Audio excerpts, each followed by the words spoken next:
civilizational, and sovereign continuation and revival of multiple of these historical Hindu sovereign states and Hindu ecclesiastical entities. The unbroken continuity of these ancient Hindu nations through Kailasa results in the legal recognition of Kailasa as per the international customary law, particularly the doctrine of continuity. The international law, the doctrine of continuity, implies that upheavals and revolutions within a country, changes in government, territorial adjustments, measures taken during military occupation, or other internal transformations do not negate the existence of the country, do not affect the legal personality and international obligations of the country or state. The Vienna Convention on Succession of States in Respect of Treaties, 1978, addresses these principles of the doctrine of continuity as it outlines international law during situation of state succession or continuation. International law recognizes a state's legal personality by recognizing its identity. This perspective extends even during the period when the given state or country is annexed or occupied by a foreign power. Even in such cases, the legal personality of the state is considered to persist, enabling its subsequent re-establishment. Historical examples dating back to the 18th century include cases like Portugal and Genoa that were re-established after the Vienna Congress of 1815. More recent examples include countries such as Poland, Ethiopia, Czechoslovakia, Albania, and Austria that were re-established after World War II. Even when a nation is deprived of its territory, the nation continues to exist. Its sovereignty and international legal personality continues to persist. The Dalai Lama, as the spiritual and temporal leader of Tibet, exemplifies this principle. In 1959, the Dalai Lama was exiled and forced to flee. Despite the challenges faced, the Dalai Lama continues to advocate for the preservation of Tibetan culture and garners worldwide support for Tibetan autonomy on the global stage. Similarly, from 1309 to 1376, the Pope of Catholicism had been in exile in Avignon. Despite this, he was recognized as the head of state as well as head of the church and given full privileges of the position after their return to Rome. Even in 1861, much of the papal territories had been lost, leaving the Pope with no sovereign territory other than the papal residence and related buildings. Yet his temporal powers were still acknowledged. He was recognized as a head of state, and later, the Lateran Treaty of 1929 formally re-established papal sovereignty over the Vatican City. The Sovereign Order of Malta further exemplifies this principle, retaining international recognition as a sovereign entity despite the permanent loss of their territory upon Napoleon's invasion in June 1798. Despite such permanent loss of territory, the sovereignty and the international legal personality of the Sovereign Order of Malta continued to persist. Much later in 1894, the order settled in Rome and acquired two properties, the Magistral Palace and the Magistral Villa that received extraterritorial status. Today, the order maintains diplomatic relations with 112 countries, issues its own diplomatic passports, currency stamps, and vehicle registration plates, and has been granted observer status in the United Nations. All these examples of state re-establishment illustrate the principle of continuity of states, as per international law, that a state's legal personality persists over time. A nation continues to exist even after a complete loss of territory. A far more striking example is of the oceanic countries, which are under the threat of their entire nation being drowned and submerged due to rising sea levels owing to global warming. In response to such existential threat of climate change, Pacific Island nations, including Tuvalu, have enacted constitutional amendments and made international declarations affirming that their nation and their sovereign rights will continue to persist, despite their entire territory being lost to the sea. This proactive stance is highlighted in the Constitution of Tuvalu Act 2023 and the Pacific Islands Forum Declaration of 2021. The Supreme Pontiff of Hinduism, Bhagavan Sri Nithyananda Paramashivoham, through the line of succession is the present 203rd Emperor of the Hindu Sovereign Kingdom of Surangi Samrajya. He was crowned on the 31st of December 2004 at the age of 26. Thus, by very same principles of the doctrine of continuity, through which the international legal personality of Portugal, Genoa, Poland, Ethiopia, Czechoslovakia, Albania, Austria, Vatican, Tibet, Sovereign Order of Malta, and several other nations has been recognized despite having undergone a period of exile, annexation, occupation by a foreign power, or despite loss of territory. The SPH Nithyananda Paramashivoham, through well-established legal and historical facts about the Hindu sovereign state of the Surangi Samrajyam, derives all sovereign rights and powers of the royal lineage of the Surangi Samrajyam as its 203rd sovereign emperor, from his inheritance and continuation of the unbroken succession of the kingdom of Surya Vamsa Surangi Samrajyam Sarvanapitha. Surya Vamsa Surangi Samrajyam, through unification with 20 other sovereign Hindu states and sovereign ecclesiastical, historical entities, became part of the United States of Kailasa, which thus became a sovereign, independent juridical state, with the SPH Nithyananda Paramashivoham as the sovereign. Just as how the oceanic nations like Tuvalu have safeguarded their sovereignty from the existential threat of total submersion by amending their constitution and asserting that their sovereignty will persist regardless of the loss of their territory, Kailasa, which is a sovereign continuation of 21 sovereign Hindu states and sovereign ecclesiastical historical entities, is also reviving and continuing the Kumari Kandam Hindu nations that got submerged. As per the doctrine of continuity, these facts imply that the Kailasa's statehood is recognized by international law and manifests as a natural outcome of well-established historical legal facts. Share your time, talent, and treasure. Become part of Kailasa. Sign up as an eCitizen https://kailasa.ecitizen.info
Nithyanandam Paramasukhadam Kevalam Jnanamurtim Dvandvatitam Gagana Sadrisham Tattvamasyaadilaksham Ekam Nityam Vimalamachalam Sarvadhi Sakshibhutam Bhavatitam Trigunarahitam Satgurum Tam Namami. Welcome to Nithyananda Yoga, where we transcend the limits of conventional practice and dive deep into the source of our being, drawing from the original source of yoga itself. Today, we're embarking on a journey of a simple 308 asanas, the Dvitiya Vinyasa Krama. But it's not just about contorting the body or mastering complex postures. It is about connecting in oneness with the cosmos. Your body will be like wax, moldable and pliable. Today, as we embark on this journey, shed the notion of limitations. Forget the boundaries imposed by your bone and flesh. Instead, recognize yourself as the very source material of the cosmos, the consciousness from where we all come from. With each movement, you will not just be stretching muscles, you will be reaching into the depths of your consciousness. Visualize yourself as a sculptor, crafting your form with intention and precision.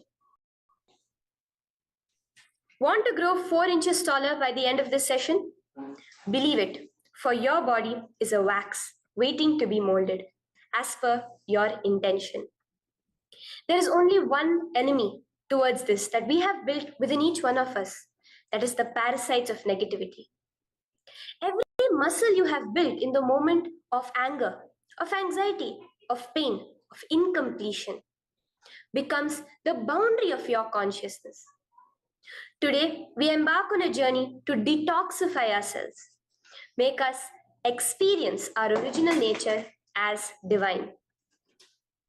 So as we go through these 12 unique to Nithyananda Yoga, from the original source, the Vedas and Agamas, remember, you are not bound by limitations. You are the creator of your reality. Embrace your true nature. Let us sculpt our beings into an epitome of strength, flexibility, and bliss. Welcome to a transformative experience like no other, Nithyananda Yoga. There are 12 different components that consist Nithyananda Yoga. The asanas, which we traditionally know of. The various body postures revealed by Paramashiva to align the physical geometry of our body, the physical geography of our body, to the cosmic geometry, the cosmic geography.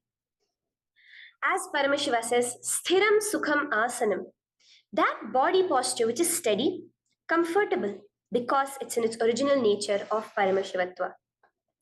The second are the pranayamas, the various systematic breathing techniques that Paramashiva has revealed for each one of us, that connect us to the higher dimensions of the cosmos and increase the life energy within us. The fourth are the bandhas, the different internal locks of the body.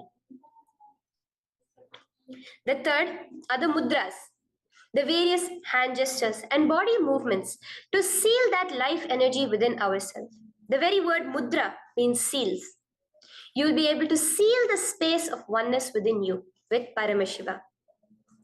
The fourth are bandhas, the various internal locks of the body to awaken the Kundalini Shakti, our latent potential energy, and make us conducive for the ultimate experience.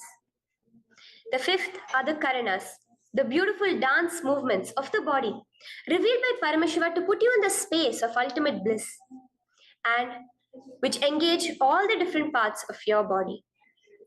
The next are the visualizations. As Swamiji says, the intention with which you move your body manifests as your reality.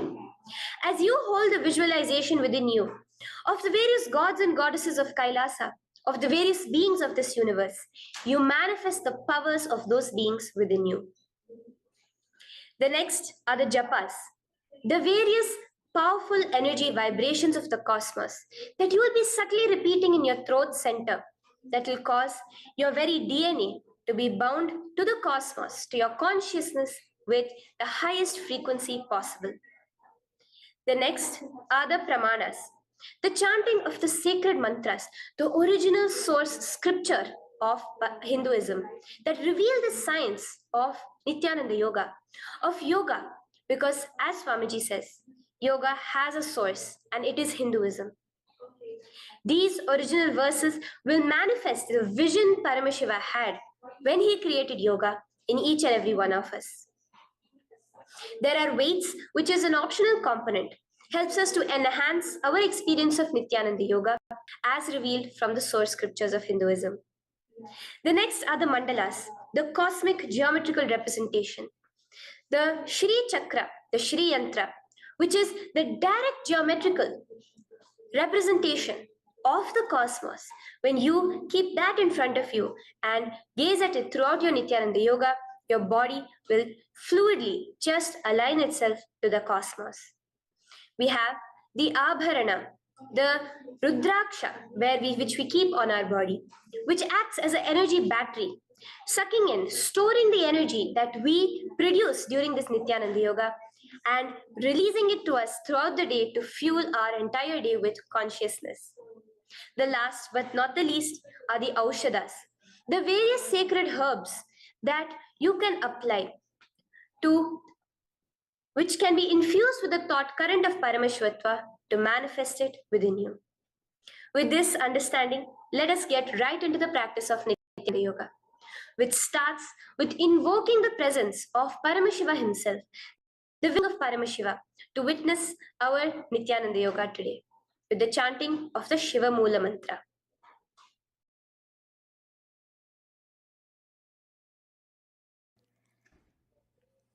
Let us now chant the Shiva Mula Mantra 11 times internally.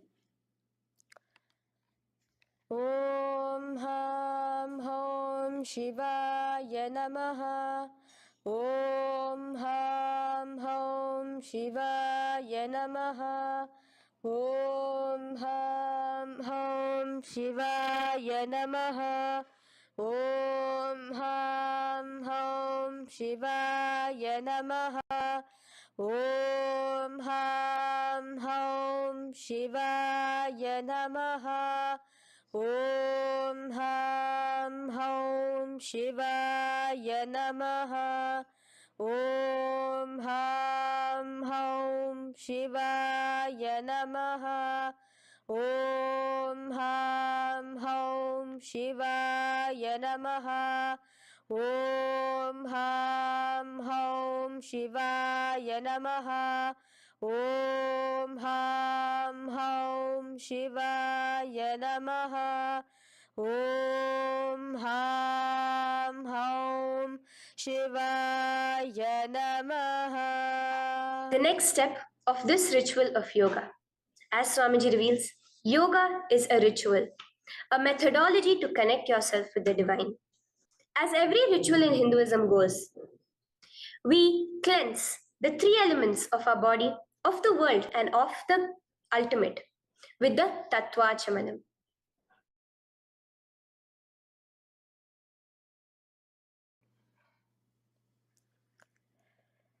The next is the Tattvachamanam. So now I request all the participants to have the Panchapatram and the Uddharani, the traditional cup and the spoon filled with some fresh water. Now,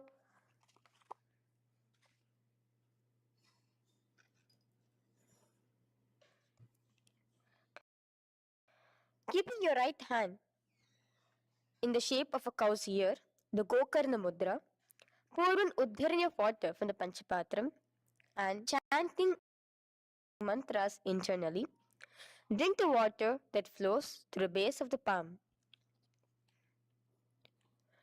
Om Atmatattvam Shodayami Svat. Om Vidyatattvam Shodayami Svadha. Om Shivatattvam Shodayami Svadha.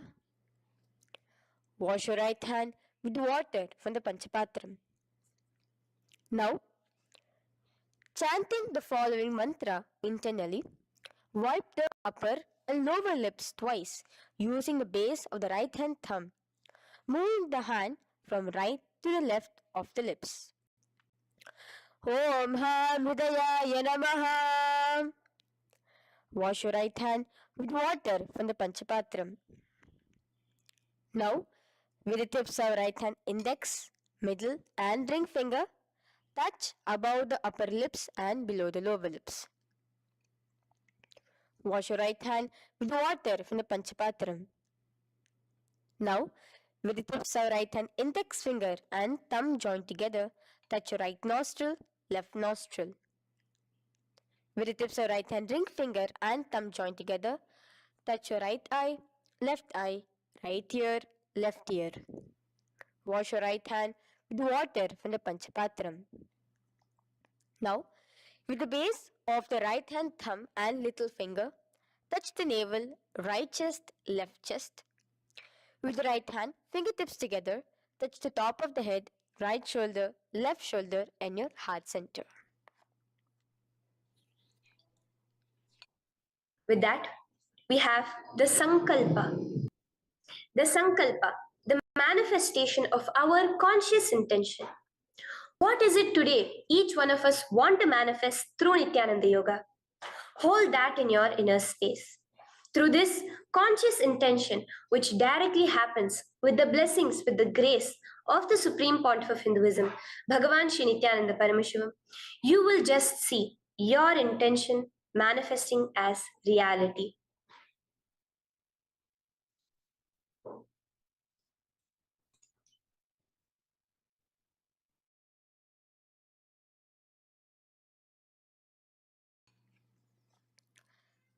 The next is the Sankalpa, the conscious resolution.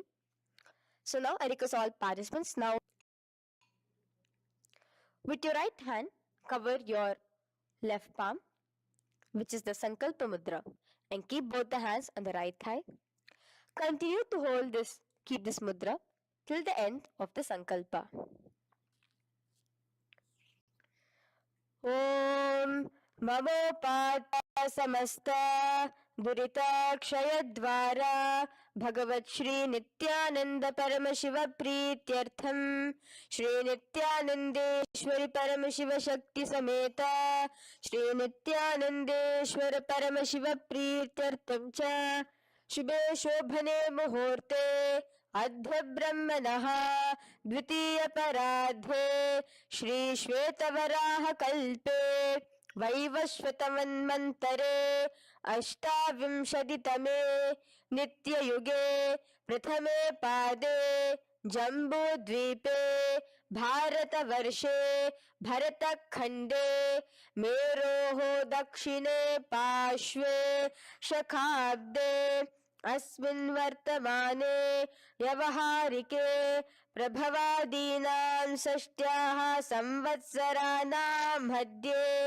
शुभनाम संवत्सरे शुभायने शुभऋतौ शुभमासे शुभपक्षे शुभतिथौ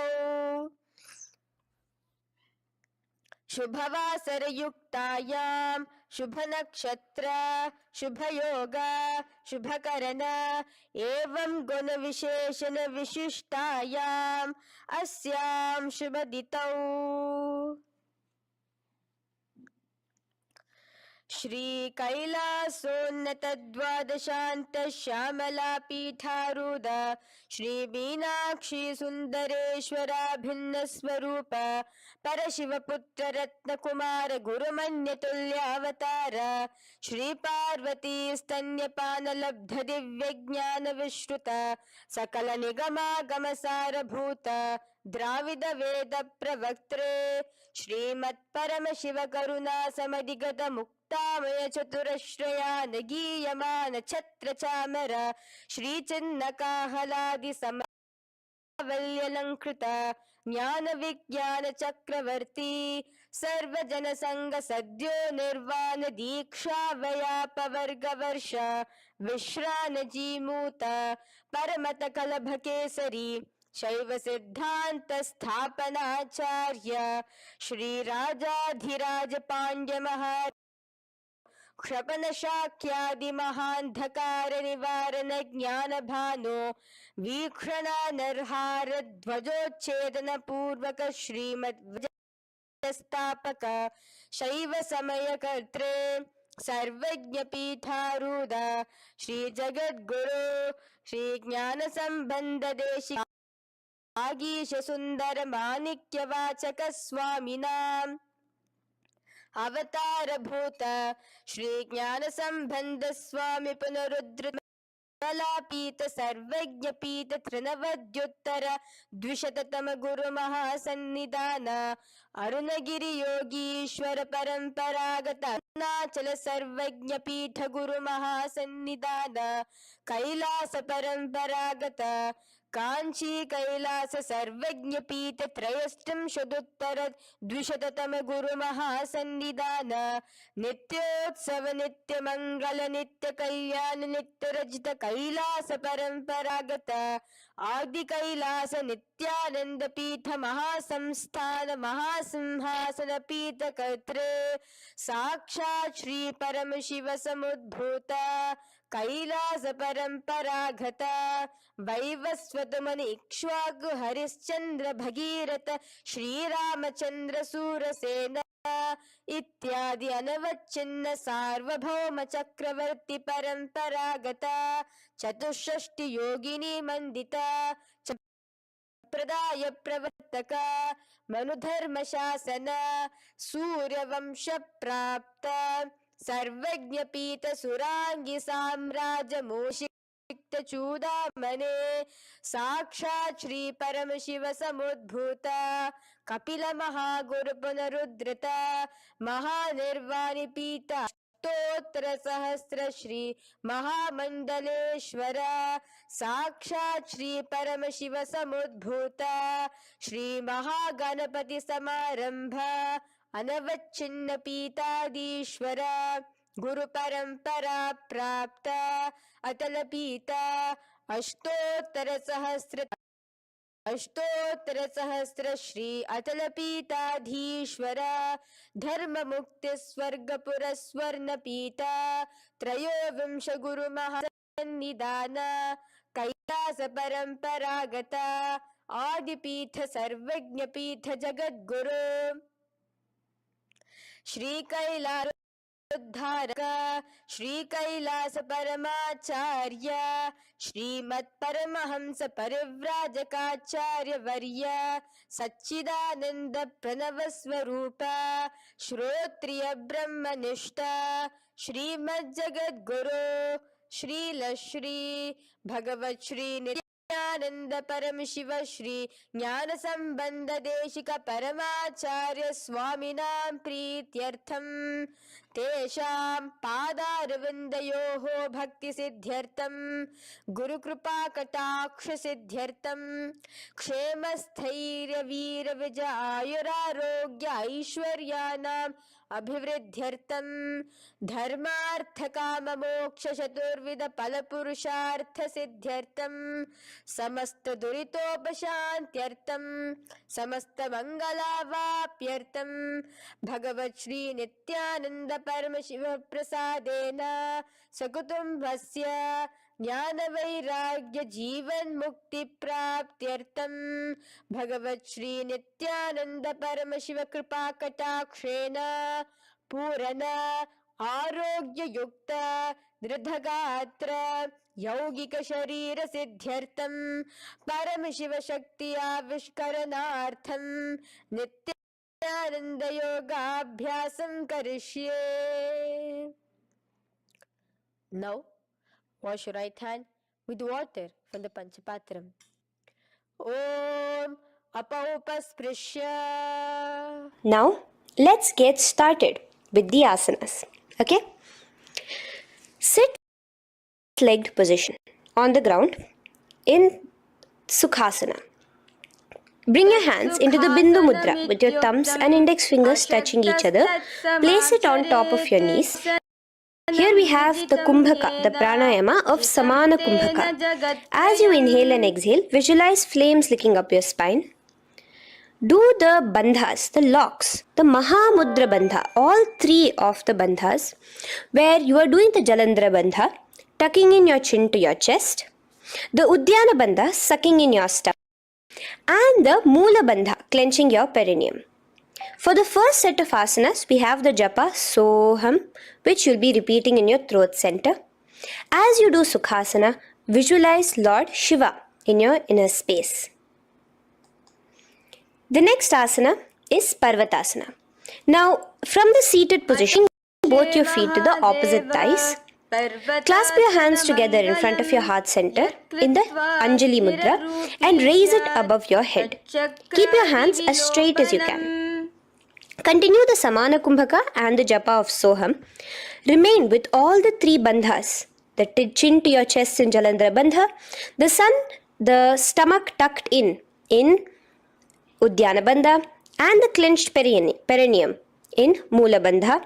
Here, visualize yourself as Mount Kailash. The next asana is Hali Pavasana. Now slowly bring your feet together in front of your body as you stretch it out a little further away.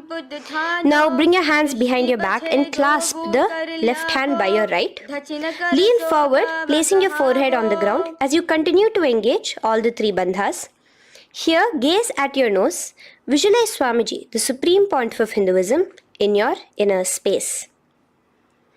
Now, in a similar position from Hali Pavasana, just release your hands, slightly get up and bring your hands in front of your body. Place them on the ground, cupping your hands, making a hollow in Nagi Pavasana. Visualize yourself as a snake, gazing at your nose. Continue the japa, the pranayama, and all three bandhas engaged.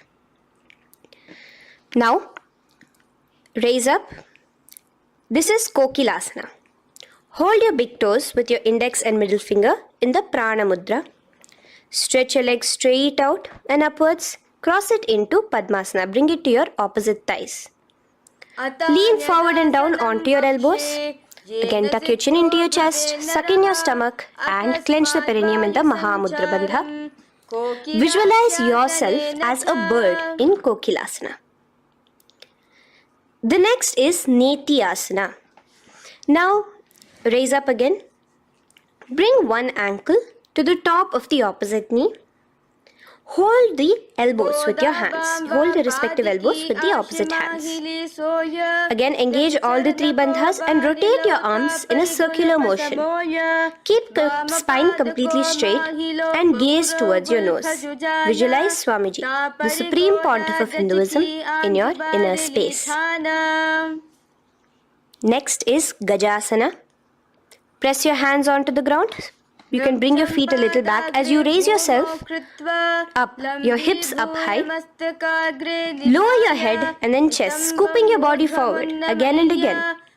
Here, engage the Uddiyana Bandha, where you suck in your stomach along with the Mula Bandha, clenching the perineum. Visualize yourself as an elephant. Gajasana. Now stop the movement slowly.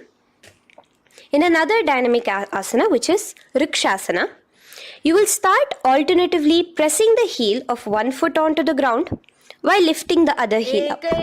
Repeat this again and again. The next is Vaishyasana. Now slowly come to a standing position. Stand tall on the tips of just your big toes. Keep your head neck straight line. And bring the middle, index and ring fingers to your heart in the Hridaya Mudra. Continue engaging the Uddiyana Bandha. Visualize Swamiji in your inner space. Here we have a very interesting movement, which is the Karanas, the dance movements. So the first Karana, Urdhva Janu Karana, which literally means the raised knee. So now stand in the Aramandi position, which is your heels touching together, the toes facing outwards, almost at a 45-degree angle. Bend your knees low and keep both your hands at your chest, elbows parallel to the ground. Twist one knee towards the center of your body. Raise it up, back across the body back to the original position. Simultaneously with the leg movement, follow it with your respective hand, up and across the body. Repeat this alternatively on both sides. Now, in Balalingasana, come back to a standing position straight and interlace your fingers from outside in. This is the Sarva Vashankari Mudra. Hold on to your knee, pulling it up towards your chest. Pull it tight. Continue to keep your spine straight. Engage all the three bandhas, the Jalandhara bandha, the Udyana bandha and the Moola bandha. As you are holding your knee, visualize yourself holding, caressing Balalingasana. The next asana is Pada Asana. Now the same foot which is raised, clasp it with your hands and pull it behind towards your body, holding it with both your hands. Again, engage all the three bandhas, standing tall. Visualize Swamiji, the supreme pontiff of Hinduism, in your inner space.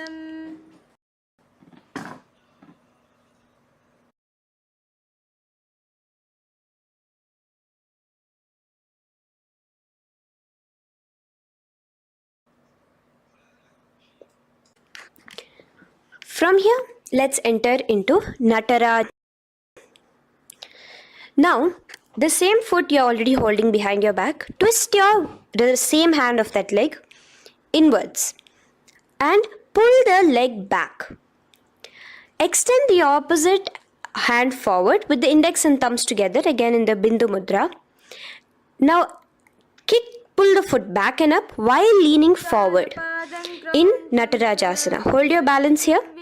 Here you will be engaging only the Moola Bandha, visualizing yourself as Lord Nataraja, the Lord of Dance.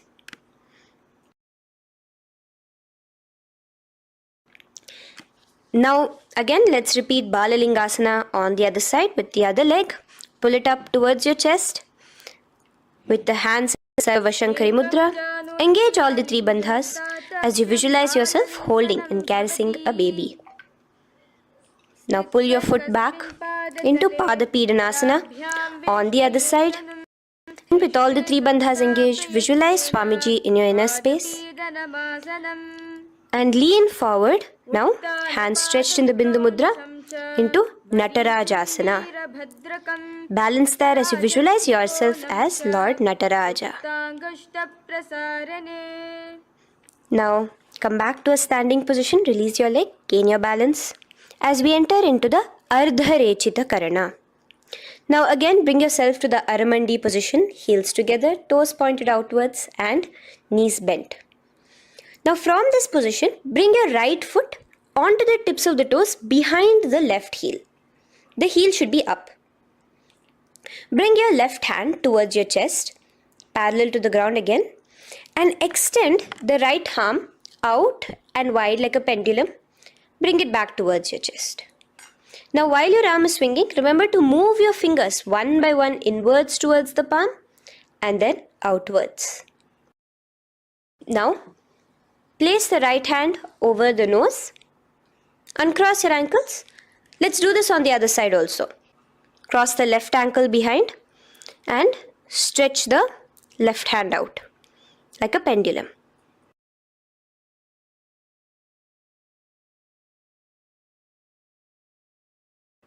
Bring it to your nose.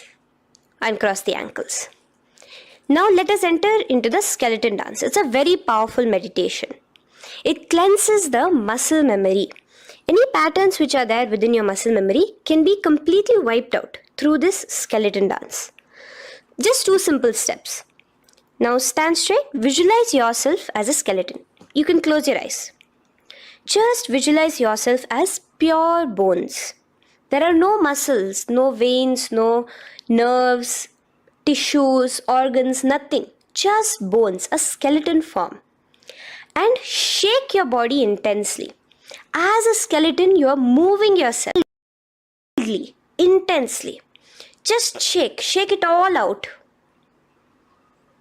Move your hands, move your legs, your head. Let there be no bone in your. Just move it. Move wildly. Shake. Literally feel yourself throwing all the patterns out of your system with the intensity of your shaking.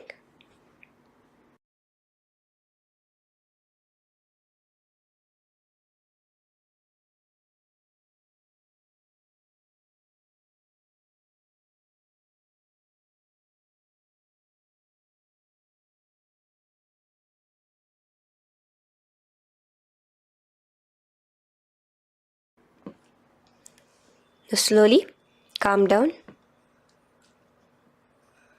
Take a few steps, gain your breath back. It's a powerful meditation we did. Let us do the next karana. Again, come back to a standing position.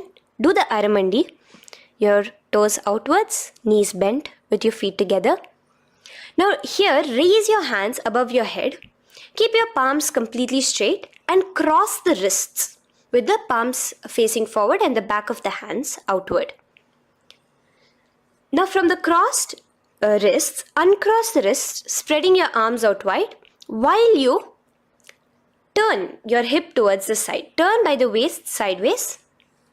Bring your hands back over the head and turn on the other side. Repeat this on the other side. Do it again. Let's twist out. Come back to the middle and twist out again. This is the Kati China Karana. Now stand tall. Raise your hands above your head. Bring yourself to the top of the tip of your toes. Let your hands face each other parallel to the ears. You're tall, pushing yourself, stretching yourself. Again, engage all the three bandhas. Tucking in your chin to the chest, sucking in your stomach and clenching your perineum. Visualize yourself as a palm tree. We have the japa changing over here where you will be repeating Shivoham in your throat center. Tadasana. Now, as we enter into Uttanasana, relax and lean forward, bringing your hands on by the ground next to your feet. Keep your palms flat on the ground. Try your best. Engage all the three bandhas. Remain with all the three bandhas engaged as you visualize Swamiji, the supreme point of Hinduism himself, in your inner space. Now jump your feet back into Tarakshvasana, coming to a plank position. Keep your hands shoulder width apart. Be steady there.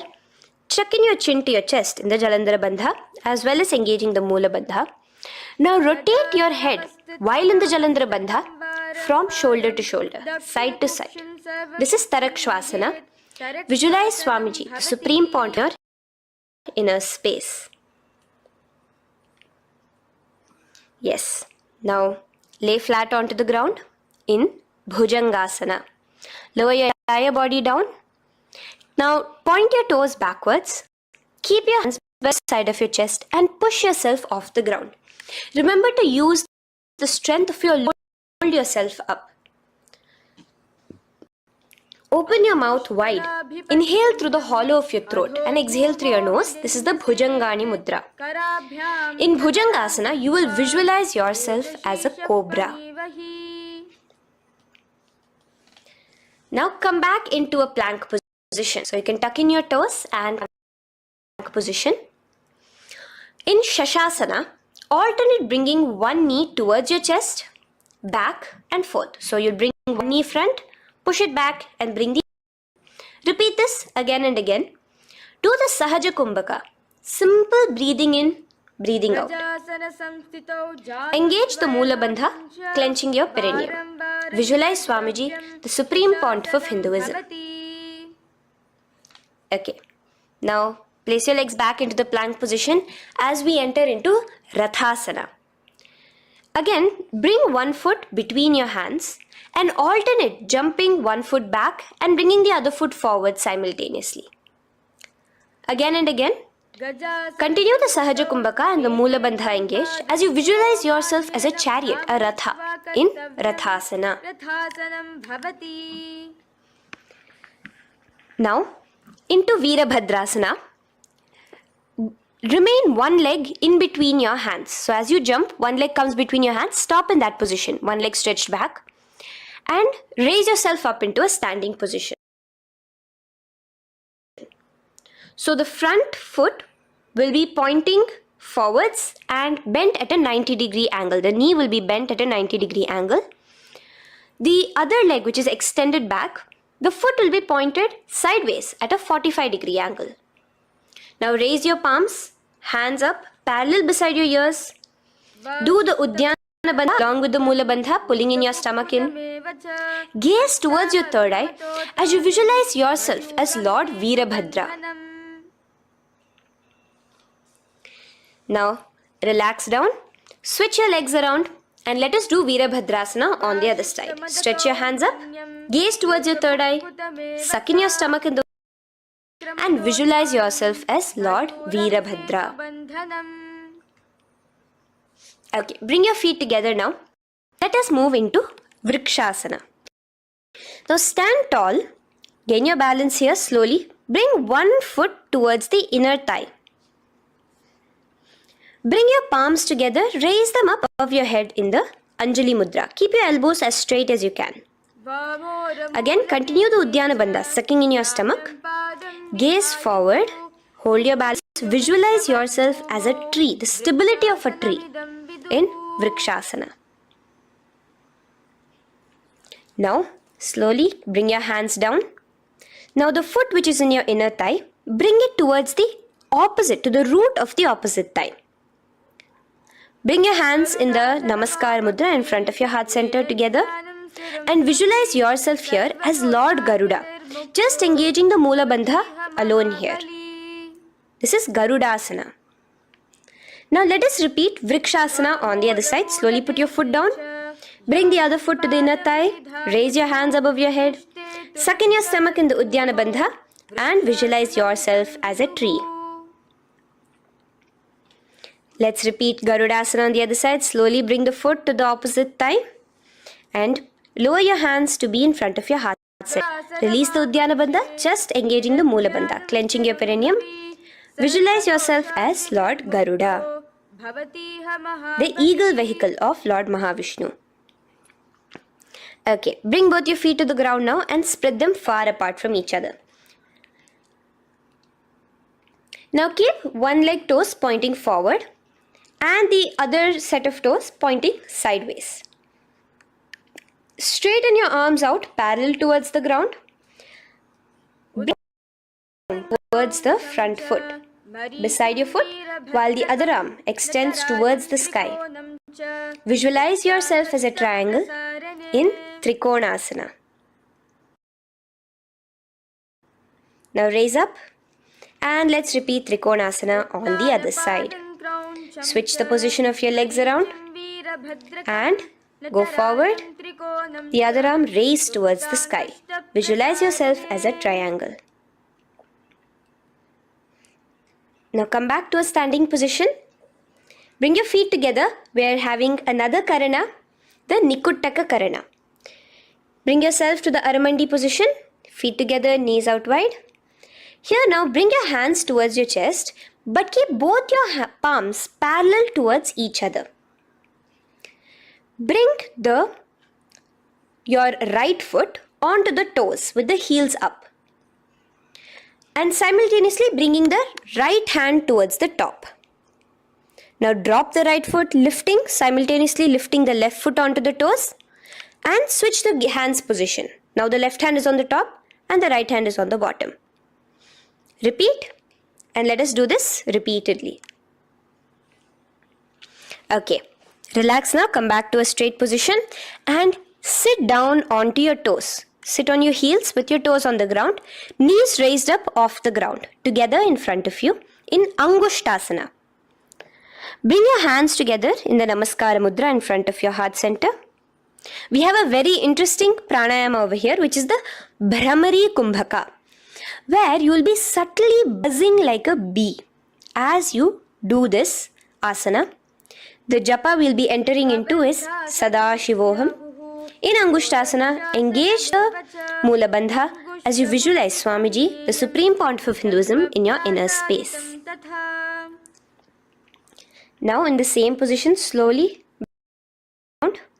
balance yourself as you stretch one foot forward, sitting on the heel of one foot and the other foot stretched forward towards. Bring your hands to the Vara Mudra, just the tips of the finger on the ground while the palm faces forward, both your hands. Continue to engage the the Mula Bandha, clenching the perineum as you visualize Swamiji, the Supreme Pontiff of Hinduism, in your inner space. The leg is stretched forward, right? Stretch the same hand, the respective hand forward, and clasp onto the big toe of that foot in the prana mudra with and middle fingers. The other hand, bring it to the back of the respective heel in Vidhunanasana as you visualize Swamiji in your inner space. Okay, bring your 2 feet back together as we repeat Saurasana on the other side. Stretch your left leg forward now. Palms in the Varamudra on the ground. Visualize Swamiji in your inner space. And lean forward into Vidhunanasana on the other leg. Clasp your toes. Hand to the back heel. Continue to visualize Swamiji.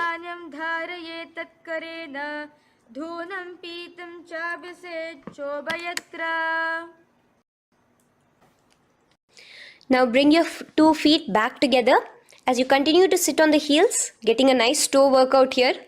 Balance on your toes, bring your knees to. Now place your palms on top of the respective knees with the hands facing upwards, the palms facing upwards. Leave a slight gap between your palms and knees. As you gaze forward, engage the Jalandhara Bandha, tucking in your chin to your chest, and look between the gap between your hands. Brahma Jurankushasana. The next is Kapilasana. Now spread your knees wide and place them onto the ground. Keep your hands on the respective knees. Pull your stomach in and up in the Uddiyana Bandha. Gaze towards your nose as you visualize yourself as Maha Kapila Muni, the first man that ever started thinking. In the same position, just release that Uddiyana Bandha. Release the lock of the stomach, but continue to clench your perineum in Mula Bandha as you switch your gaze to your third eye. So from your nose, switch your gaze to the third eye. Visualize Swamiji, the supreme pontiff of Hinduism, in your inner space. Bhadra Gorakshasana. Next is Suryasana. Now, your toes are tucked. Just lift your knees off the ground, wide apart. Bring your hands together in the Padma Mudra with the little fingers and thumbs joined together. Engage the Uddiyana Bandha, suck in your stomach and raise your hands up tall above your head. Slightly look towards the gap between your hands. Visualize Lord Surya in your inner space. Now relax, slowly bring your hands to the ground. Sit on top of your heels, the toes flat. Here, keep your hands on top of your knees and lift your head up against the roof of your mouth in the Manduki Mudra. Do the Sahaja Kumbhaka, simple breathing in and out. Engage the Mula Bandha, clenching your perineum. Sadashivoham, repeating in your inner space. Here you will visualize yourself as a frog in Mandukasana. Your tongue pressed against the upper palate. Tongue catching the nectar of immortality dripping from your Sahasrara Chakra. Gaze towards your third eye in Mandukasana. Now from here itself, moving into Uttana Mandukasana. Just bring your hands to the opposite shoulders, remaining in the same seated position. Continue with the Uddiyana Bandha engaged, gazing at your third eye. The Manduki Mudra, tongue pressed against the top of your palate, visualizing yourself as a frog in Uttana Mandukasana. Slowly bring your hands out from behind your back. Now slightly raise up and cross your ankles behind you. Sit on top of your crossed ankles. Keep your knees wide and your fingers spread on the top of your knees, both your hands. Open your mouth wide and stick out your tongue, exhaling forcefully. Gaze at the tip of your nose. Repeat this several times because you're visualizing yourself as a lion in Simhasana. The next asana is Bhadrasana. Now you can release yourself and uncross your ankles. Just keep your toes crossed behind you. Again, sit on top of your heels, keeping your knees wide apart. Cross your hands behind your back, hold on to the big toes in the Prana Mudra with your index and middle fingers. Apply the Jalandhara Bandha, tuck in your chin to your chest along with the Mula Bandha, sucking in your perineum. as you gaze towards your nose. Here, resume the Brahmari Kumbhaka, buzzing like a bee subtly in your inner space, as you visualize Swamiji, the supreme pontiff of Hinduism, in your inner space. Now, bring your hands out from behind you. As you bring yourself to a squatting position. Keep your feet flat onto the ground as close together as possible, but your knees opened wide. Bring your body in between your knees, your torso in between your knees, and take your arms around your knees towards the back, clasping your fingers, interlacing your fingers behind you in the Parashu Mudra. Gaze towards your nose. Visualize yourself as a crow in Kakabhusandhiya Asana. The next asana is Kani Pavasana. Unclasp your hands and place them flat onto the floor. Keep them shoulder width apart for good balance. Now, slowly bring your knees to the back of your arms, above the elbows. Lean forward and down. Keep your gaze steady as you lift your feet off the ground.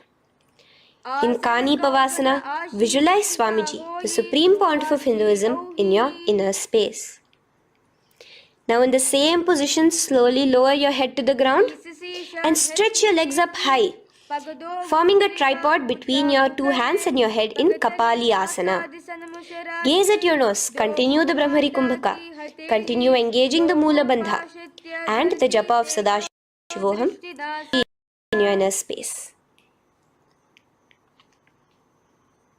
The next asana is Parshva Mayurasana. Slowly bring your feet down. Yes, relax. And now squat on your toes with your knees together and twist your body. Place both the hands to one side of your knees.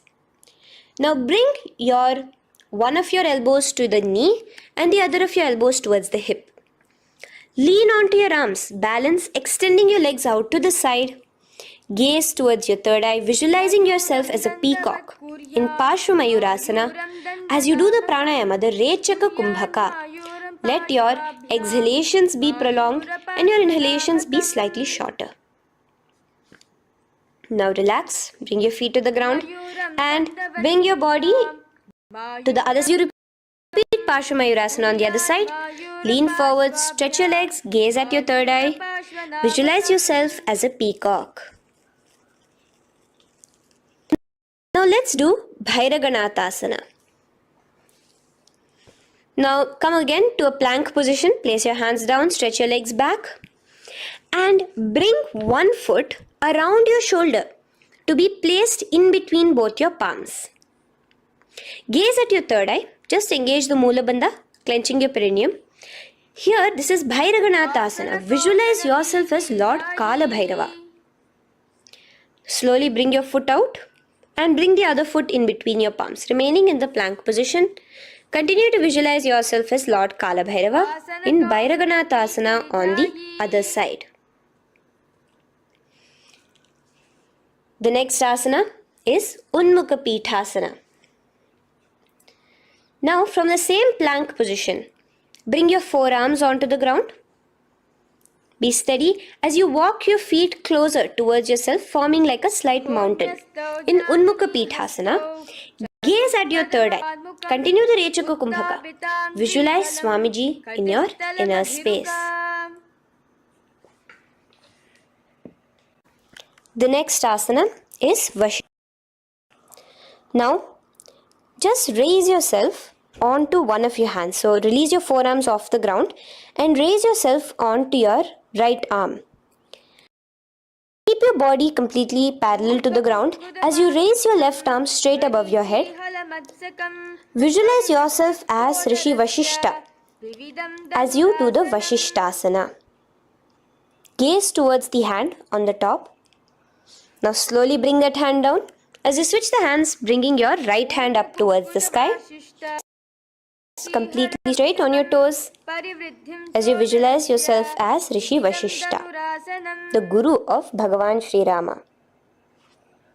Now, forward into Anjani Asana. So here you will be sitting on your hips with your legs pointed forward and sit on top of your hands. So keep your palms facing upwards and sit on both your palms as you tuck your elbows into your body. Do the Rechaka Kumbhaka, continue the Rechaka Kumbhaka. Engage the Jalandhara Bandha, tucking in your chin to your chest, gaze at your nose, visualize yourself as Lord Hanuman in Anjani Asana. Now, slowly release your hands from under your body as you lean forward into Paschimottanasana. Clasp respective toes with your index and middle finger. Lean forward and down, bring your elbows to the ground, your forehead towards your knees. Engage all the three bandhas, the Mahamudra Bandha. As you visualize Swamiji, the supreme point of Hinduism in your inner space, with a new japa, Mahasadashivoham, starting here.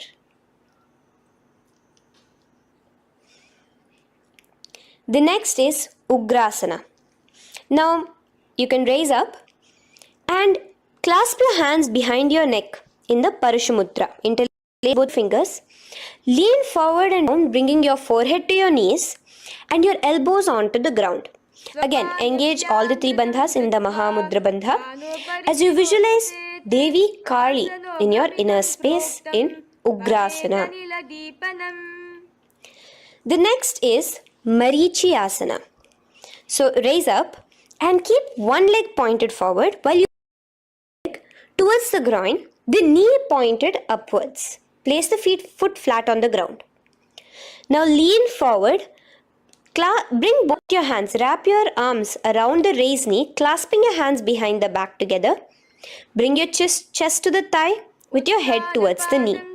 Here engage just the Mula Bandha, sucking in your perineum, as you visualize yourself as Rishi Marichi in Marichi Asana. The next asana is Mahamudrasana. Now slowly raise up and the raised knee, let it rest by your side with your leg towards the inner thigh of the opposite leg. Now again reach down, hold your foot, bring your elbows to the ground, your forehead to your knees. Engage all the three bandhas in the Mahamudra Bandha. Gaze at your nose, visualize Swami in your inner space. Raise up. Let's repeat Marichi Asana on the other side. Bring the other foot straight while the other foot comes to the groin. Knee up. Lean forward, clasping your hands behind your back. Visualize yourself as Sage Marichi. Now from here, raise up, engage all the three bandhas as you let your knee fall to the side. Lean forward, clasping the foot. Gaze at your nose. Visualize Swamiji in your inner space in Mahamudrasana on the other side. Now, bring yourself to a seated position. Sit and bring the soles of your feet together. Bend your knees and keep your heels as close towards you as possible. While try to touch your knees to the ground. Clasp your feet together with both your hands. Maintain a straight spine. Gaze towards your nose in Bhadrasana 2. Visualize Swamiji, the supreme point of Hinduism, in your inner space. The next asana is Gwali Pavasana. Now, keeping your feet together, just bring your hands towards the respective knees. Just like tuck your chin to your chest in the Jalandhara Bandha, continuing to engage the Mula Bandha, clenching your perineum.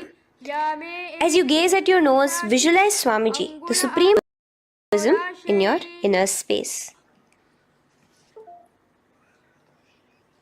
Now, push your soles slightly further away from you. The joint feet, push it further away from your body. And lean forward, keeping both your hands, the fingers inside of the feet. Hold the soles of your feet. Lean forward and down. Bring your forehead to the ground. Gaze at your nose. Visualize the Yoni Mandala in your inner space. In Joni Asana. The next is Midiki Pavasana. Raise up.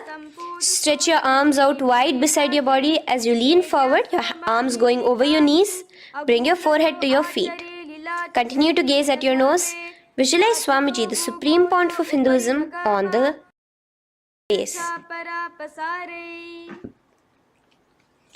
Now, in Siddha Samadhi Asana, raise yourself up. Now, put your forearms underneath the calves of the respective legs. Let your palms face up towards the sky as you bring your head down to your feet. Gaze at your nose as you visualize Lord Surya in your inner space in Siddha Samadhi Asana.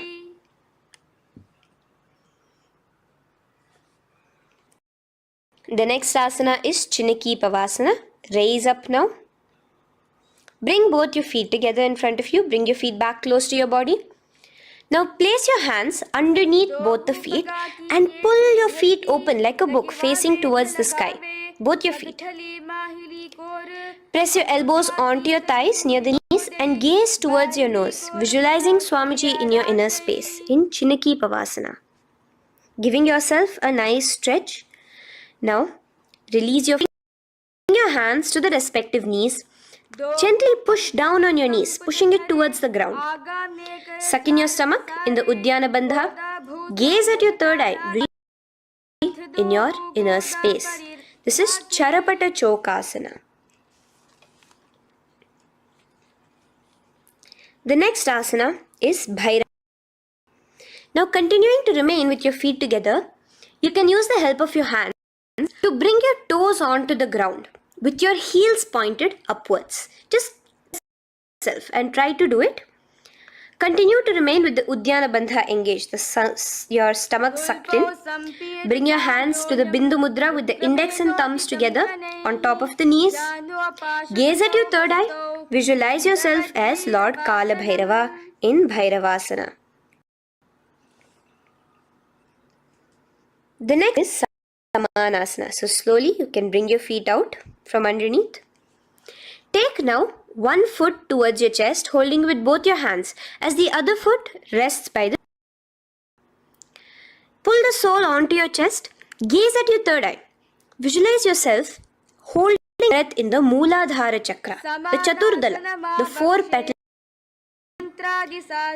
Gaze at your third eye. Visualize Swamiji, the supreme pontiff of Hinduism, in your inner space in Samanasana. From here to Apanasana. Now the foot that you have towards your chest, just bring it over your shoulder and place both your palms onto the ground beside you. As you lift the leg by your perineum, stretch it out and lift it up high into the sky in Apanasana. Gaze at your third eye, visualizing in your inner space. Let's repeat Samanasana on the other side. Bring your foot down, clasp the other foot towards your chest. Gaze at your third eye, visualizing Swamiji in your inner. And bring the foot onto your shoulder as we repeat Apanasana on the other side. Stretch your leg out straight up towards the sky, gazing at the third eye, visualizing Swamiji in your inner space. Okay, relax slowly. Let's move into Gomukhasana. Now, sitting in a seated position, cross one leg over the other, like over. Align the knees together at the center of your body and the feet by the opposite hips. Place both your hands on top of the stacked knees. Gaze at your nose. Here we have a beautiful pranayama, very cooling pranayama, which is the Sheetkari pranayama, where you will be inhaling through your clenched teeth with your tongue pressed against behind your teeth and exhaling through your nose, creating a hissing sound. The japa will be for the next sequence of asanas. Om. Visualize the face of a cow in Gomukhasana. Now keep your knees crossed. From the knees, bring the respective toes on the side of the body. Clasp the big toe in Pranamudra. Suck in your stomach in the Uddiyana Bandha. Visualize yourself as Rishika Anusuyasana. Now in Anusuyasana 2, just bring your hands behind your back, clasped together, interlaced fingers in the Parashurama. Lean forward and down. Try to bring your nose to touch the ground in front of you. Just visualize yourself as Rishika Anusuya and gaze at your nose. Anusuyasana. Raise yourself up now. Now bring one foot towards the perineum, knee resting on the ground. Raise your other foot with the foot in front of the lying down foot, knees pointed upwards towards your chest. Place your hands on the respective knees. Keep your spine tall, chest out. Gaze at yourself as Lord Garuda, the eagle vehicle of Bhagavan Mahavishnu. Garudasana 2. From here, moving into now. Keep both your hands, bring both your hands behind your neck and clasp them in the Parashamudra. Interlace your fingers behind your neck. Twist outward of the raised knee. Just keep your whole body outside of the raised knee. Gaze towards your third eye, visualizing yourself as Devarishi Narada in inner space. From Naradasana, let's enter into Matsya Pithakasana. Place one foot on the opposite. Wrap your respective arm across the knee, holding on to the opposite shin. Extend the opposite hand straight. Hold on to the respective toe with the index and middle mudra. Gaze towards your nose. Visualize Matsyavatara, the fish form of Bhagavan Mahavishnu in your inner space. In Matsya.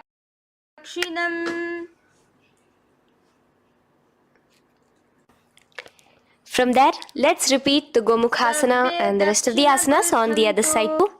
So slowly you can cross your knees over to the other side in Gomukhasana. Keep your hands on the top of your knees. Gaze at your nose as you visualize the face in Gomukhasana. Continuing into Anusuyasana on the other side, bring your hands to your toes. Suck in your stomach in the Uddiyana Bandha. Gaze at your nose, visualize your Anusuya. And lean forward, bringing your hands behind your back in Anusuyasana 2. Interlace your fingers in the Parashamudra. Continue to visualizing yourself as Rishika Anasuya. As you relax the Uddiyana Bandha, just clenching the Mula Bandha alone. Raise up, bring your feet together in front as we enter into Garudasana 2. Place your hands on the respective knees. Stay straight. Visualize yourself as Lord Garuda as you gaze towards you. And twist your body out of the raised knee. Hands clasped in the Parashamudra behind your neck. Gaze at the third eye, visualizing yourself as Devarishi Narada. And bring the foot to the opposite thigh as we enter into Matsya Pithakasana on the other side. Clasp your toe in Pranamudra at your nose, visualizing Matsyavatara, the fish avatar of Lord Vishnu in your inner space. Now let's enter into Matsyendrasana. The same position with one foot on the opposite thigh. Place the other foot on the ground on the far side of the other thigh. Twist. Bring your elbow outside the raised knee. Keep the raised arm by your neck. Turn backwards. Gaze towards your third eye. The other hand straight out. Visualize Matsyendranatha, the great master of Hatha Yoga in your inner space. Just switch your hands around. Straighten the hand that was originally bent and bend the other hand towards your neck. As we visualize yourself as a camel. Continue to gaze at your third eye. Now, straighten out both your hands straight out. Same position. Continue to gaze at your third eye, visualizing Matsyendranatha, the master of Hatha Yoga in your inner space. Now slowly, take your foot off from the thigh. As we enter into Matsyendrasana on the other side, bring the other foot to the thigh. Place the other foot on the far side. Twist, bringing your elbows outside of the raised knee, hands on the head. The other hand stretched out back. Twist, gazing at your third eye. Visualize Matsyendranatha in your inner space. Switch the hands around into Kubhasana on the other side. Remember to visualize yourself as a camel. Now stretch both your hands out in Matsyendrasana 2 on the other side. Visualize Matsyendranatha in your inner space. Now, with one leg on the thigh, bring the other foot too to the opposite thigh in Padmasana. Place your palms on the respective knees. Engage all the three bandhas in the Mahamudra Bandha, tucking your chin to your chest, sucking in your stomach and clenching your perineum. We have a new pranayama here, which is the Shitali Kumbhaka, where you will continue to inhale through the teeth without creating the hissing sound, and exhale through your nose. A new japa of Om Nithyananda Sadashivoham starts here. Gaze at your nose in Padmasana, visualizing yourself as Bhagavan Paramashiva. Now, keeping your legs in the same position, just cross your hands over each other, clasping onto the toes with your index and middle fingers in the Prana Mudra. Gaze at your nose, visualize yourself as Devi Parvati, the consort of Lord Paramashiva in Padmasana 2. Now, uncross your hands. Take your hands and insert between your thighs and your calves. Put both your hands within and pull it out on the other side as you balance on your hands, lifting your whole body off the ground. Visualize yourself as a rooster in Kukkutasana. Now relax. Take your hands out from inside your feet as we enter into Baddha. Place your hand onto the ground as you raise up on your knees. Place your palms on the ground, fingers pointing towards the legs. Now keep your elbows pressed against your navel. Slowly lean forward, balancing, and extend your knees off the ground, visualizing Swamiji in your inner space. In the same position, stretch your legs out behind you. In Mayurasana, visualize yourself as a peacock. Hold your balance. Relax now. Yes, relax flat onto the ground into Makarasana. Lay down completely flat. Keep your feet pointing outwards from each other. Place your forehead on the mat. Interlace your fingers behind your neck in the Parashumudra. Just relax, visualizing yourself as a crocodile, as well as Kumbhaka. The simple breathing in, breathing out. Just keep the Moola Bandha alone engaged.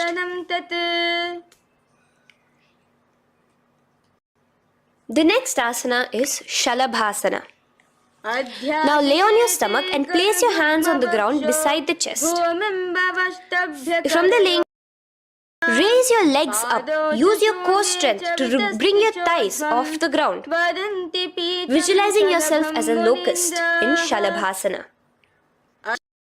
Relax your feet and bring your hands to your feet, pulling your feet down towards the ground beside your hips. In Ushtrasana, visualize yourself.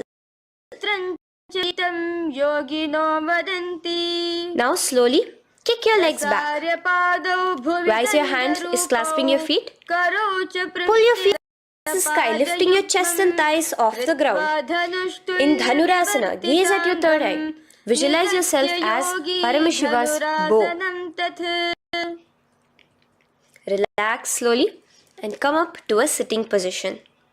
In Bhagasana, sit on both your knees with your head, neck and spine straight. Clench your perineum in the Moolandha. Hands on top of your knees. Gaze towards your third eye, visualizing Swamiji, the Supreme Pontiff of Hinduism, in your inner space. From here we enter into Gohyasana. We have a couple of headstand postures here, so get yourself ready. Now place your forearms on the ground with your fingers interlocked. Ensure your elbows are at shoulder width for the best balance. Place the top of your head on the ground, holding your head with your hands. Slowly forward until your hips are in a straight line with your shoulders, and just kick your feet up slightly. Make sure not to lose your balance. Keep your knees bent together, toes pointed upwards. Gaze to your nose, visualizing Swamiji in your inner space. From here, stretch your legs out into Shirasasana. Balance there as you continue to gaze at your nose, visualizing Swamiji in your inner space. Bring your feet to the ground. Relax slowly.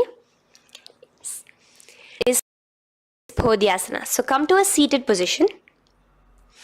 Bring your hands behind your calves, stretching your legs up and your forehead to your knees. Visualize Swamiji Here we have a new kumbhaka, which is the bhastrika kumbhaka, where you will be exhaling forcefully, making the sound bellows. Podhyasana. The next series is Om Nithyananda Paramashivoham, the Mahavakya. Relax yourself. Continuing to remain balanced with your legs up, just bring your hands to the opposite shoulders. In Parighasana, visualize yourself as a mace as you gaze towards your third eye. Now relax. Keep your elbows and palms onto the ground as your legs are raised. Visualize yourself as a boat in Naukasana, continuing to gaze. Remember to continue the Bhastrika Kumbhaka, forceful exhalation. Now, continuing to keep your balance, just bring your hands and scoop your hands underneath the heels, pull it towards the chest. Keep your spine upright, gaze towards your nose. Visualize yourself as Lord Rudra in Rudrasana, the most ferocious form of Paramashiva. Now lay on your back, so you can remove your hands from underneath your feet and lay on your back. With your feet flat on the ground, knees pointed upwards. Now place your palms down. Just let your fingers touch the back of your heel. Do not clasp your feet. Lift your hips up high, pressing the feet onto the ground. Chin tucked to the chest in the Jalandhara Bandha automatically. At nose, visualizing Swamiji in Unmukha Pithasana 2. Now lay onto the ground in Shavasana. Just lay completely flat with your palms facing upwards by the side of your body. Clutch from any movement happening within you. Visualize your body is dead. The supreme point of Hinduism, Swamiji is just liberating you. Just let your awareness, your energy completely pervade your body in the Shakti Chalan Mudra as you continue to vibrate with the Mahavakya.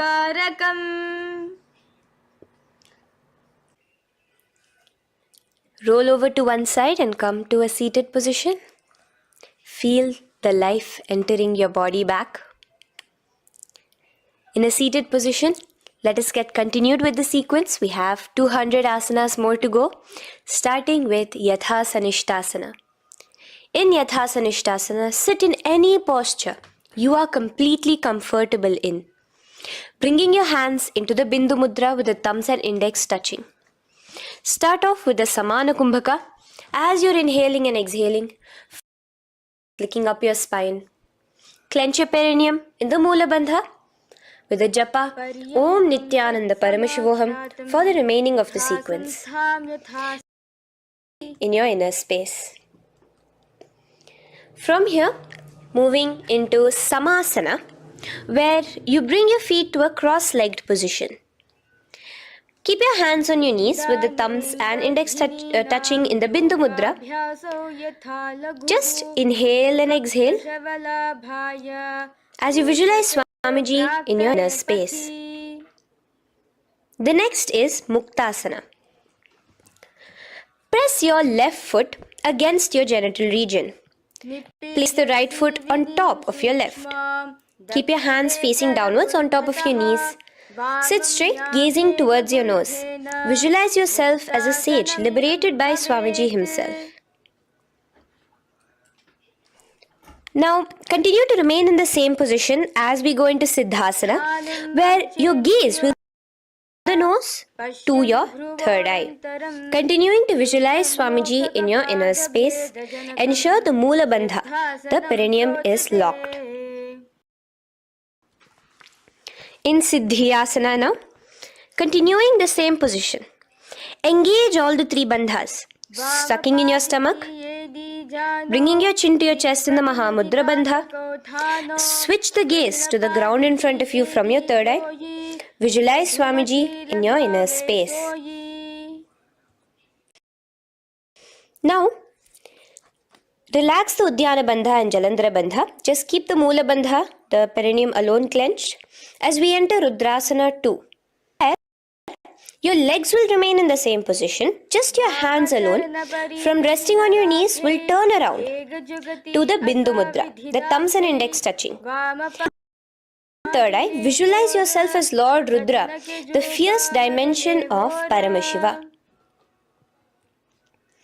The next is Santadhunasana, Bindu Mudra. Your legs crossed in the same position.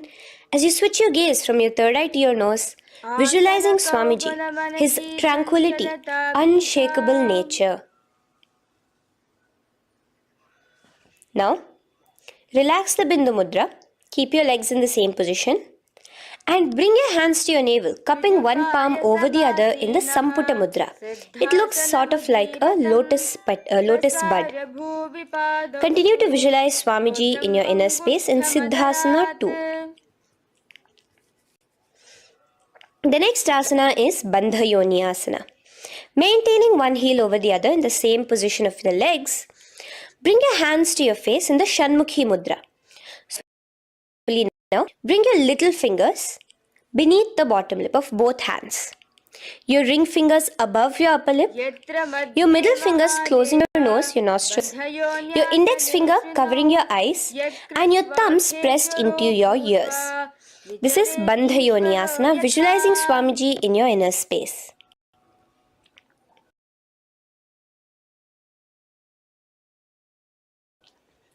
The next asana is Virasana. Now, you can remove your hands from your face and bring one foot onto the opposite thigh, and the other foot underneath the thigh.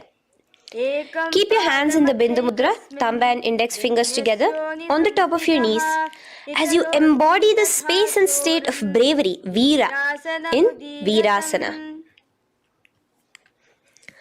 Now, changing the leg position again as we enter into Valmikasana.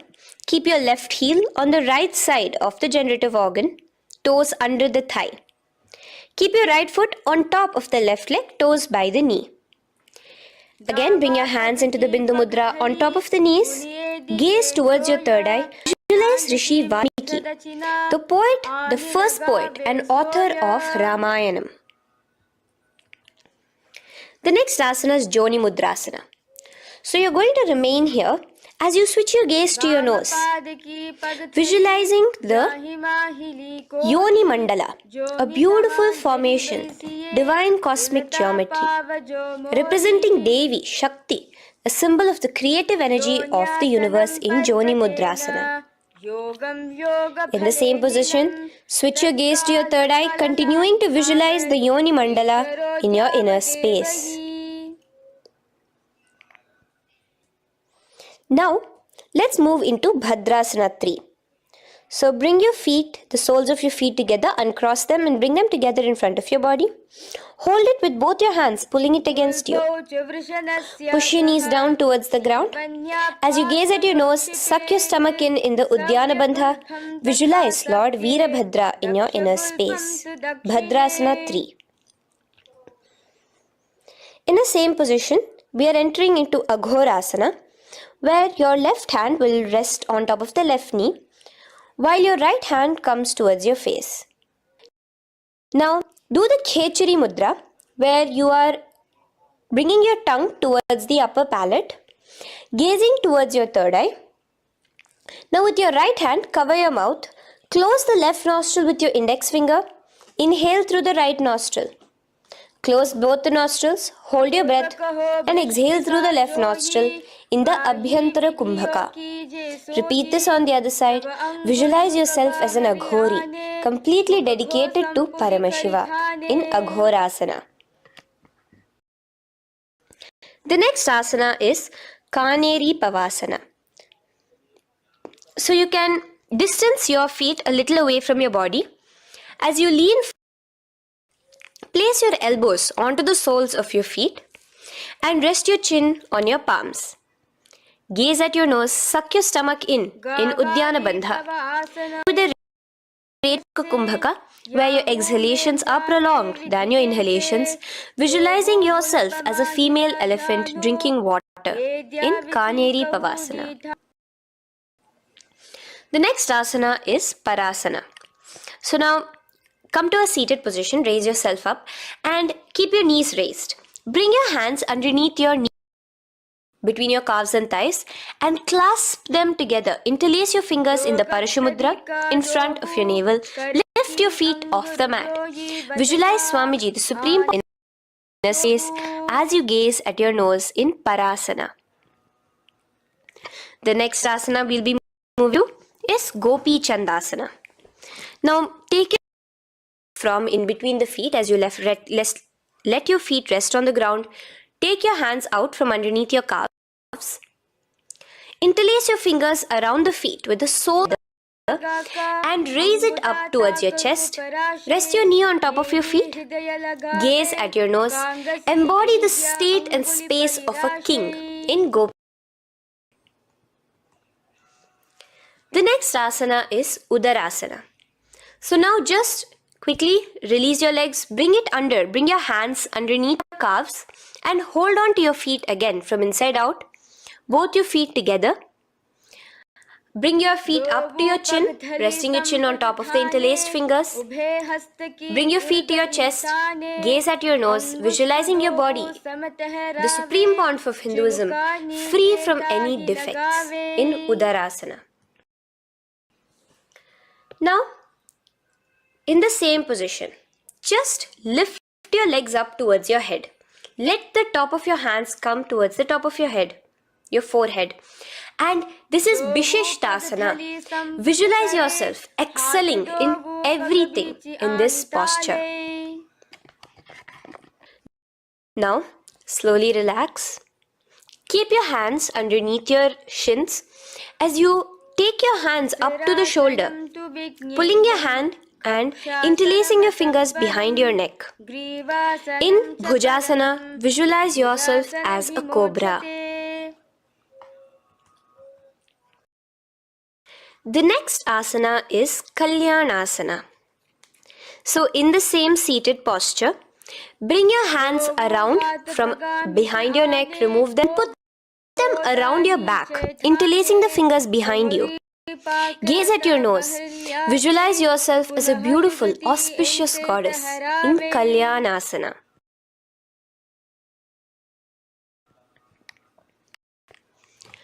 The next posture is Sankatasana. So now, from behind you, release yourself completely onto the ground. Place your left knee on the mat and the left foot flat. Sit on top of your left foot, knee pointed forward. Raise your right leg on top of the left, bringing the right heel to the left hip.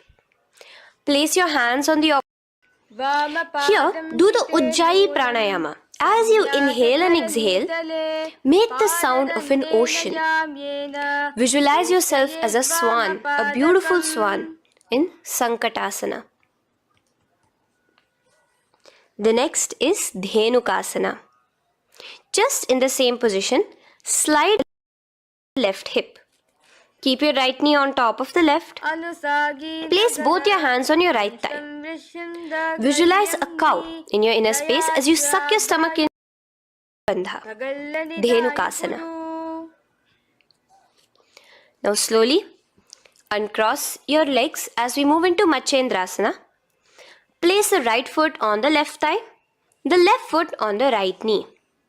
Bring your left hand behind your back, hold the right thigh. Twist a little bit. Place your right hand on your left thigh. Twist your body, gaze towards your third eye, visualizing Swamiji in your inner space. The next asana, Matsyendrasana 2. Untwist your body. As you clasp the respective toes of both your feet with your hands, lean forward and down, bringing your forehead to the ground in front of you. The supreme point of Hinduism in your inner space. Raise up now. Keep your legs in the same position. We have the Guru Asana. Interlace your fingers together and place it over the topmost knee. Suck in your stomach in the Uddiyana Bandha, in the Moola Bandha. Tuck your chin to your chest in the Jalandhara Bandha. As you engage all three bandhas, visualize Swamiji in your inner space. Now, repeat Sankatasana on the other side. So, you can release your hands, your legs as you cross the other leg over. Visualizing yourself as a swan, remember to put your hands on the opposite knees. The next asana, Dhenukasana, repeating it on the other side. Slide your leg out, bring both your hands to the topmost knee. Suck your stomach in the Uddiyana Bandha. Visualize a cow in your inner space. Again, repeating it on the other side. Bring your legs to the cross-leg position. Twist your body around as you gaze at your third eye, visualizing Swamiji in inner space. Untwist as we enter into Machandrasana 2 on the other side. Hold on to your feet, bring your forehead to the ground. You're going to visualize Swamiji in your inner space. Slowly raise up and let us do Guru Asana on the other side. Engage all the in the Mahamudra Bandha. Interlace your fingers, place it on top of your knee. Continue to visualize Swamiji, the Supreme Pontiff of Hinduism, as we do Guru Asana. Now, slowly uncross your feet and place them flat on the ground, knees towards the chest in Pashasana. Hands keep your opposite knees together and keep your spine completely erect. Continue the Khechari Mudra where your tongue is pressed against the roof. As you gaze at your third eye, visualize Swamiji in your inner space. Continue the Ujjayi Kumbhaka. As you breathe in and out, make the sound like an ocean. Now in the same position, just bring your chin towards your knees in Bodha Shokasana. Lean forward, gazing at your nose, and visualize Swamiji, the abode of bliss in your inner space. Now raise up and bring your hands, uncross your hands, bring your hands underneath your knees, clasping the opposite elbows in Kurakatasana. Gaze at your nose, visualizing Swamiji in your inner space. Now, the same position as Kurakatasana, just cross your ankles into Sumati Asana. Toes pointed upwards. Gaze at the nose. Visualize the great and Maharishi Sumati in your inner space. The next asana is Dandasana. Out straight in front of you. Keep your arms straight above your head. Interlace the fingers from inside out. Let your wrists point outwards. Mahamudra Bandha, all the 3 bandhas. As you gaze at your nose in Dandasana, visualize Swamiji in your inner space. This is Arambhasana. Now keeping your legs straight, release the Jalandhara Bandha and the Uddiyana Bandha, keeping your perineum clenched in Mula Bandha. Lean forward and down.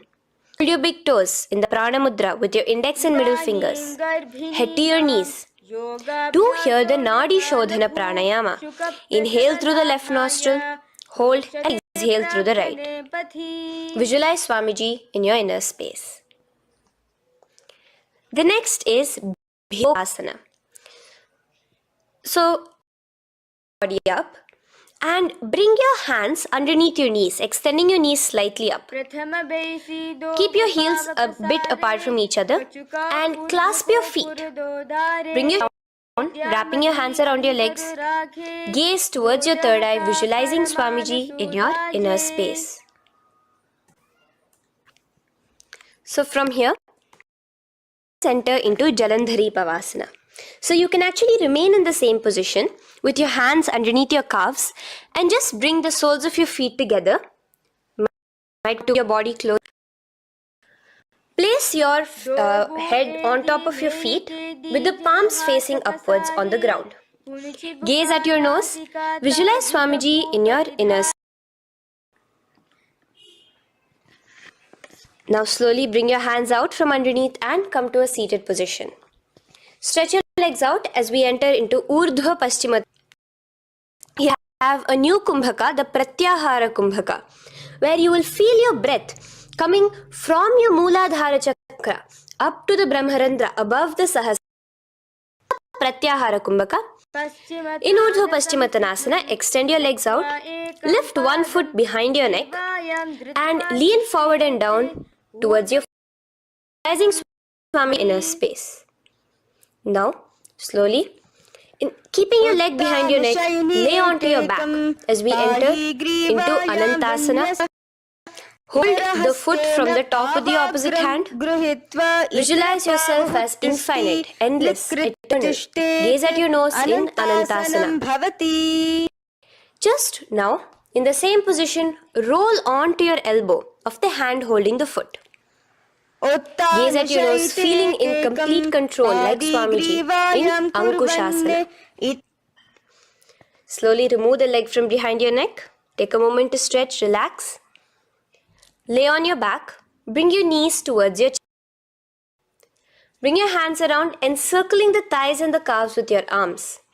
Roll to the left and right in Drishasana, visualizing Swamiji in your inner space.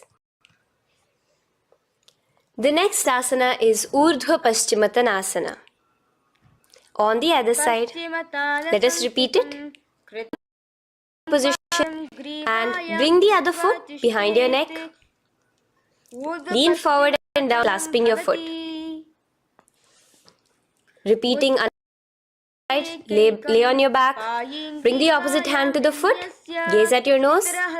And continuing to gaze at your nose, roll onto the elbow as we repeat Ankushasana on the other side. Now, you can release your foot and try to remain in the same position without removing the leg from behind your neck as you do to cross behind your neck with both your legs behind your head. Laying on your back, bring both your hands to clasp behind your back. Gaze to your nose in your inner space in Yoga Nidrasana. As we enter into Atma Ramasana, in the same position you can uncross your hands from behind your back, bring it up, continuing to keep it underneath the legs. Just clasp it behind your neck. So you can bring your legs out from behind your neck. Just let your hand on your neck, gazing to your nose, visualizing the Atma Rama, Bhagavan Mahavishnu within you as your soul blessing you as you gaze at your nose in Atma Rama. Now you can release your hands and legs. Continue to lay on your back as we enter into Kochikasana. Bring your knees to your chest, facing upwards. Extend your arms sideways as you gaze towards your third eye, visualizing Swamiji in your inner space. Now, from Kochikasana, keep your arms reached out to the sides at shoulder level. As we enter into Jatara Parivritti 1, keep one knee bent, twist it and bring it to the ground on the opposite side with the other leg extended straight. In Jatara Parivritti 2, keep both the knees side. And in Jatara Parivritti 3, keep both the legs straight to one side. Throughout this, keep your head looking in the opposite direction. Repeat this on the other side. You can bring your knees back to your chest. Let your legs out, go to the other side and do Jatara Parivritti 1, 2. The next asana is Dvipada Pitham. So now, from Jatara Parivritti, you can bring your feet down, lay on your back with your knees pointed on the ground. Extend your hands, holding your ankles. And lift your hips up. Engage the Jalandhara Bandha automatically as you raise your hips up. Gaze at your nose, visualizing yourself as a bridge in Dvipada Pitham. Now, in Paryanka, back onto the ground and place your feet flat. Bring your arms over your head, placing the hands flat near your shoulders with the fingers pointing towards the feet. Lift your entire body up and off the ground in Paryankasana as you visualize yourself as sturdy as stone furniture. Lay back down slowly as you bring your hands out. Keep your knees to your chest here and your hands on the shoulders as we enter into Svottanasana. on your back. As a playful dog, move your hips in the circular motion. Do the Sahaja Kumbhaka. Enter into Viparita Karani.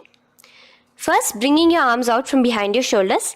Let your arms be extended by the side of your body. Use the strength of your arms, palms flat on the ground, to push your body, your upper body, your lower body off the mat. And keep your legs straight above you. Move your legs around and around in Viparita Karani. Automatically the Jalandhara bandha is engaged. Breathing during the Jalandhara bandha is the Murcha Kumbhaka. Visualize Swamiji in your inner space. The next is Viparita Karani 2. In the same position, just stop the rotational movement of your legs. Visualize Swamiji in your inner space. Now, as we enter into Asana, just let your feet from the top rest onto the ground above your head. Interlace your fingers in the Parashu Mudra behind your body. Visualize yourself as a plow in Lasana, going to engage the Jalandhara bandha.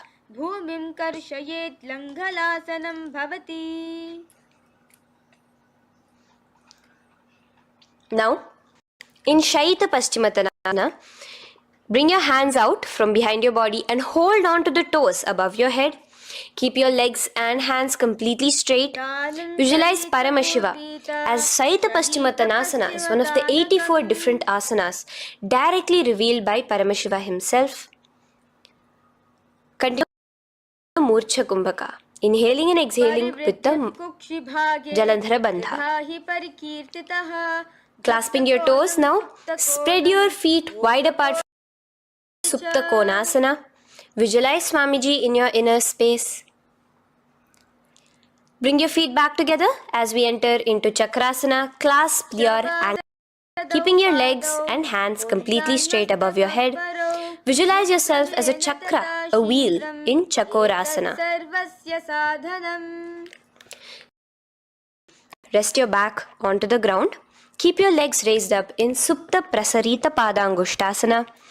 Clasp the respective toes in the Prana Mudra with your index and middle fingers and spread your legs out wide apart from each other. Visualizing Swamiji in your inner space, restart the Ujjayi Kumbhaka where you're inhaling and exhaling, making the sound of an ocean. Bring your feet together in Supta Padangushtasana in the same position, continuing to visualize Swamiji in your inner space.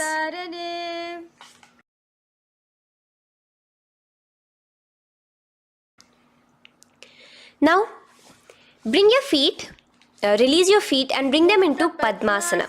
As you lay flat on your back in Matsyasana, hold the opposite elbows over your head, gazing at your nose. Visualize Matsyavatara, the fish form of Bhagavan Mahavishnu. Now in the same position, put one hand over the other, extend it straight above your head. As you visualize Lord Rama in your inner space, continue to gaze at your nose. Now, slowly bring your hand as we enter into Sarvangasana. Lift your hips and legs up into the sky, crossing your legs in Padmasana. Let your hands support you, your elbows on the floor. Do the Jalandhara bandha as you gaze at your nose in Sarvangasana. Now, bring your hips back onto the ground in Vrishchikasana. In the Padmasana, just remove one foot alone. Keep one foot on the opposite knee as you pull the knee towards your face. Let your hands stretch out above your head, hooking. Raise your upper back off the ground, visualizing yourself as a scorpion in Vrishchikasana, gazing at your third eye. Do the Jalandhara bandha, tucking in your chin to the chest. Now just switch your legs around as we repeat Vrishchikasana on the other side. Continuing to visualize yourself as a scorpion, gaze at your third eye.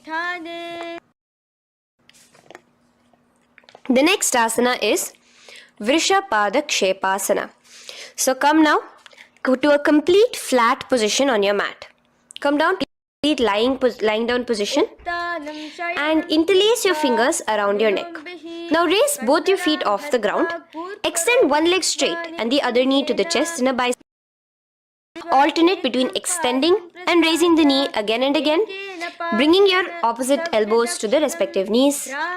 Visualize Swamiji in your inner space. Breathe in from Vrishabhadakshepasana. Now lay flat onto the ground with your hands by your side as we enter into Marottanasana, where you will be lifted one by one, touching the ears with your knees.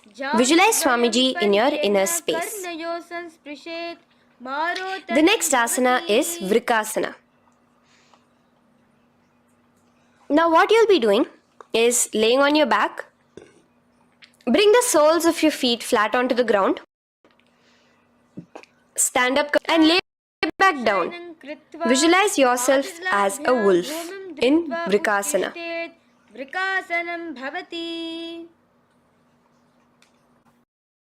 Now come back to a seated position as we enter into Luthasana, where you are going to be quickly throwing your legs above your head as you roll over completely, finishing in a prone position. Do this a couple of times. Come forward, roll over. Come forward and roll over again. Visualize the supreme point of Hinduism in your inner space. Now take a moment to relax. On your belly with your toes extended in Saratha. Keep your hands onto the ground by your shoulders. Now here, contract your lips and make a sound like a flute whistling while inhaling. Carry yourself as a ratha, as a chariot carrying warriors into battle for dharma on your back. Now from Sarathasana, let us enter Langanasana. So place your palms on the ground and bring yourself to a plank position. Jump your leg forward and back between your arms, visualizing inner space. Jump forward now. When your legs are between your hands, stand tall.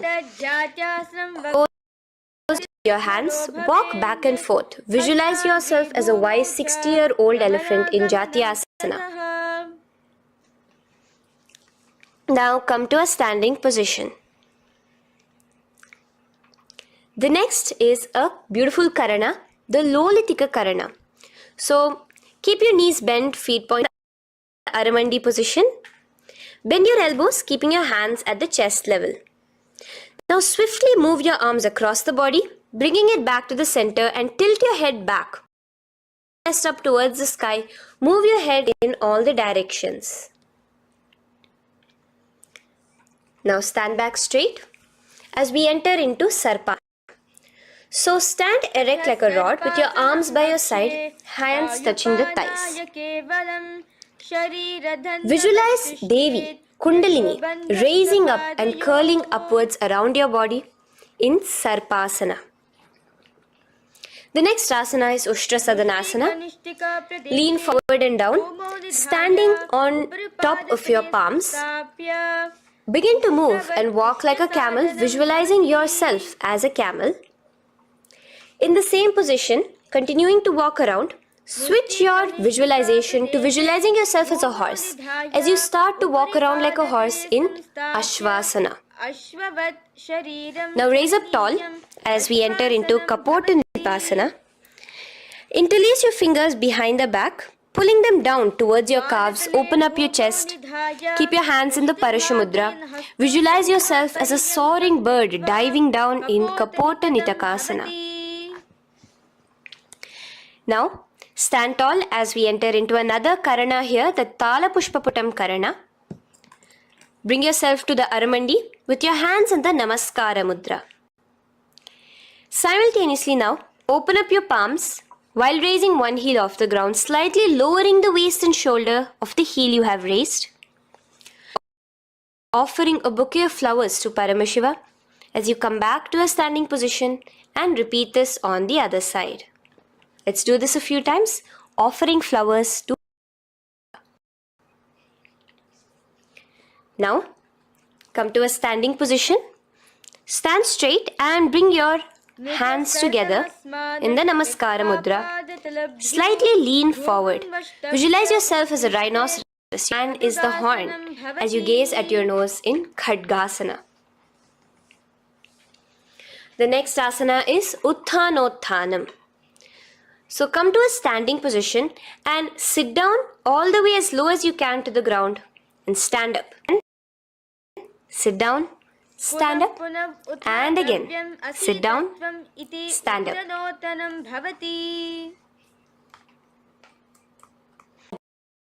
Your nose throughout this. The next asana is Musalasana. Now come back to a standing position. Raise your hands above your head, tall as you jump repeatedly. Visualize yourself as a mace. Jump here in Musalasana. The next asana is Uchchirshaka. To a standing position. Pull the sole of one foot towards your belly. Now, with the other leg, sit down and stand up. Release the leg.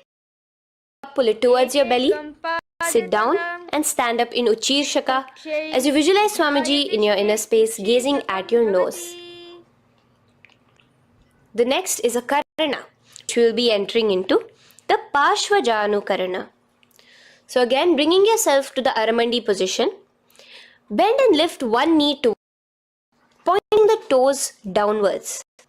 Keep your arm around the knee, holding it with the hand in a fist.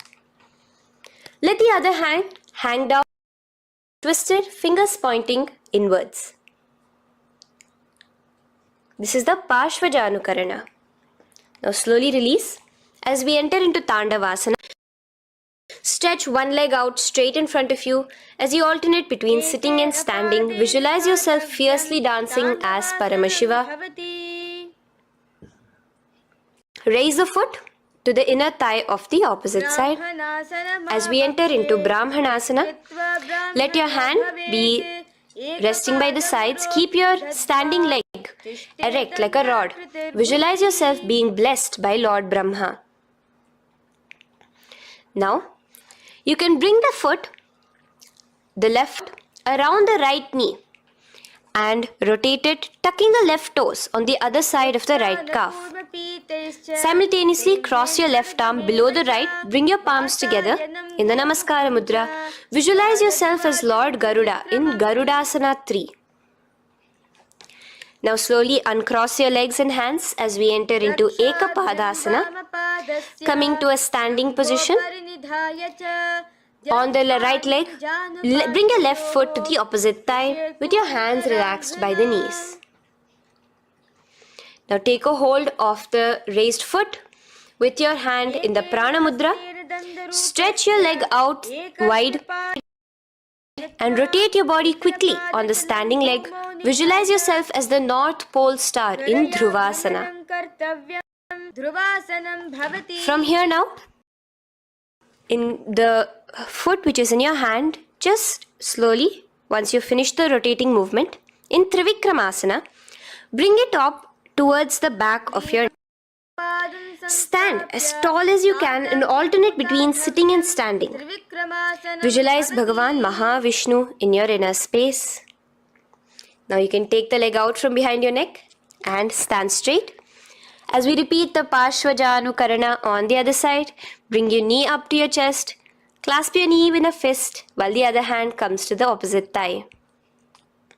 Hold there for a second and stretch your leg out. In Tandavasana, sit and stand. Visualize yourself fiercely dancing. Bring the foot to the inner thigh, standing straight like a rod. Get your hands by your sides. Visualize yourself being in Brahmanasana on the other side. Move into Garudasana 3 on the other side as you rotate your leg over, your hand under. Visualize yourself and uncross yourself as we move into Ekapadasana on the other side.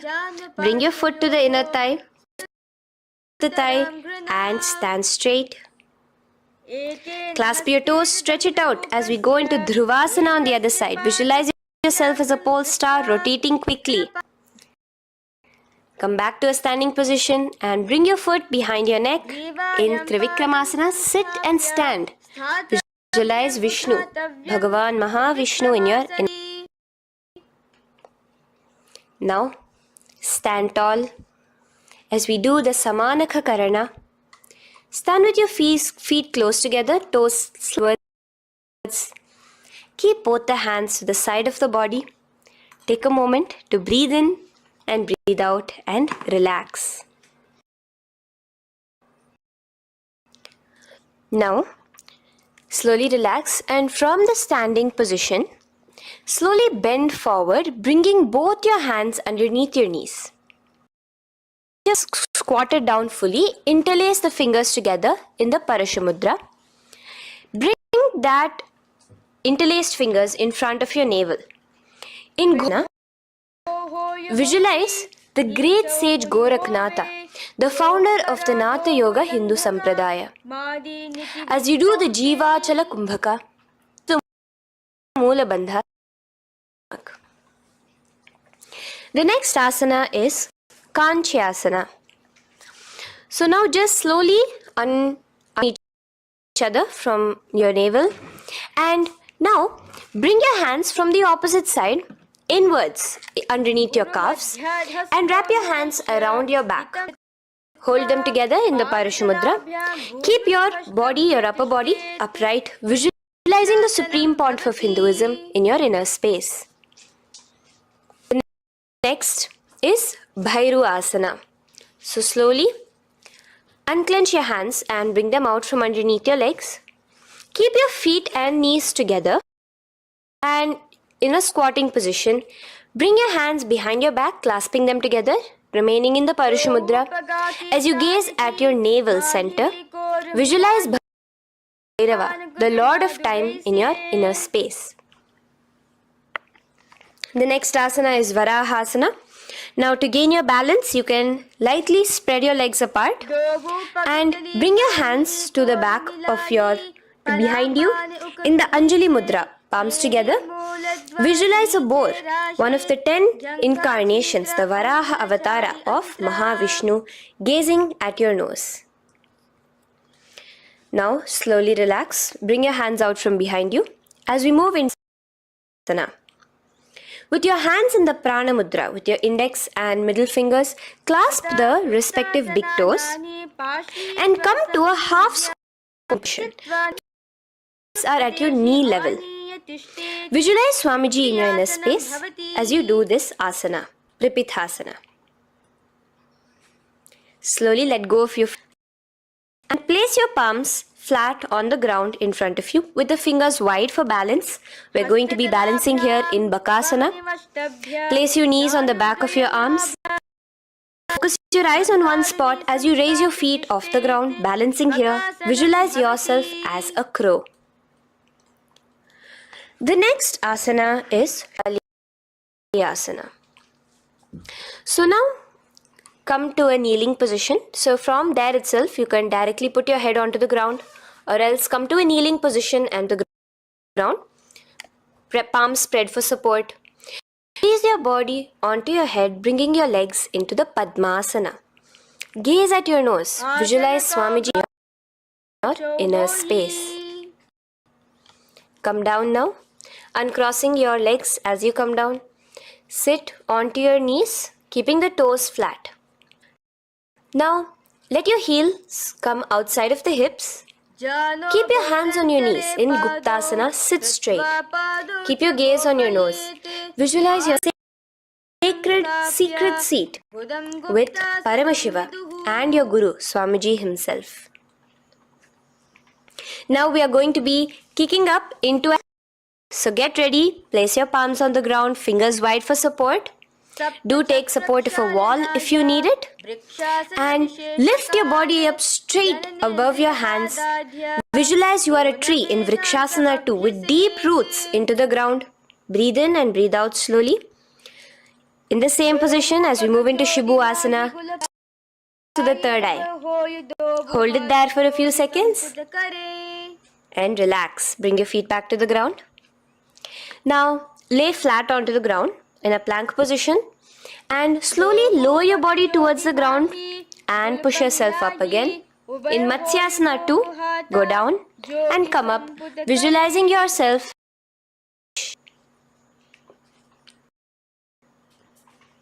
The next asana is Sarpasana 2. So here you're going to lay prone, completely lower yourself to the ground. Bring your hands to the hips. Extend your legs together and point your toes backwards. Lift your and move left to right. You're moving like a snake while visualizing yourself as a snake in Sarpasana 2. Relax your chest back to the ground. Now, keep your feet together, pointing backwards. As you bring your elbows onto the ground, rest your upper body on your elbows. Bring your hand up, Padma Mudra, with your little fingers and thumbs together, and rest your chin on your hands. Niralambanasana, where feeling yourself completely submit, Swamiji is there in your life. Now, slowly relax, place your palms on the ground beside your chest and your hands straight up completely. As you bend your knees, bringing your feet to touch the top of your head. Lean your neck back, touching your head with your tip of your. See yourself, visualize yourself as an umbrella, protecting your Guru from the sun's rays in Chhatrasana. Slowly relax. As we move into Vajrasana, just push your body back and sit on top of your knees with the heels flat on the ground. Now stretch your arms, palms facing downwards. Place your forehead on the mat. Visualize you are the weapon of Indra, the Vajra, symbolizing indestructibility as you gaze at your nose. As we enter into Meshasana, raise yourself into the same Gajasana position on your hands and legs with your hips pointed upwards and alternate striking the ground with hands. Experience yourself, visualize yourself as a powerful ram as you alternate striking the ground in Meshasana. Now stop striking the ground, bring your palms down again. As we move into Ajasana, kick your legs off the ground and put your forehead to the mat. Let's do it again. Kick your legs off the mat, lower your forehead to the ground. You are unborn, existing for all of eternity in Ajasana. Now, come to a seated position as we move into Dhanantara Asana. Sit on your heel with your legs together. Pull your toes underneath you, hands top of the knees. Gaze at your nose, visualize Swamiji in your inner space. Here, do the Ujjayi Pranayama, inhaling and exhaling like an ocean. Asana. From Dhanantara Asana, now interlace your fingers in front of you and then behind you. Stretch your arms towards all the sides, backwards, forwards, giving a massage to the various different joints and muscles in your body. Lean forward, get up again, continuing to visualize in your inner space. Relax your hands and now take your respective heels and point them outwards, outside the side of your hips. Keep your hands on your knees, with your thighs and knees resting on the ground, spine straight. Visualize yourself as Lord Garuda in Garudasana 4. You have Mahavishnu on your back as you are flying. The next asana is Ananda Mandirasana. Now you can continue to remain in the same position. You can bring your feet pointing inwards. Use your hands to clasp underneath your ankle. Make sure your knees are spread out wide. Visualize residing in the blissful space of a temple. You are in a temple in Ananda Mandirasana. Now, we move into Mandukasana. Keep your knees wide and sit on top of your ankles. Your hands underneath your knees. Gaze to your visualize yourself as a frog. Suck in your stomach in the Udyana Bandha and remember to do the Manduki Mudra, your tongue your frog-like tongue, the nectar dripping from the Sahasrara Chakra in Mandukasana 2. Now, as we move into Narasimhasana, tuck your toes in top of the heels. Place your palms on the ground, spread your fingers wide and spread your knees apart onto the ground too. Gaze towards your nose, stick out, exhale forcefully, visualizing the Narasimha Avatara, the form of Mahavishnu as a half lion and half man. Raise up, bring your hands off the ground. Here we'll be doing a new pranayama, which is the Bhishraka pranayama, as we enter into Bhishrakasana. So continue feet on the floor. As you bring your hand up to your face, make a hollow of your palms and place it over the mouth. Keep your thumbs under your teeth and close your lips. Gaze to your nose. Inhale through your left nostril, exhaling through the mouth. Gaze at your nose again. Visualize yourself as Devi, presiding over all minuscule fears you may have within you. Now moving back into the Ujjayi Pranayama, let us do Makadasana. So you can take your hand and slowly remaining in the same position, bring it to your armpits. Bring your fingers to your armpits. Imitate as if a monkey is scratching. As you gaze to your third eye, visualize a playful monkey in Makadasana. From Makadasana, let's move into Vajra Sangharasana. So you can slowly lift your knees, balancing on your toes, sitting on the heels. Bring your hands behind your back and clasp the opposite elbows. Gaze to your nose, embody yourself as a diamond-like strength for yourself and your Sangha. The next asana is Khanjanasana.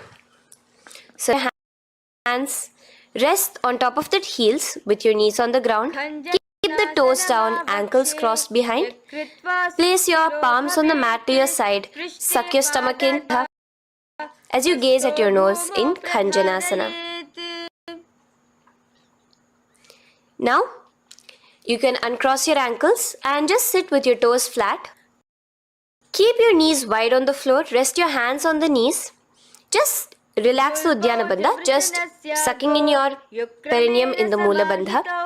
Gaze at your nose self as a turtle with a stable body and mind to live for hundreds of years. And without changing anything in your physical posture, just uniting with Swamiji in Yogasana. Now, raise your knees. Cross your ankles behind your back until the feet are coming towards the opposite knees. Now, bring your hands behind you to the calves with the fingers inside, the thumbs outside. Gaze at the third eye as you visualize yourself in a space of oneness with Paramashivoham himself. Now you can uncross your ankles, come back to us standing on your knees as we enter into Ushtrasana 2. So now, in a kneeling position, bend backward, hold your ankles with your hands. Keep your arms straight. As you push your hips forward and tilt your head backwards, visualize yourself as a camel in Ushtrasana.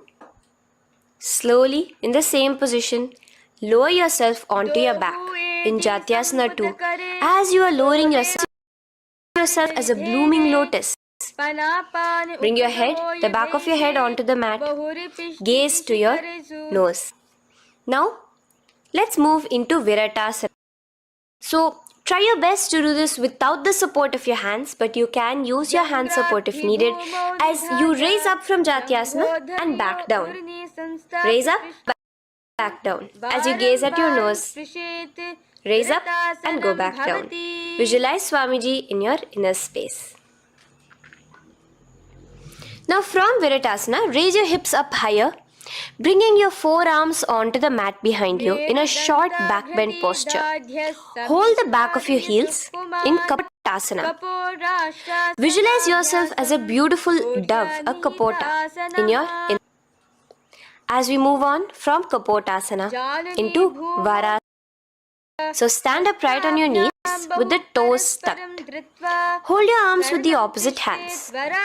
Gaze at your nose. This is the boon fulfilling posture. Visualize your boon becoming a reality directly from Paramashiva himself in Varasana. Now, keeping your knees together, toes tucked, just lean forward, bringing your head onto the mat, holding your head with your hands. Visualize yourself as a boar, as the Varaha Bhagavan Mahavishnu in Varaha Asana 2. Now, just kick your legs off the ground as we enter into Mundasana. Raise yourself up into a headstand posture, visualizing yourself as a lopped tree. Gaze at your nose. Breathe in and out in the Sahaja Kumbhaka. Slowly relax. Come to a kneeling posture. Sit on your heels. Bring your head down beside your knees. Your elbows adjust. Hands holding your head. Exhale through your mouth as you gaze at your nose, visualizing Swamiji in your inner space in Andhasana. Push yourself off the mat as you come lying prone on your belly. Let your arms be extended straight out, and together lift your thighs and chest off the ground, stretching your body, balancing there. Visualize yourself as a locust in Viparita Shalabhasana. The next asana is Kapalasana. So slowly lower yourself back to the ground. Now, laying on your belly, bring your arms to your side, palms downwards. Keep your forehead on the ground and chest on the mat. Only lift your legs up into the air. Only your legs are lifting up. Visualize yourself as a skull. You are a mind with purified thoughts, a strong will to attain enlightenment in Kapalasana. The next asana is Akasha Kapotasana. So now, in the same position as you are, let your arms be straight out behind you. As you kick your legs up and over your head, bring your feet slowly to the mat in front of you. Push yourself, balance there. Visualize yourself as a free and open flying dove in Akasha Kapotasana. Bring your legs back out. As you lay flat on the mat, now push yourself onto your knees. Place your forearms on the ground and touch that your navel is touching your knees. Be sturdy, visualizing yourself as a sparrow in Chatakasana. The next Asana 2. So your forearms are on the ground. Now slowly raise to your toes and kick your legs off the mat, slowly lowering your legs to your head as a scorpion as you balance in Vrishchikasana 2. Slowly release yourself, coming back to the ground as we enter into Vrishasana. Sit down on top of your right heel and let your left foot remain outside of the hip, the ankle to the side. Place your hands on the mat, visualizing yourself as a bull. Vrishasana. Now, bring both your knees underneath you, sit on both your heels, cross your left leg over top of the right, lightly, and in Lolasana, push yourself off the ground. Your knees are off the ground, you're just balancing on your hand above the mat. Visualize Swami. Lower down now. Bring the left foot now outside. Bring the right foot out and sit on your left heel now. As we do Vrishasana on the other side, visualize yourself as a bull. Here let us get into a very powerful asana, Balagunasana. So place your left toes on the ground, sit on the heel of your left foot. The right foot flat with the knees raised towards your chest. Maintain your palms on the respective knees. Be upright. Visualize Balagunahai, one of the 84 siddhas in your inner space in Balagunasana. Now come to a squatting position. Let your feet be flat as you bring your elbows under your thighs and wrapping it around your shins. Hold on to your ankles from the outside in Grahasana, visualizing yourself as an entire planet. Now, you can unwrap yourself as you sit on top of the opposite heel in Balagunasana on the other side. Maintain your palms on the respective sides. Balaguna hai, one of the 84 siddhas in your inner space.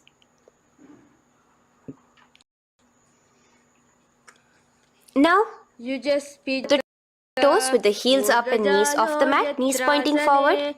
Now, keep your hands downwards on the respective knees. Keep your spine upright as you visualize Swamiji's in Utkatasana. The next asana is Vajra Sangharasana. Just spread your knees out wide in Utkatasana. Spread your knees out wide. Clasp the elbows behind your back. Visualize Swamiji in your inner space in Vajra Sangharasana too. The next asana is Anilasana. Now, sit with your feet hip width apart. Bring your soles of your feet from inside. Your palms facing downwards. Step onto your hands. Keep your arms straight, elbows together at the navel. Gaze to your nose. Visualize yourself able to consume and live off of air alone in Anilasana. The next is Asana. So from Anilasana, you can release your hands. Place the back of your hands on the mat with your fingers facing upwards. Facing towards your body, palms upwards. Step your feet on top of your hands and wrap your hands around your feet like a shoe. Walk around. Visualize you're wearing Paduka across the length and breadth of the world in Padukasana. Now bring your palms onto the ground. Stop moving around as we move. Kick your feet up into the air and let them fall back down. Let's go up again and come down. Kick up and go down as a rooster in Kukkutodana. The next is Viparita Nrityasana. So as you're kicking yourself up, you can go up into a complete, which is Viparita Nrityasana. Do take support if needed. And move around on your two hands as if you are dancing in Viparita Nrityasana. Slowly come back down to a standing position. Lean forward and let your feet be slightly apart from each other. Bring one palm down, arm straight. Bring the opposite hand to your head and be stable in Kunjarasana. Now just put that hand down as you your head. Repeating Kunjarasana on the other side. Be stable here. Now you can squat back down onto the ground. Keep your feet flat. Hold your respective ankles and lift your feet off the ground in Kadamba Asana. Visualize yourself a pious tree that promotes a long life. The next asana is Pavana Muktasana. Now sit down, bring your knees towards your chest. Let your hands wrap around your knees, hold it close to your body. Visualize all the excess vata, air, just balancing and releasing in Pavana Muktasana. Now, let us move into Chakorasana. So first stretch your legs out in front of you. Bring one leg behind your head. Now place both hands on the ground and lift your body off the ground while lifting the other leg too, up straight. Visualize yourself as a powerful source of energy. Gaze at your third eye in Chakorasana. Slowly relax back down. Now hold your left toe, index and middle fingers. Pull the foot to the left ear. We are entering into Dhanurasana 2. Extend your right leg out, keeping straight. Hold the big toe with your right hand. Place yourself as a bow in Dhanurasana 2. The next is Ashtavakrasana. So lift your left of the left shoulder.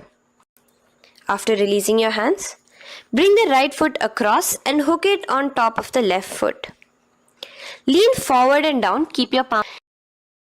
Extend your legs out to the left, lift your head up and chest. You're completely balancing only on your hands as you visualize yourself as a flying crane in Ashtavakrasana.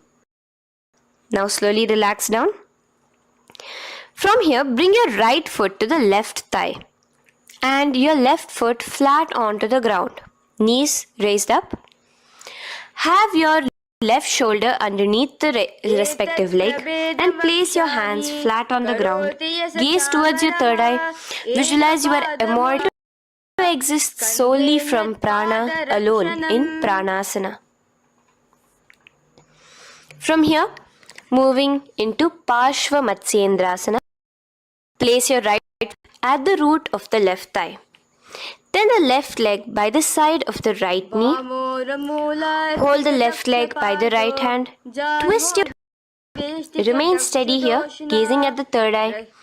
Visualize Matsyendranatha, the great Rishi Yogi, master of Hatha Yoga, in your inner space. Now slowly unwind yourself. As we repeat Chakorasana on the other side, lift the other leg behind your head. Put your hands on the ground and keep your entire body off the ground straight up. Gaze at your third eye, visualizing yourself as a powerful source of energy. Now relax back onto the ground. Let's repeat Dhanurasana 2 on the other side. Clasp your respective hands. Pull one foot back, the other foot extended forward, visualizing yourself as a bow.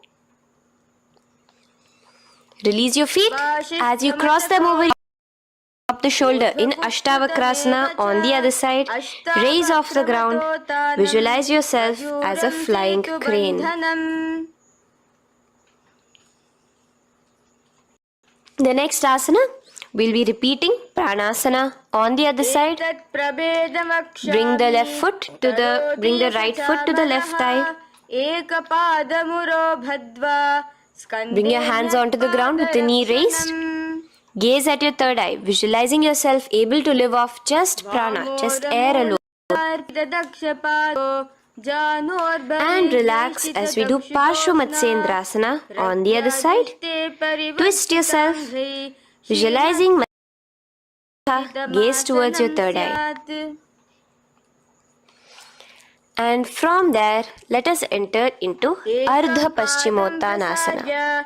Keep one leg. Press your perineum with the other heel. Bring your chest forward and down. Hold your toes and feet and bring your head towards your knees. Here, in Asana, visualize Swamiji in your inner space. Now raise up. And the foot which was rotated outside of the hip. Now hold the sole of your other foot and lift your leg up towards your forehead. Try to bring your, as you keep your knees straight, gaze towards in Kraunchasana. Visualize yourself as a crane. Relax down your leg.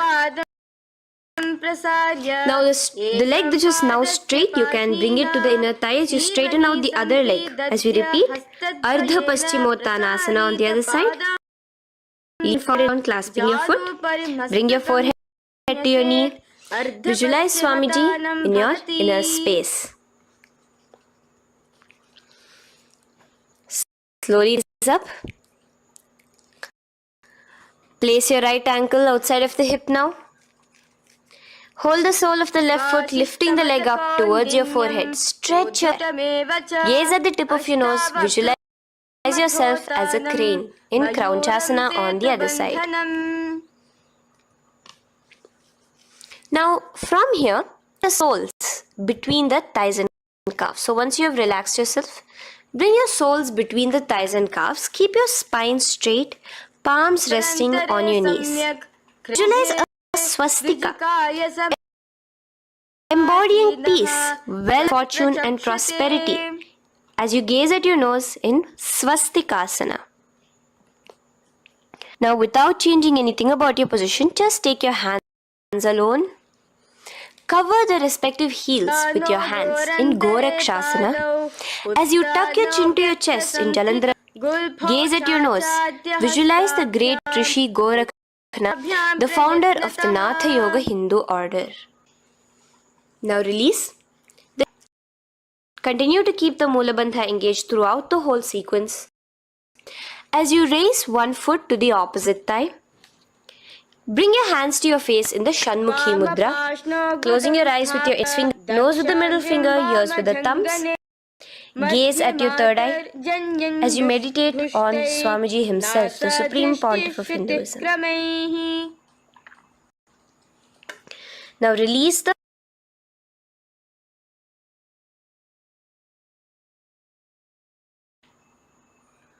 Shanmukhi Mudra. And in Yogasana 2, bring your legs into the Padmasana position over the opposite thighs. Keep your hands flat onto the ground beside your knees with the palm upwards. Sit straight, gaze at your nose. Here we'll be starting the Kaka Chancha Kumbhaka, where your inhalation will be through your wrapped like a pipe, and your exhalation will be through your nose. From Yogasana 2, beside your body, just to be flat on the ground and push your entire body off the ground, balancing. Visualize yourself as a rooster in Urdhva Kukkutasana. Now relax down. Come back to a seated position on the floor. Keeping your legs in Padmasana, insert your hands through your knees and place them on the mat. Remember, do not lift your body, just stay seated down there. In Siddha Haritali Asana, gaze to your nose, visualize Swamiji himself in your inner space. From there, let's enter into Hamsasana, where you will actually be pushing yourself off the ground. Lift your thighs up high above your shoulder, above your elbows as much as. Gaze to your nose, visualizing yourself as an elegant swan in Hamsasana.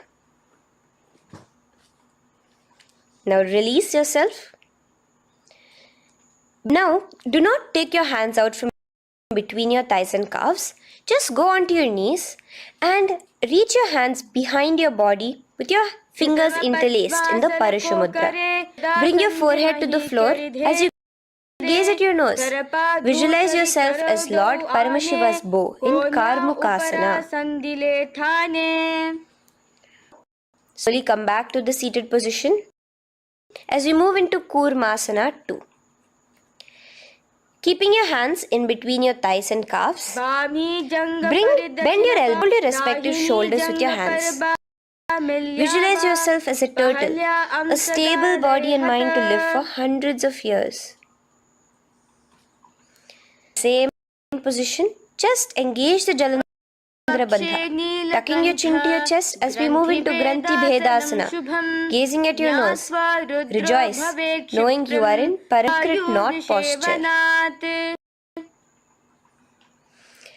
And from there, release the Jalandhara Bandha as you roll onto your back. Keep your hands on the shat on your back. As you visualize yourself as a turtle on its back, playful, gaze at your nose in Uttana Kurmasana. Now rock yourself back to a seated position as we do Pangu Kukkutasana. Now it's the same as your hands and the calves, except you placing one hand flat on the mat. Hold the wrist with the other hand. Lift your body up and holding only on one hand. Visualize in Pangu Kukkutasana. Now release back to the ground. Hold. Let's do Pangu Kukkutasana on the other side. Place the hand and bring the other hand holding the wrist. Push yourself off the ground. Visualize yourself as a rooster. Continue Kumbhaka. sucking in your breath through your curled tongue and exhaling through your nose as you slowly extract from between your thighs and calves. Let's do Girdharasana here. So now interlace your fingers in the Paramashivoham as you place your elbows on the feet, remaining your legs in Padmasana. Lean forward and down, resting your thumbs to your throat in Girdharasana. Visualize Swamiji in your inner space. From there now, sit to Padmasana 3. So your legs in Padmasana. Bring one hand over the other near your navel center. Engage all the three bandhas. Suck in your stomach. Perineum. Tuck your chin to your chest and gaze at your nose in Padmasana 3. Slowly now, as we move into Padmasana, bring your hands to the respective knees. Release the Jalandhara Bandha and release the Udyana Bandha, just engaging the Moola Bandha alone. Visualize Paramashiva in your inner space as you gaze at your nose in Padmasana 4. Entering into Karmukasana 2. So in the Padmasana position, hook your right hand index and middle finger in the Prana Mudra around the toe back, while your left hand on the knee. Now, as you visualize yourself as Paramashiva's bow, just release your right foot, hand to the left toe, and let your right hand be on the right knee. Now from here, let's do Karmukasana. Release your toes, cross your hands behind your back. Continue to keep your legs in Padmasana, and with your respective hands, cross behind your back. Hold on to the Prana Mudra. Engage all the three bandhas. Suck in your stomach. Clench your perineum. Tuck your chin to your chest. Visualize yourself as Paramashiva's bow in Karmukasana 3. Slowly relax the bandhas. Just keeping the Moola Bandha. Continue to hold on to your toes. The Udyana Bandha and the Jalandhara Bandha. Switch your gaze to the third eye. Realize you are Paramashiva's third eye itself. Anything you come across, you just rejuvenate it in Dridhasana. Now, try to keep your hands at the toes. If not, just keep your hands crossed behind you onto your back in Padmasana, where you are entering the Nagrasana position. Lay flat onto the back, visualizing yourself as a snake. Gaze at your nose in Nagrasana. Do the Sahakumbhaka, simple breathing, inhaling and exhaling.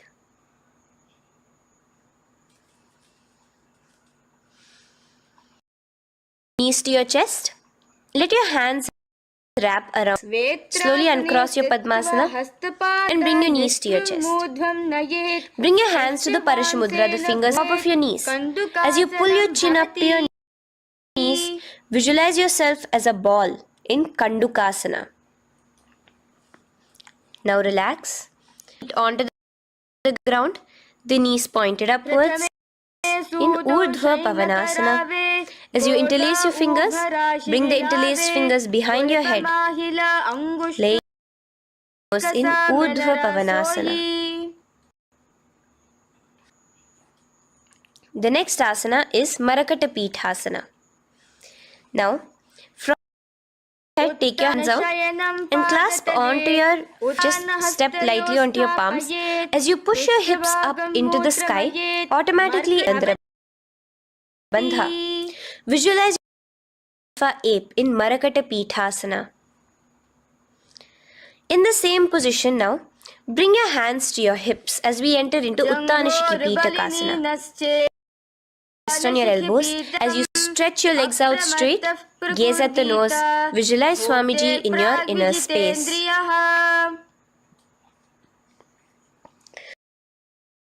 Continuing to rest on your elbows, kick your feet up high into the sky in Narakasana Stretch your palms out behind you, flat on the ground. Balance there. Visualize fully traveling through hell unscathed in Narakasana. Bring your hands to your hips now as we move into Tiryanavkasana. Angling your legs down at an angle, visualize yourself as a boat crossing the ocean of samsara in Tiryanavkasana. Now from there, come back straight as we enter into Dhwajasana. Keep your legs up high above your body, your hands stretched behind you. As you push yourself up, visualize where Kailasa's flag respected across all nations in Dhwajasana. And relax now. Flat onto the ground, palms slightly away from your body. Do not in Mritasana. You are visualize that. Visualize the Supreme Pontiff of Hinduism liberating you. Let your awareness to all the parts of your body in the Shakti Chalan Mudra as we do Mritasana.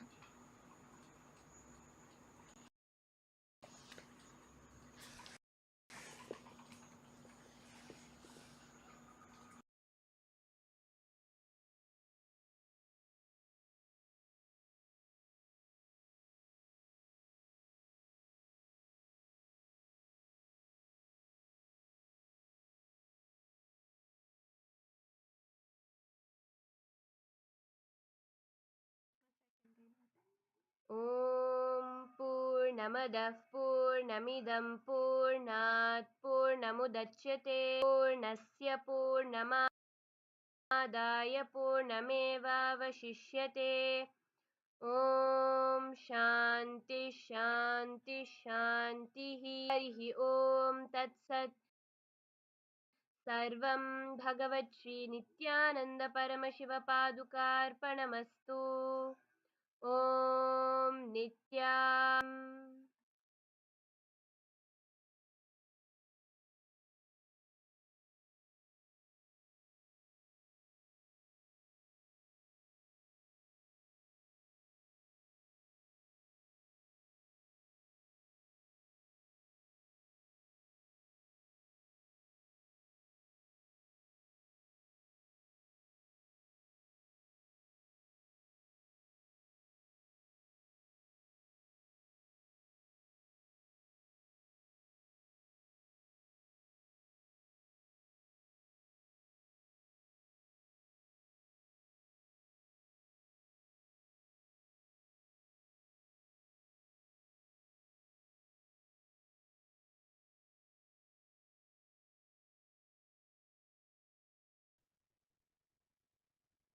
Nithyanandam Paramasukadam Kevalam Jnanamurtin Dvandvatitam Gagana Sadrusham Tattvamasya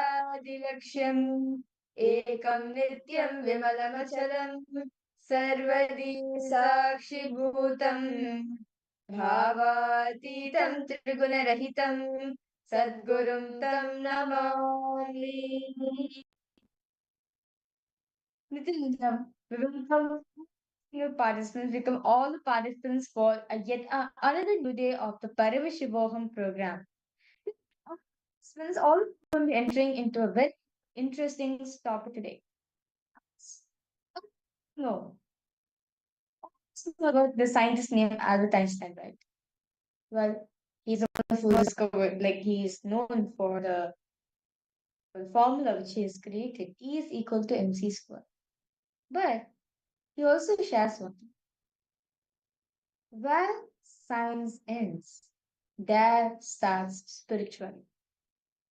Today, all participants, all will be entering into a very beautiful topic, all concerning a very deep topic today actually, and the secrets of the universe.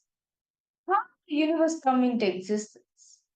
How are we connected to the universe? And what 14 dimensions, the 14 lokas which all of us have an extension, which all of us have an identity in, and how to manifest the universe in you, as Paramashiva is the constant in all. Not light, but Paramashiva consciousness, which is constant in all.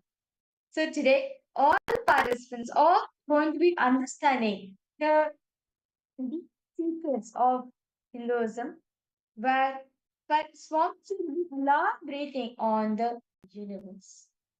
What is universe? How does universe function? Who sustains this whole universe? And how do we impact the universes around us? So, without a further delay, I welcome each and every one of you once again for this beautiful Paramashivoham program. And right now, we had a very beautiful yoga session, right? All of us did the Nithyananda yoga. And suppose how was the yoga for each and every one of them? If you have any inquiries, any questions, would you like to ask? Do feel free to post in the chat section as we are always available to answer any of the questions you're seeking for. And all of watching us on YouTube and on other social media platforms, you can actually head to paramashivoham.org and you can join us on Zoom. From there, you can click on the join link and join us in the Zoom rooms. And now, in that same space in which we are in after the Nithyananda Yoga, after we did the Prathama Vinyasa Krama and the Dvitiya Vinyasa Krama, we will do the power manifestation where we will be manifesting the power of third eye. And today, through the power of third eye, we see images that are being projected. So myself and Mahavira will be projecting a few images for all of you on the screen once you close your eyes. And you, Swamiji, what that image is, the details of those images, the colors, the shapes, the objects in that image, anything about that image. So, if you don't have it with you yet, and please tie your eyes, please take a minute to do so.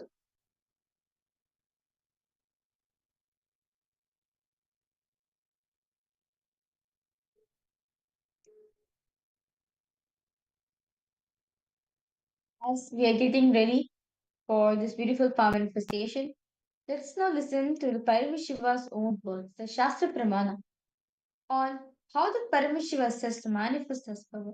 Very beautifully in Vijnana Bhairava Tantra, Paramashiva says, Kapalantar Manonisat Tishtan Nini Talochanaha, Kramim Manasgadhyad Lakshet Lakshamuttamam. He says very beautifully, by on the inner space within the crown center and sitting stably with having the eyes closed in succession. By the stability of the mind and inner space, through the power of the third eye, when one sees the ultimate goal, Lakshan, by having the vision beyond the sight that reveals any object or place at the space of oneness with the source Paramashiva. And even Bhagavan Sri Krishna spoke in the Bhagavad Gita, chapter 11, verse 8, where it says, Divyadam Chakshuhu Pachame Yogam Ishwaram. He's saying to Arjuna, the two things which you carry, Natumam Shakyasi Drashtum, Na tu Mam. You can't see my cosmic form with the two physical which you're having. Anil Chakshusha, meaning with the eyes seeing, you cannot see my cosmic form. Divyada Chakshuhu. Let the one third idea, Div Chakshu. Pash Yoga Meshwaram. So that you can behold my cosmic form. So Arjuna therefore gets initiated in the power of third eye to behold Bhagavan Shri Krishna's cosmic form. And Swamiji also experienced at the age of 12, where Swamiji was sitting in the public Kunda hillock and Swamiji was just meditating on the concept of pain, seeking the source of the first person in him.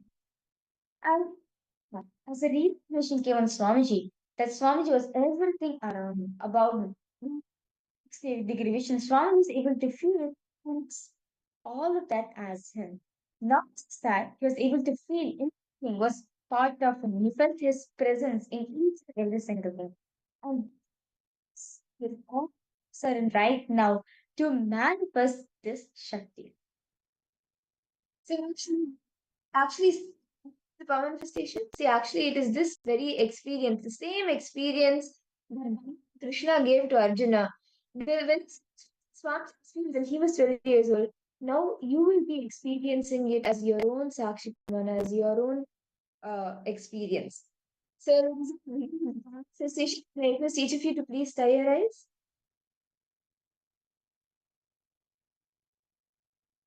Sit straight.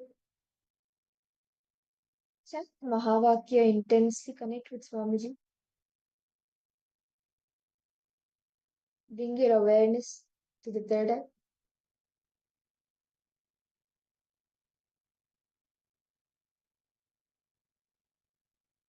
We will now be projecting an image for all of you.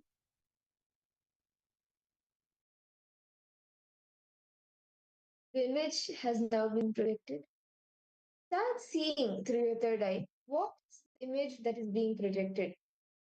What are the details Swami is revealing to you? The colors, objects, the size, the shape, anything? Please start revealing it. Chant the Mahavakya intensely.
Please relax.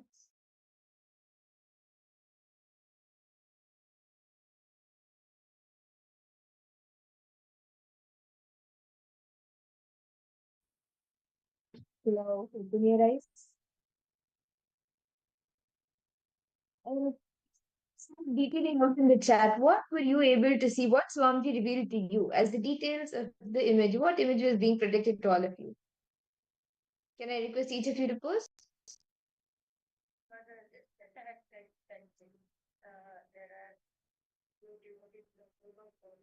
No. Sir, please post. Ma Shukrendra, Nithyananda, Ma Ananda Lakshmi.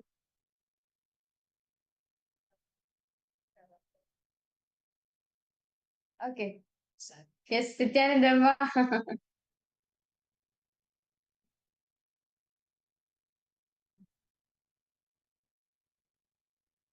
Okay. So as I revealed the answers for all the participants, so the image which we were projecting for all the participants to scan. So see through there was actually a picture of a plane which is taking off, like, which is above the runway. So you can see the runway lights are on, and it's a very beautiful thing to see that because it's the sun is set, like can say sunset, and it's on the runway, and it's a very beautiful scene to capture. Okay. And with the beautiful conversation that we all had, first session of the day. So, this session, right? Well, today all of us, for all the participants, we understood that today we are going to be understanding the cosmos matters in you. This is going to be in to the cosmos. So, Swamiji says that you need to know that vertical time zones exist.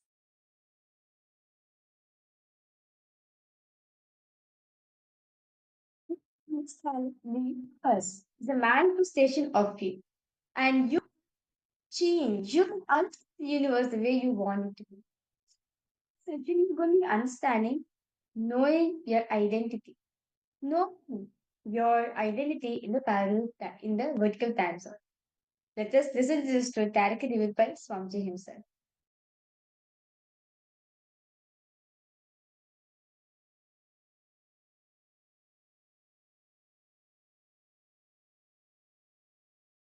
Since the beginning of time and space, Bhagwan Paramashiva, the all-powerful, all-pervasive, and all-knowing ultimate superconscious existence, revealed the Vedas and Agamas, the source scriptures of Hinduism, the truths about himself and the manifested universe and its multidimensional and simultaneously existing dimensions and worlds, also known as parallel universes or time zones. त्रुट्यानि प्रत्ययस्यार्थ कालो माया समुद्भवः. The Kala Tattva, which gives rise to the knowledge of various time zones and parallel universes such as Truti and others, is originated by Ananteshwara from the Maya. Bhagwan Paramashiva mentions that as we experience the various higher states of consciousness, we simultaneously experience the various time zones associated with them. We get transported to the parallel universes and experience the other dimensions of our own existence, of our own personality. Listen, Subarloka is all about stable bliss, absolute health and stable bliss. Maharloka is all about the highest peak abilities. Jana Loka is the place where you can exist in multiple bodies at a time. You experience oneness as the super reality. Tapaloka is that last struggle you go through. Sometimes you know you are Paramashiva, sometimes you just slip off, But again you say, I am Paramashiva. That space is the Tapoloka, an absolute surrender.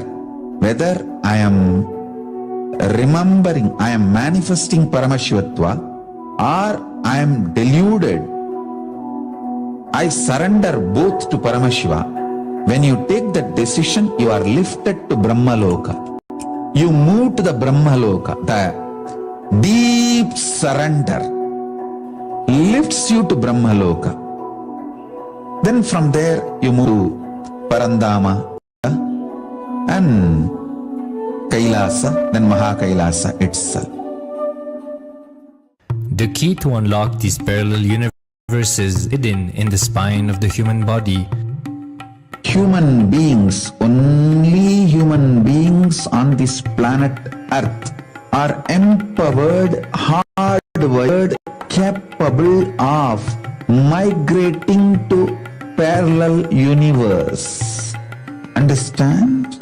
Your spine is not only hardwired, capable of fuel, charged to lift you off to different parallel universes. Sukritan manavo bhutva jnani chen mokshamapnuyat chaturashitareshu sharireshu sharirinam namanusyam vina yatra tattvahanantu labhyate. Of the 8 bodily forms, the human body is the most important, for it is this form in which one gets knowledge of the essence. This knowledge of essence cannot be attained in any other form other than human. The possibility you have need to be told to you. Understand? Even though animals have spine, because the majority of the time they spend horizontally, the spine is not capable getting fuel with a subtle fuel called ojas. The ojas need to be filled in your spine and the kundalini need to be ignited for you to reach parallel universe and different vertical time zone spaces. When our state of consciousness is raised, we start experiencing these higher lokas, allowing the various possibilities and powers available in these universes to start expressing in our own human body. Recently, scientists have discovered that the human body, particularly in the brain, naturally produces light in the form of biophotons. That when our state of consciousness is lifted, the brain moves from producing a normal 20 photons of light per centimeter square per second to more than 100,000 photons of light per second. That shows us that as we start to experience higher and higher states of consciousness, start to produce huge amount of light, which is directly proportional and translatable to the amount of possibilities and powers that start to manifest on this plane, as well as the freedom from pains and sufferings experienced by beings in lower states of consciousness. These higher lokas gives you various possibilities, powers. For example, imagine, visualize you going to a different country where the electronic gadgets are easily available. So naturally everything you can gain through the electronic gadgets will be available to you freely. Same way, Kamadhenu, Karpagavriksha, Parijata, all these are like different jets. Possibilities available in different lokas. Please understand, a permanent, irreversible power manifestation from the upper lokas is possible. Once these possibilities and powers start to express in the human body on the Bhuloka, our present plane, we reach a point of no return, where the cognitive shift which happens in us about who we are and what is the reality hidden behind this perceivable world frees us from the deluded ideas we have about ourselves and the life in the cosmos. The moment your consciousness is empowered to access and to exist in the parallel universe, no force in this Bhuloka planet Earth can torture you, abuse you, suffocate you. It is irreversible permanent enlightenment, irreversible permanent empowerment. In the source scriptures of Hinduism, the Vedas and Agamas, Bhagwan Paramashiva reveals about the importance of being initiated by a guru who is fit of giving initiation for us to raise into the various states of consciousness and experience the higher time zones.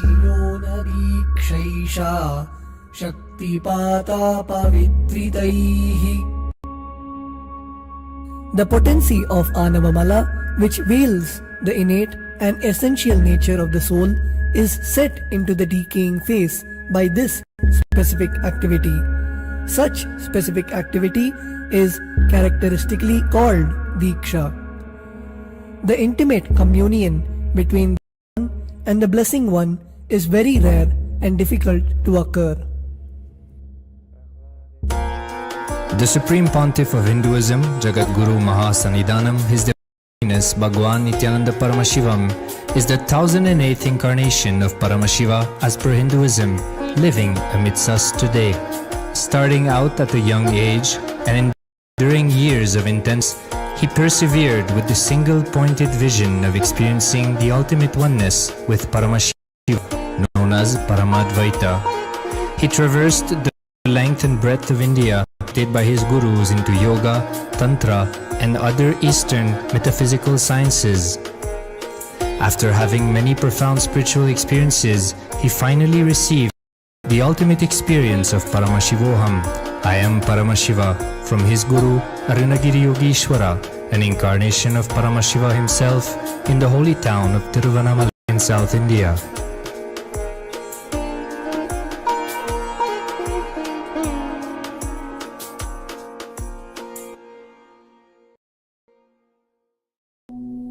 The brain is the body's most complex organ, containing more than 100 billion neurons, each of them in chemical and electrical conversation with up to 10,000 other neurons. Its sheer capacity to process the various happenings of life is astonishing. The scientific studies on the Supreme Pontiff of Hinduism's brain remarkably show that the complexity presents no difficulty for the Supreme Pontiff of Hinduism in managing his brain's activity. The Supreme Pontiff of Hinduism's capacity to control his brain is very fluid. He can easily shift his brain function and alter his brain waves, allowing him to travel into various time zones, possible and effortless. The results from the scientific studies conducted on the Supreme Pontiff of Hinduism showed that the human and brain is able to choose to alter the body and to travel to other dimensions at will. The possibility for people to experience the healing capabilities as well as the higher states of consciousness is an event of immense benefit for humankind. The science of altering the rates and progression of many physical diseases, mental instabilities, and ultimately the superconscious breakthrough has now been made available and achievable for today's humanity.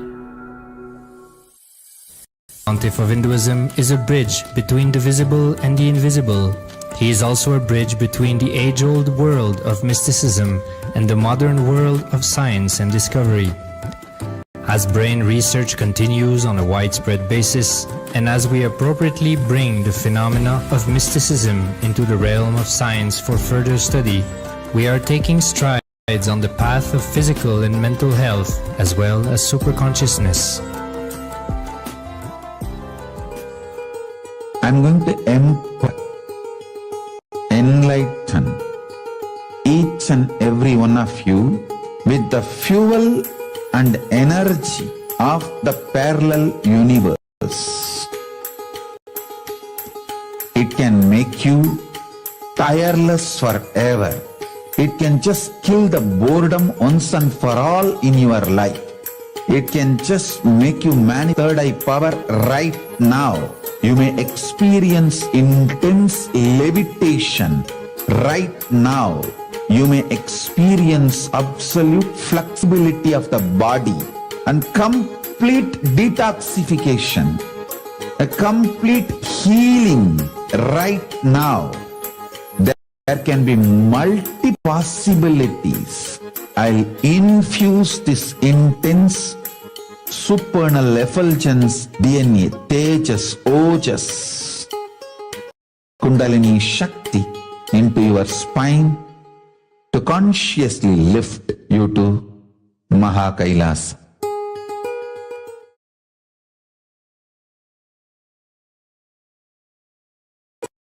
Hindu tradition, Sanatana Hindu Dharma is focused on this superconscious mutation, ultimate oneness. Sanatana Hindu Dharma reveals about this cosmos. It has vertical time zones, higher worlds, Bhuva, Suva, Tapa, Maha, Jana, Brahma, Vaikunta, Kailasa, the higher worlds and the lower worlds, Atala, Vitala, Sutala, Talatala, Mahatala, Bhatala. I'll project a simple description diagram of this lokas. Understand? Sanatana Hindu Dharma, the Hinduism, reveals about the cosmos, the higher planes, vertical time zones, and the lower planes, both. Just physical mutation and mental mutation happens in the lower planes of the universe. But conscious mutation, superconscious mutation happens in the higher planes of the universe, vertical time zones of the universe. Here I am projecting a simple description diagram of the vertical time zone.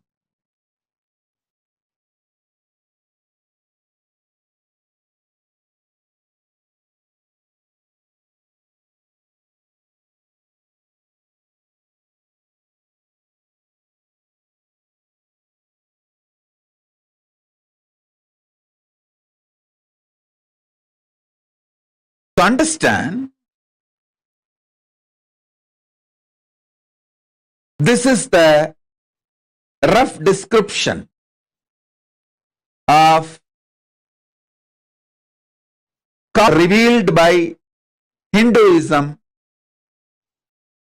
vertical time zones, Suvarloka, Maharloka, Janaloka, Tapaloka, Brahmaloka, is where conscious and superconscious mutations happen. The lower worlds, Atala, Vitala, Sutala, Talatala, Mahatala, Bhatala, Rasatala, in these worlds, just physical and mental mutations happen. So understand, this Brahmanda, cosmos, is focused on giving superconscious mutation to all beings and ultimate oneness, Paramadvaita Anubhuti. What I mean by the word vertical time zone? What I mean by the word vertical time zone? For us, 1 year is 1 day for the higher time zone, Swargaloka. That is why Nataraja, God of Swargaloka, receives 6 Abhishekam in a year. Because for Devatas in Swargaloka, the 1 year of Bhumandala, Bhuloka, 1 year of planet Earth is 1 day in Swargaloka. There are vertical time zones, Bhur, Bhuva, Suva, Tapa, Satya. The Satya Brahma resides there. 1 day of Brahmaloka is 4.32 billion human years. Understand? 1 day of Swargaloka means the vertical time zones, Bhur, Bhuva, Suva, Tapa. It goes and Satya, then beyond Satya is Vaikunta, beyond Vaikunta is Kailasa.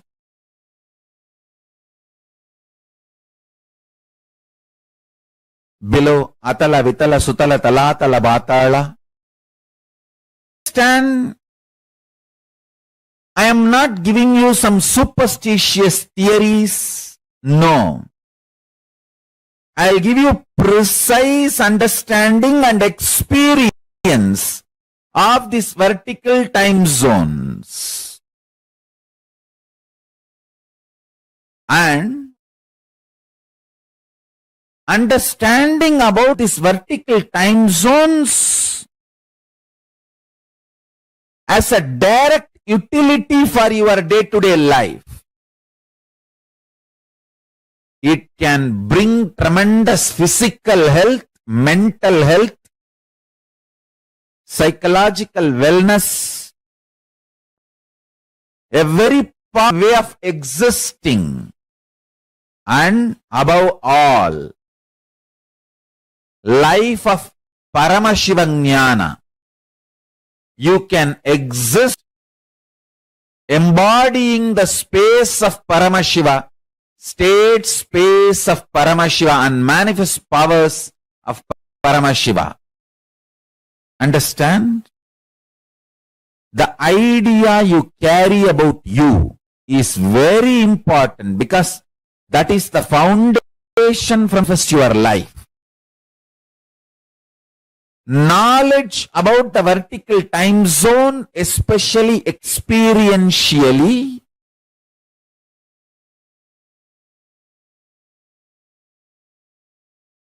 can change absolutely your life for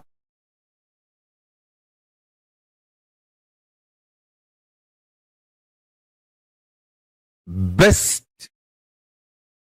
highest, supreme form of existence. The Paramashivoham makes you experience the state space powers of Paramashiva.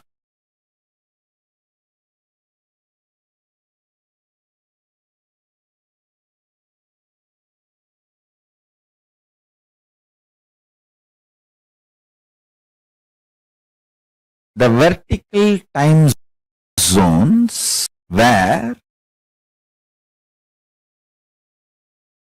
the intensity of the Kala time is higher and higher.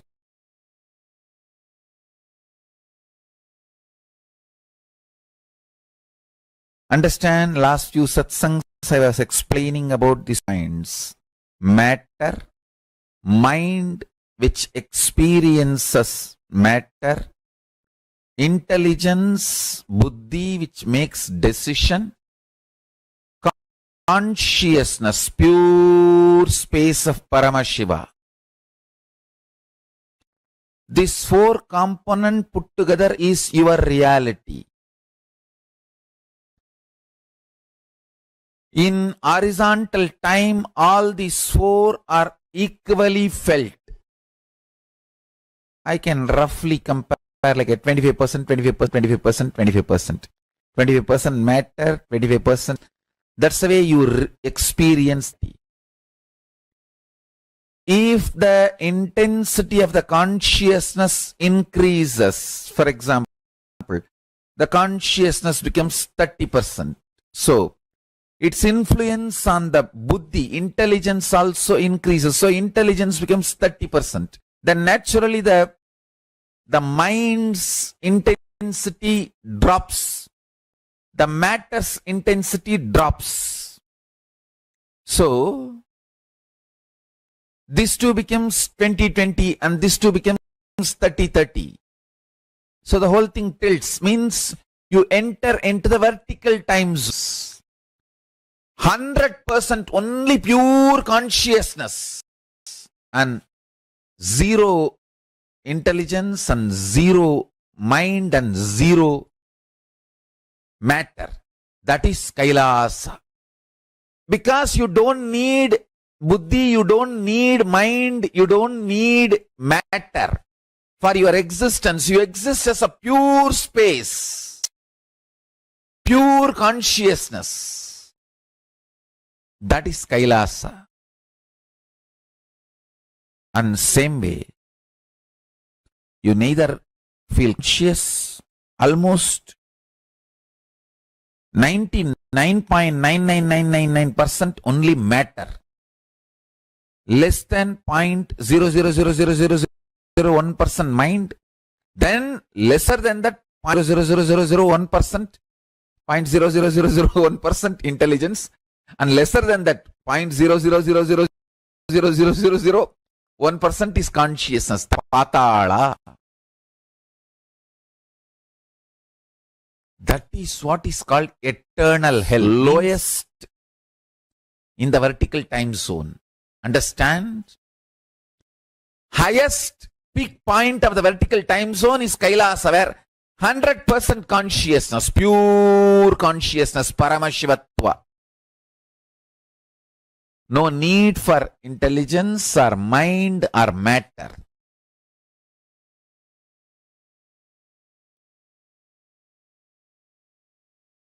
Then next is Satyaloka, where 99% is consciousness and 1% is divided into 33. 0.33 is intelligence and 0.33 is mind and 0.33 is matter. Like I'm giving you all rough definitions for you to understand. Then little lesser consciousness, Tapoloka. This is the way the vertical time zones are placed. Bhur, Bhuva, Suva, Tapa, Satya and Kailasa. The lower part, Atala, Vitala, Sutala, Talatala, Patala. Lower time zones.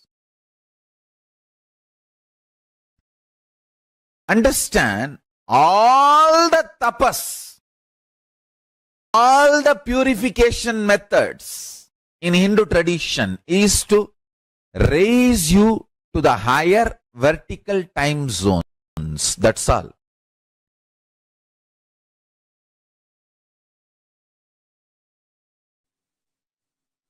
Parallel universes exist multiple time zones.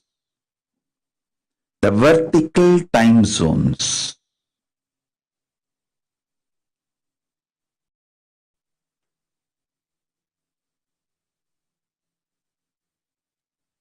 The more you know about how different countries work, the social structure, political structure, legal structure of different countries, if you know more about about it.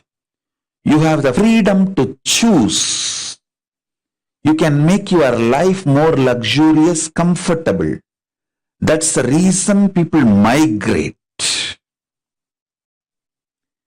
Migration is one of the greatest freedom human beings have. When you have the knowledge, you are empowered to choose. Now listen, the news is not only you are empowered to migrate to other countries, human beings, only human beings on this planet Earth are empowered, hardwired, capable of migrating to parallel universe. Understand? The reason why Paramashiva is revealing the truths about the parallel universe is not just to bring some morality in you or just understandings in you. Be very clear. Paramashiva is revealing these truths for two reasons: to bring enlightenment into you and to empower you. Understand? Let me repeat. I am interested in enlightening you and empowering you.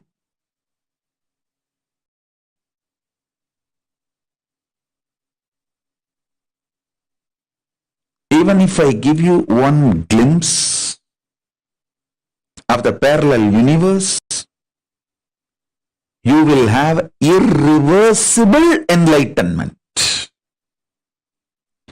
You know you have a possibility to exist in the other planes, vertical time zones, parallel universe, other lokas. You can never be suffocated, tortured, pained in this loka, because you will always say, bye, I'll be back later. A man who knows he can go and settle down in other country will not go through suffering, torture, abuse, slavery in his homeland. And even others won't dare to abuse him. You know, he will just move to the different country because he has a possibility. Listen. The moment your consciousness is empowered to access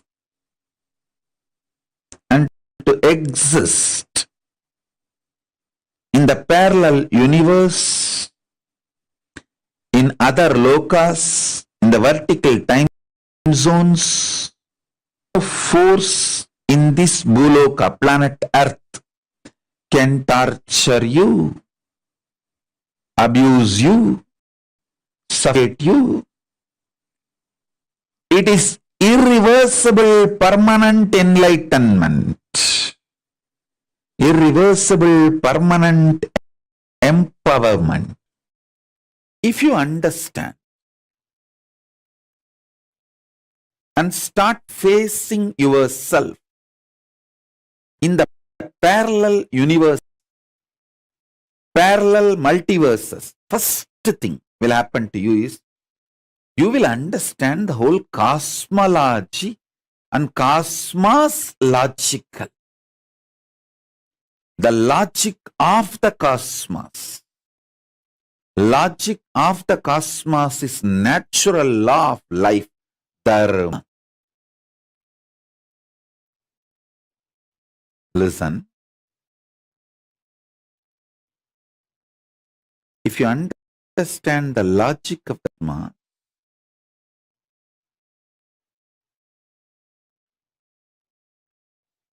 you will have so much power. So much power.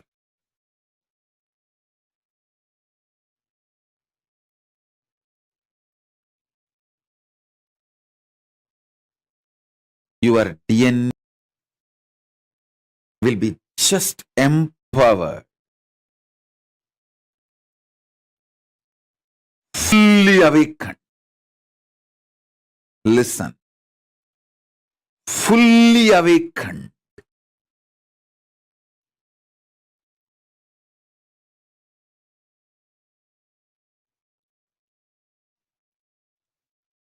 Whether it's a powers or the states,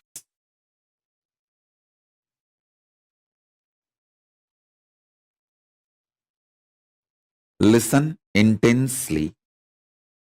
Whether the state, space, powers of Paramashiva or Paramashivatva itself. Your DNA, your biochemistry is capable of spontaneously, simultaneously slipping into the parallel universe, parallel multiverses, and face yourself. Listen. Even one glimpse will make you understand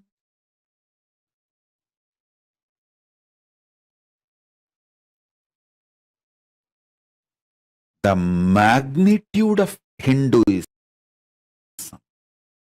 What Hinduism is capable of beings.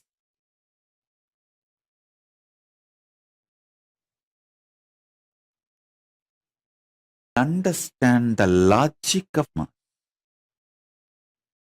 pure non-violence without hypocrisy will exist only if you understand the dharma, logic of the cosmos.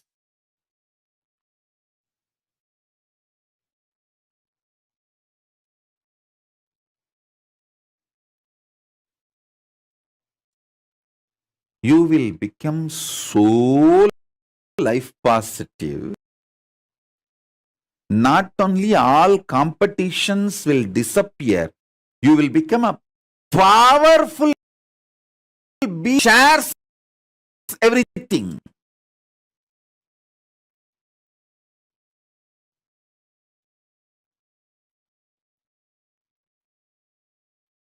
You will not doing social service just for some hidden gains, indirect agendas. You will just know you exist in so many bodies.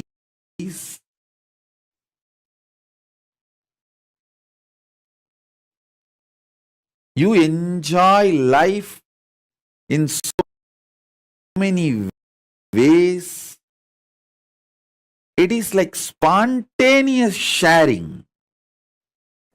Today's revelations about the vertical time zones not only will give you liberation after you leave the body, it can make you connect with Kailasa from now. You will start receiving the gifts from Kailasa from now. Listen intensely.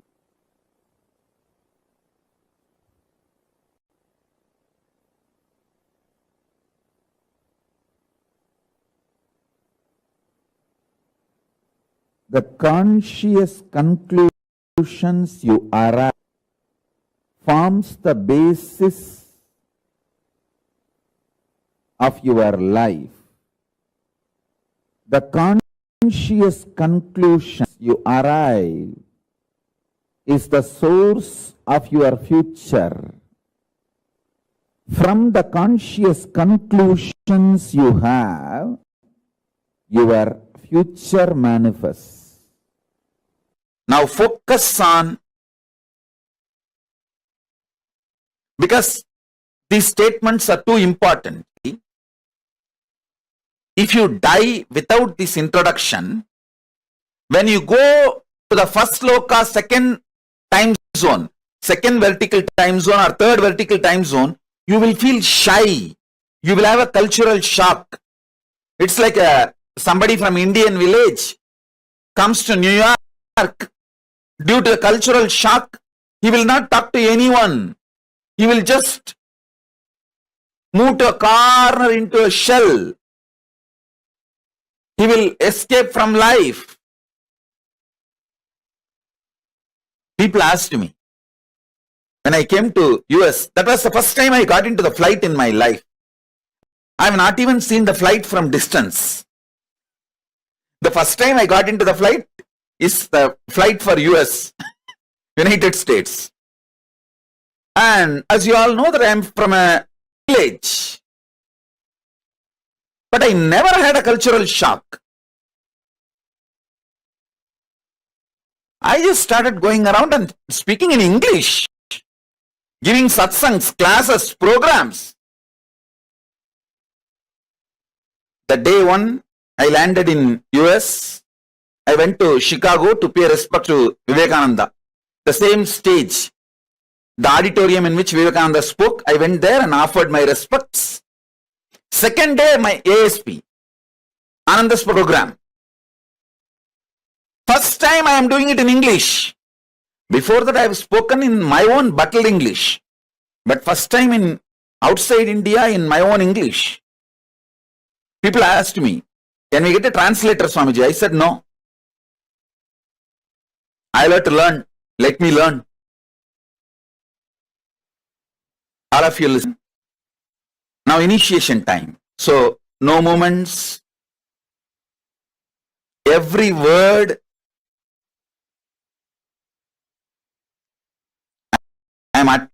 is important for your soul to move through the vertical time zone when you are alive or when you after you leave the body. So listen carefully.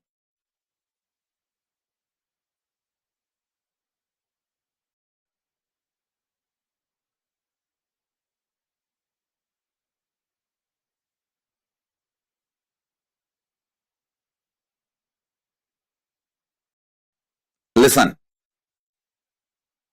People asked me, Swamiji, don't you feel a cultural shock? I said no. Because from the young age, in my village, Tiruvannamalai, I have tons of foreigners from all countries coming for seeking enlightenment.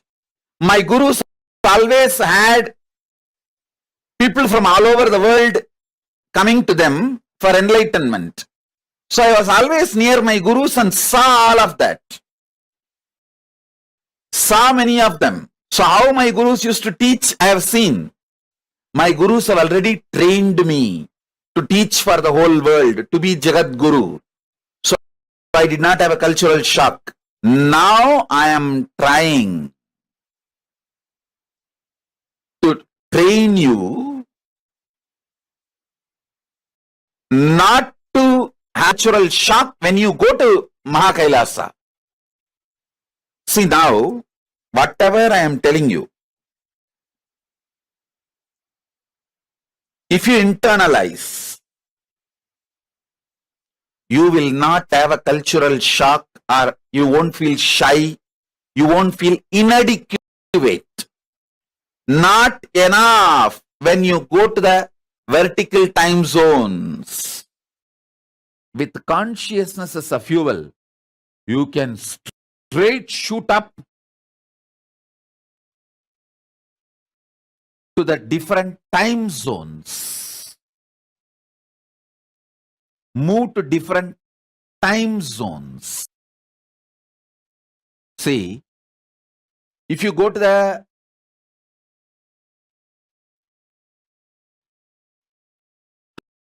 altitude, the world, many the governments have established that station in the space research station. If you go there, your body goes through certain changes, hair growth and whatever changes. Same way, if your body is lifted with a conscious empowered vehicle to the vertical time zone, it goes through superconscious mutation. That is why if you go to Indraloka, automatically you will have 4 hands. If you go to the Swargaloka, automatically you will grow 2 hands more. Because the superconscious will happen. Listen.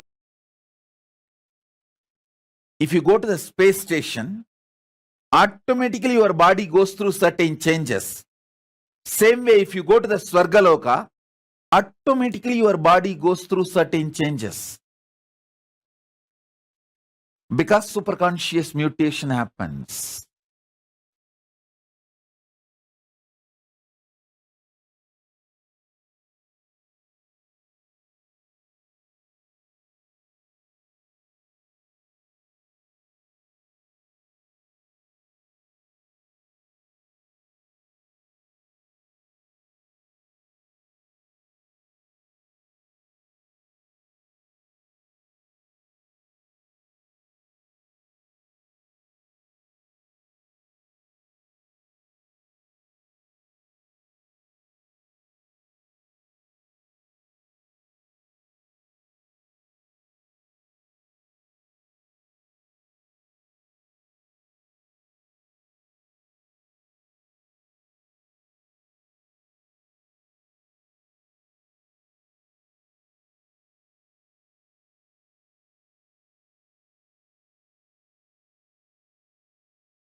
वन्दनं Gurucharan वन्दनं Nityanand Gurucharan वन्दनं वन्दनं गुरुवन्दनं Gurucharan वन्दनं Nityanand Gurucharan वन्दनं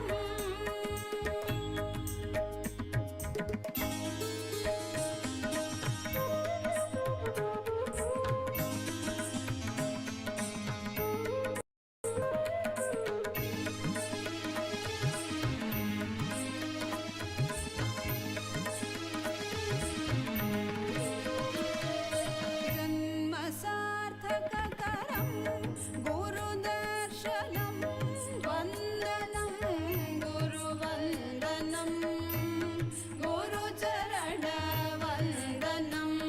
Nityanand गुरुचरणवन्दनं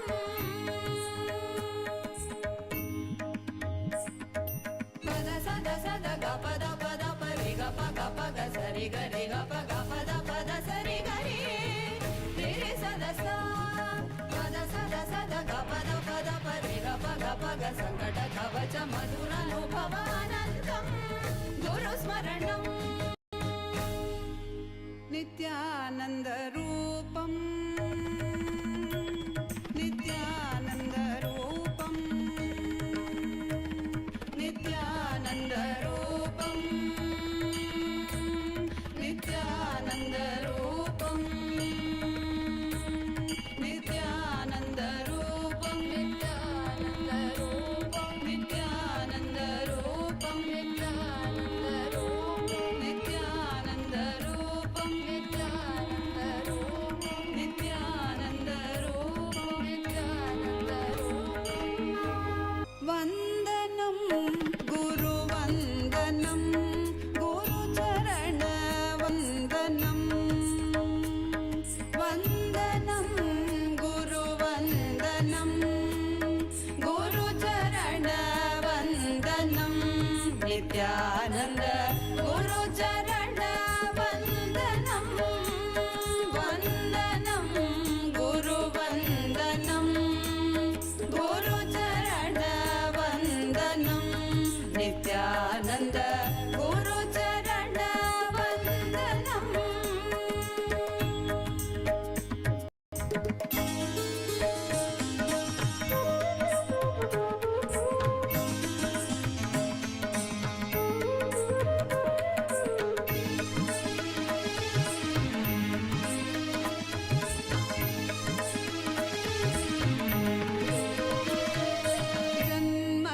जन्मसार्थककरं गुरुदर्शनं वन्दनं गुरुवन्दनं गुरुचरणवन्दनं Nityanand गुरुचरणवन्दनं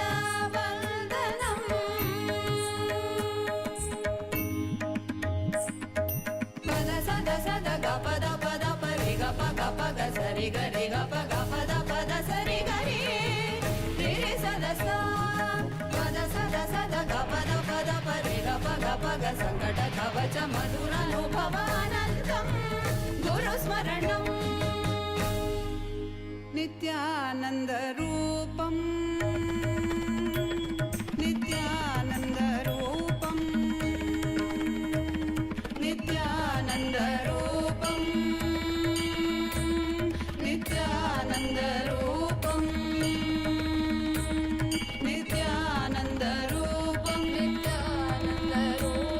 नित्यानन्दरूपं नित्यानन्दरूपं नित्यानन्दरूपं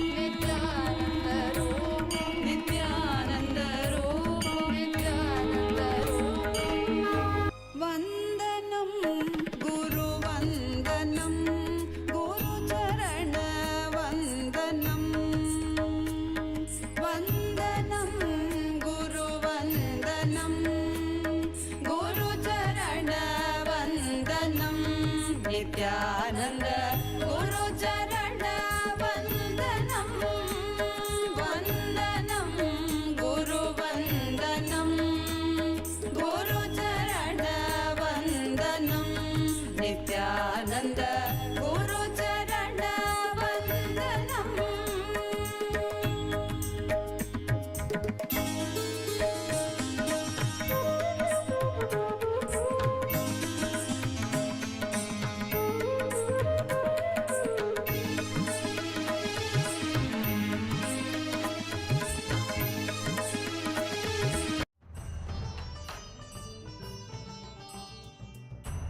Govinda Madhava ನಿತ್ಯ ನಾರಾಯಣ ಗೋವಿಂದ ಕೇಶವ ನಿತ್ಯ ನಾರಾಯಣ ಗೋವಿಂದ ಮಾಧವ ನಿತ್ಯ ನಾರಾಯಣ ಗೋವಿಂದ ಕೇಶವ ನಿತ್ಯ ನಾರಾಯಣ ಗೋವಿಂದ ಮಾಧವ ನಿತ್ಯ ನಾರಾಯಣ ಗೋವಿಂದ ಕೇಶವ ನಿತ್ಯ ನಾರಾಯಣ ಗೋವಿಂದ ಮಾಧವ ನಿತ್ಯ ನಾರಾಯಣ ಗೋವಿಂದ ಕೇಶವ ಹರ ನಿತ್ಯ ನಿತ್ಯನಂತ ಹರ ನಿತ್ಯ ಹರೆ ಹರೆ ನಿತ್ಯ ನಿತ್ಯನಂತ ಹರೆ ನಿತ್ಯ ಹರೆ ಹರೆ ಹರೆ ನಿತ್ಯ ನಿತ್ಯನಂತ ಹರೆ ನಿತ್ಯ ಹರೆ ಹರೆ ಹರೆ ನಿತ್ಯ ನಿತ್ಯನಂತ ಹರೆ ನಿತ್ಯ ಹರೆ ಹರೆ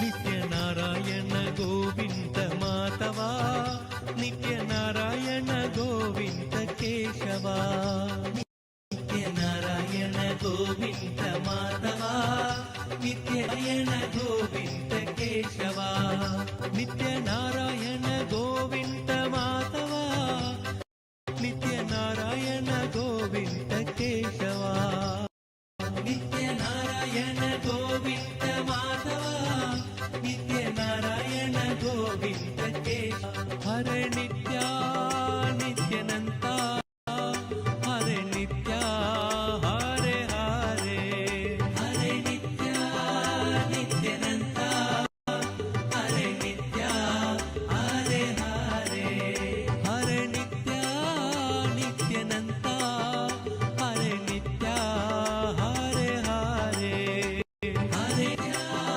ನಿತ್ಯನಂತ ಹರೆ ನಿತ್ಯ ಹರೆ ಹರೆ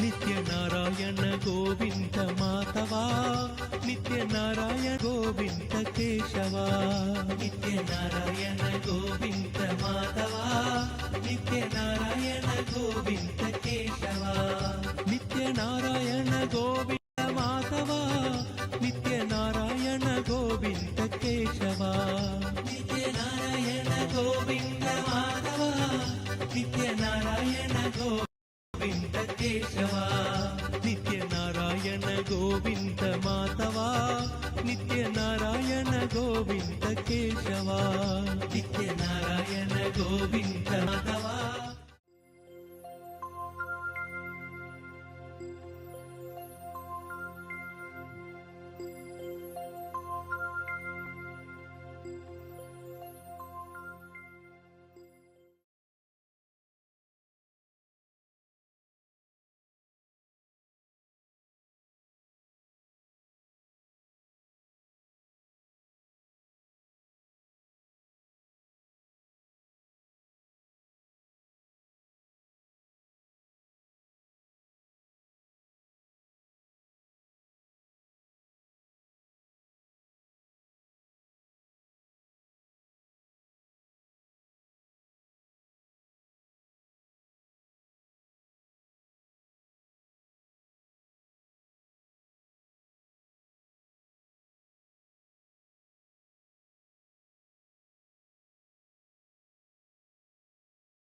Nithyanandam,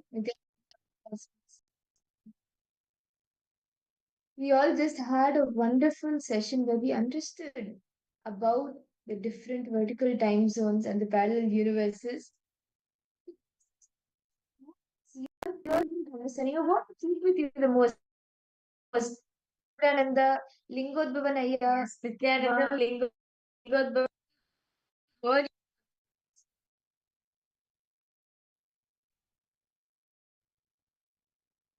Yes, Nityananda and all participants, how nice to see each and every one of you. Yes, Mashukrendra, Ananda Lakshmi, Lingodbhavanaya. Okay. I I I request all, all of you entering into the parallel.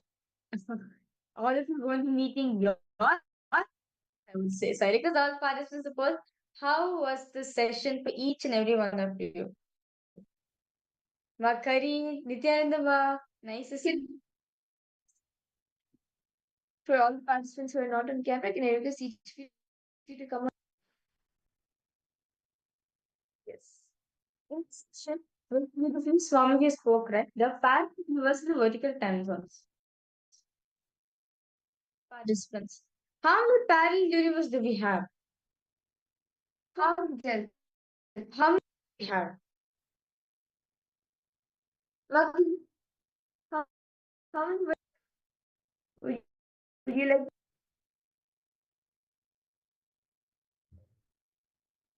Shukrendrananda, Lingodbhavanaya, Nityanandam, Arika. Come on. Because of how many vertical time zones do we have?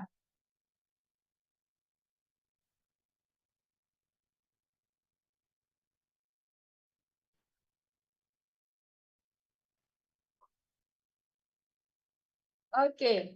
So we have, okay, 14. Makari, yes, you are right. Yes. That's great. That shows you're listening. But actually, when you listen intensely and you are more so that's understand more about these. Okay, Makari, do you want to share what you understood about these 14 vertical time zones?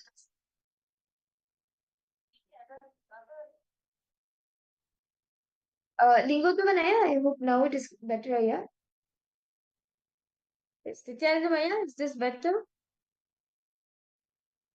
Nityanandam tall participants.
them. We apologize for the technical glitch. I hope each of you are able to hear us clearer now. Lingodhavanaya, Ma Karin, I hope each of you are able to hear us clearly now. Yes. It's better if you're able to hear us clearly. Can I request all of you to put a yes in the chat?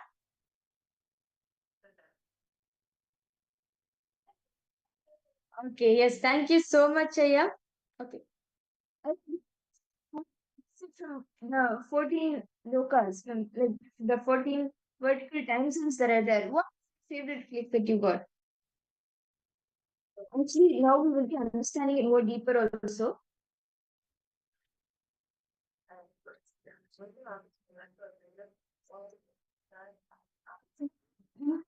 Session where Swamiji spoke about the various vertical time zones, right? So understand this. Okay, so we have 14 lokas altogether. Okay, 7 are upper lokas, the higher lokas. 7 are the below lokas. Okay. Okay, does anyone know getting all participants? Yes. If you're listening, please give me lokas name.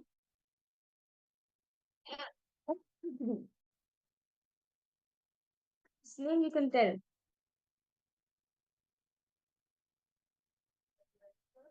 Yes, Lingo this.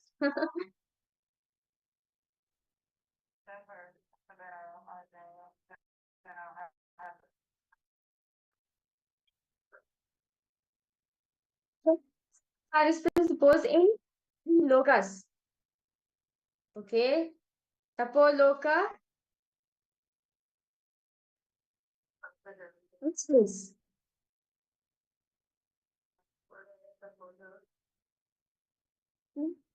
You could come on camera here.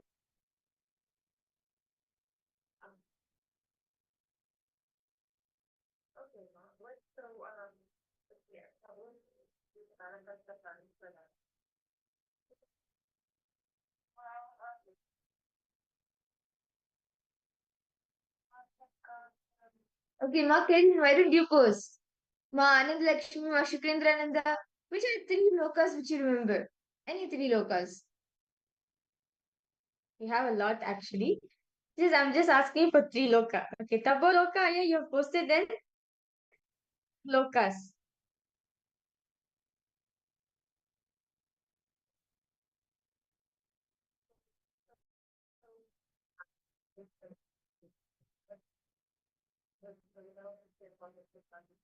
Ma Karin, Ananda Lakshmi, Nithyananda Huang Mei Shi, Nithyananda.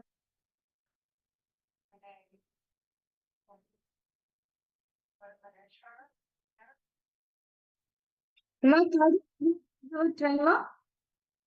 Ma Karin, how many?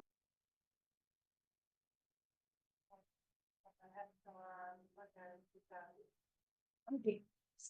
In the start, so we have 14 lokas, right? So one loka, yes. What Lingodhavanaya said is very true, yes. So this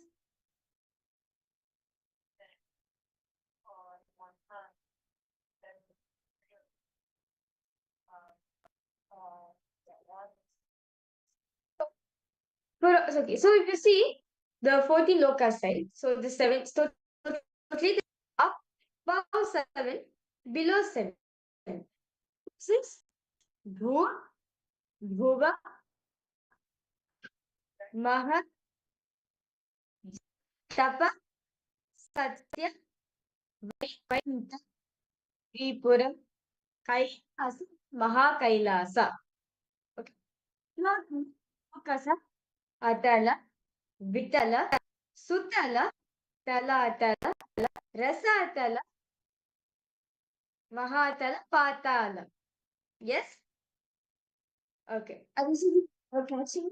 Are you see if you're understanding how we have 7 vertical diagrams above, 7 vertical diagrams below? We understand that in each zone you have identity. Look at on planet Earth, right? We have an identity. Same way, even these vertical times is also you do have an identity. These identities is what Swamiji, these identities what Swamiji calls five identities which each and every one of us have. So actually, the same like in the same exact form, exactly like you, resides in all of these different lokas, the seven lokas above and the seven lokas below.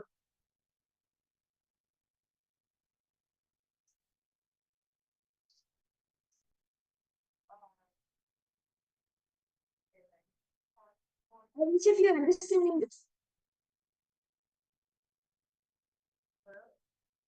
Sukrendra Nandam, Anand Lakshmi, can we request you to come on camera? Okay.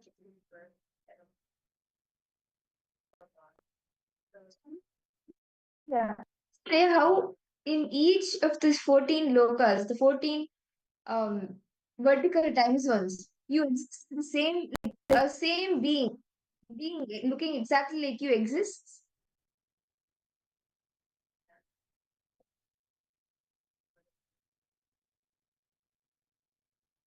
Yes. So, see, in each 14, Swamiji says that we have identity. Okay. Okay.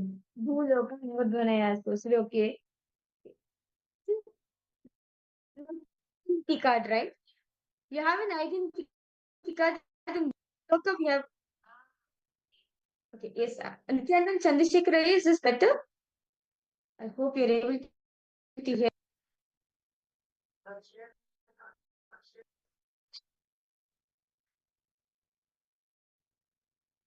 See, we have totally 40 lokas, right? Each lokas, we have a dimension, we have an identity. Let me give an example. In Bhuloka, planet Earth, so I'm again Bhuloka. That's Svargaloka. So, um, gods, goddesses such as Varuna, Indra, Vayu, Agni, all gods and goddesses. Swami says you do have identity in that loka. You have an identity in each of these loka. The Devata dimension of you, or like the you who has manifested that Devata Svargaloka. Actually, in Hinduism itself, these lokas have in so much detail. Like the we and today we're also learning more about loka. Each of the lokas in more detail. Okay. So we have an example of the Swarga Loka. Right? Swarga Loka then is the heaven, what we call as the heaven, right? So that's where all the gods and goddesses live. Gods and goddesses live in Swarga Loka. You have an identity in Swarga Loka. Loka. Gods and gods. Your whole body structure. Divine form, in divine body with your face is that Sargaloka. So this song says, or you have each of these 14 time zones. Each of these 14 time zones. Swamiji says the bill, the Atala, Vitala, Sutala, Tala, Atala, Rasa, Atala, right? These seven not needed at all. It's not necessary for us to be there because does anyone ever want to go there? No. Not many of us want to go there. So higher lokas and one higher lokas. Planet Earth, the blue mandal is planet the solar system, the universe, the galaxy, the universe which we are in right now, right? That's our blue mandala. Bhuloka, Bhuloka. Next, Swargaloka, also called Swami says Swargaloka is absolute peace and joy. Absolute life you have led planet Earth. Brigade Ragama ver- verse 116. But Shiva says, Swaraloka, Swar meaning Swaraloka, meaning from denizens of the heaven. It's 5 lakhs of yojanas. Actually, yojanas is it's a measure of which is actually more than a um, more like I think like 3.5, 3.3 yojanas. Yeah, one. Sorry, 3.3 miles. So it's really look. The next dimension is the Mahar. Actually much higher. It is where higher level beings reside. It's you have speak possibility. Like all the your being speak possibilities, the best and the highest speak possibilities resides in Mahaloka. Example, wants to store vast amount of knowledge. How many of you want to store access vast amount of knowledge or store vast amount of knowledge? Yes, Nithyananda, to the program, Margarita. See all the participants joining. Okay. Again, vast knowledge, or you want to store a lot of knowledge. Who wants to achieve that power, that memory power? Anyone? Like you know, the memory of an elephant, like size. Anyone over here?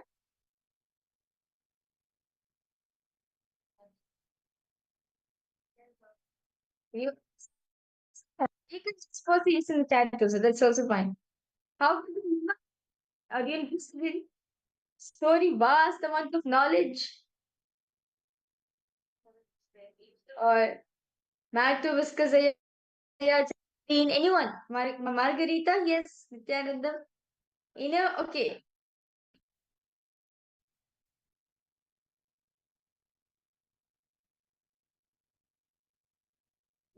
This Loka, who has experienced the peak possibilities, all your peak possibilities, whatever you can imagine, and beyond that, that being exists in the Maharloka. Well, Swamiji says in Maharloka, place where Akashic records are stored. So you store knowledge. Literally, we can show how much knowledge you want to store. You can store in yes, we can see you. Yes, how are you, Aya? Like, how you fine? How's your health going? So in this loka, we can store any amount of knowledge. However vast you want, you can store it. As this loka is your highest peak possibilities. Your peak possibilities are expressed in this loka. As in the Paramashiva says, Maho Dvikuto Mahodvikotiryatraste Marichadi, meaning Mahal, which is abode of Mahati, and such other eminent stages is about height of 2 crore yojanas, scale of measuring distance. Time zone, when multiple bodies are happening in one time, multiple bodies, anytime whoever like to experience Janloka loses his all the violence, everything, because you know that you exist in everyone. Now, for example, I am there in Janaloka. Ma Shukrendra, you are there in Janaloka. Lingodvanaya, Ma Anand Lakshmi, Matthew Eskraya, and even Ma Virja. All of us in Janaloka. I have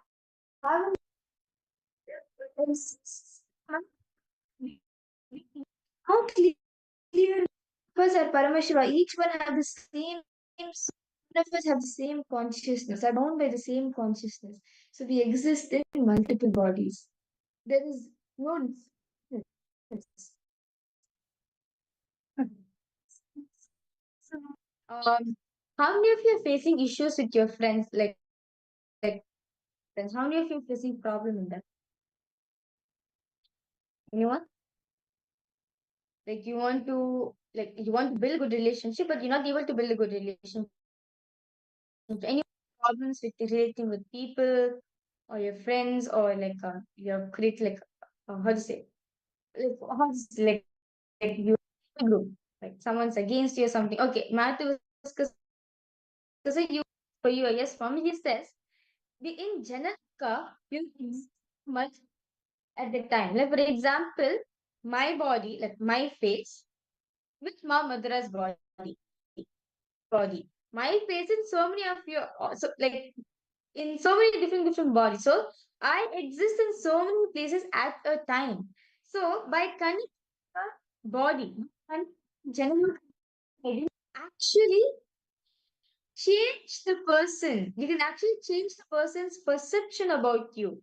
For example, you are going for a job interview. Okay, let's say you're going for a job interview and you want to be successful in. You connect to your boss. Okay, connect, and then okay, you can change his mind, change what your direct and you can actually see it will be reflected next day morning. It will come. So all these great successes are actually available just for accessing your file identity. See, this only to understand you have to manifest it however you want. It is just these sciences are not taught to us. So science, so just make people literally general multiple bodies at a time. As Shiva says in the Mrigendragama that Jal Kodya Vachanna Janashraya, meaning above this is a Janaloka, where the Pitrus, our ancestors, and the sages such as Janu and are living. But in crore yojanas. Okay. So next is the Tapoloka. Tapoloka is above all great rishis, like the four Putras of Brahma, right? The Brahma's sons, such as Sananda, Sanat Kumara, Sanandana, and Sanatana. The four Sanat Kumaras are there, and basically the rishis. Basically, the both of all the great rishis, munis, yogis, all of them live in the Loka. Loka, with your face, you'll have a rishi body sitting and meditating in Tapoloka. And Swamiji says, Tapoloka, if you want to access the smell. When you're going through the last struggles, right? When you're going through the struggles of your life, directly you do. Deep space in which you can access your identity in Tapoloka. And about that higher realms, such as the Satyaloka, which is the abode of Lord Brahma. Loka Shiva, does creation through Brahma along with Devi Saraswati.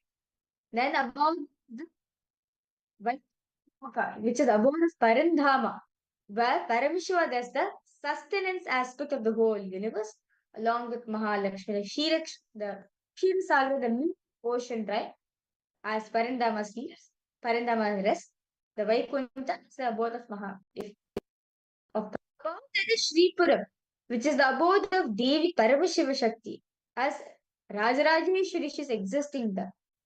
Then comes abode of Paramashiva, where Paramashiva lives with his family, such as Parvati, Ganesha, Subramanya, with all his Mundi, all Shiva Bhutas. All of them are there in Kailas, and ultimately Maha Kailasa, where Paramashiva exists as he is, the aspect of him, where he is the source of the whole universe. So, any doubts? So far, is all the participants clear of all the 14 lokas? Any questions all of you are having? discussed about like in little bit more detail about the seven higher lokas. Questions about these 14 lokas, the 14 vertical time zones? So we need to understand mainly about 14 higher, seven higher lokas because in the beginning it's not much. What causes hell? It's some just much importance is not needed to this, so we do not need to learn about lokas from Bhuloka, from Panther, how about higher lokas. So that's we are going to be talking about. Yes. So some says that understood we have existence each of these 14 lokas. Can you see each of us clear? How will dimension of you? You may have this question. We are we discussed right now. And we also told Swamiji also said Swamiji ultimately said that you follow dimensions of you in 14 lokas. You may have the question how, right? How will you this question? How to connect with this dimension of you that exists in the 14 lokas? Understand? Today, all of you are going to be experiencing your identity. All of you are going to be experiencing the astral travel, meaning you're accessing your identity. Okay, I know. So when you done, okay, you asked a very beautiful question. You have asked, okay, so when we done, we use locus by knowing some information and the healthier we get when we are parallel universe. Okay, no problem. Maya. After you leave the body, you can access. No, Swamiji says why you can experience it. Yes, of course, for you to you have a healthy body, yes, you're looking for it. But you experience it. That is what we will be doing today. You will be able to that dimension of you will exist in the different lokas. You will be able to access those dimensions. And Swamiji is the opportunity to have here. Yes, but you're asking from because you're going through some health issues, right? But Swami is there with you. He'll keep you 14 lokas, says no problem. Okay, so 14 lokas, right? We understood that we have an identity. Now, how what 14 these 14 lokas are connected to called breathing. See, that Bhuloka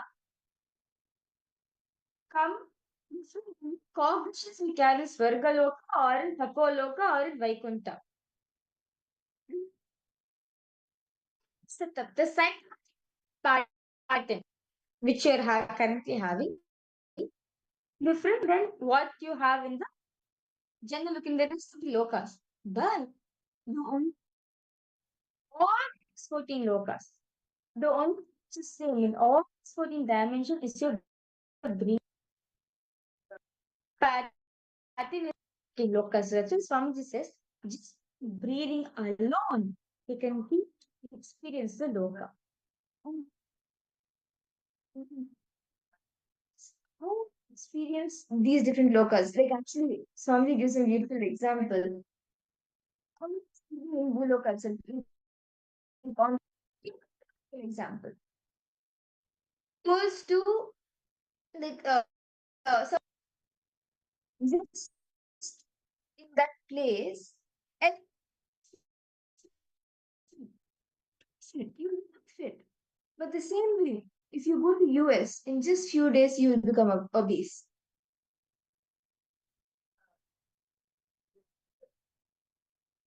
Matthew, just a minute. We are checking the audio. We understand all the participants. We completely inconvenience cause. We'll be right back.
We hope.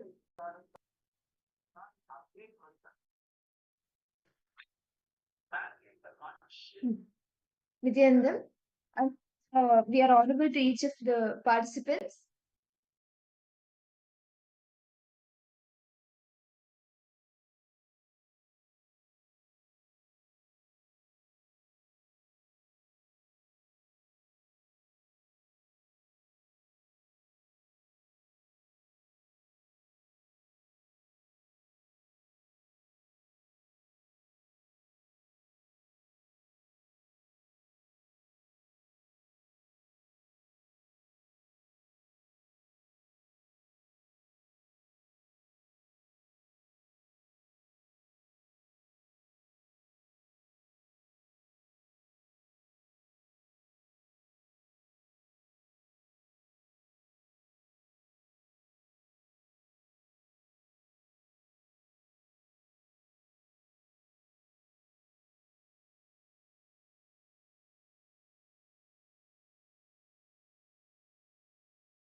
I hope the audio is clear for each of you now. I hope each of you are able to hear us clearer now. Is this better for all the participants? We sincerely apologize for the technical glitch. I hope each of you are able to hear this. Each of you to post a yes, or you can even wave your hands if you're able to hear us clearly. Okay. Thank you, Chandrasekharaya. Yes. So now we understood, right? Each of these 14 lokas, right? All this is one or a breathing pattern. As a Swami says, slokas continue breathe. Yeah. We powerful cognitions on you, right? Just powerful cognitions. You just by practicing, living them in your life, you will actually access that particular loka in you. Like for example, Swarloka, the Swarga Loka, which is the abode of the gods and goddesses, right? Sloka. Cognition. Cognition. Time does not tire you. This is symbolism at all. Understand? In Swarga Loka, there's no tiredness in boredom. Cognition. That time does not tire you. Open the door that actually allows you to access the portal for you to enter into Swarga Loka. You actually access your Swarga Loka identity. This is all participants understanding. So by chewing on them, just by doing conscious snacking on them, will actually help access that particular loka, the identity loka which you have having. So in Suvar Loka, you get to access the dimension of the your deity, like your dimension of you as a god. You get to experience yourself in that space of sage Marichi, or in the Dhanaka. You get to experience all your ancestors, your pitrus. And lokas, time, like in the Suvar Loka, time does not affect you. Time does not tire you. In the Mahaloka, you do not have any self uh, hatred, self doubt. So each lokas have things, um, of yourself that you can access. So, see now, out and write down all previous conclusions that you have made about yourself and how they have shaped your experience. What beliefs do I hold about myself? What influences my actions? All of these questions ask yourself now, and how it has affected previous conclusions, whether it is about a job, whether it is self, all previous conclusions reflect on how these have shaped your experiences about life. Can I request each of you to please take a detailed pen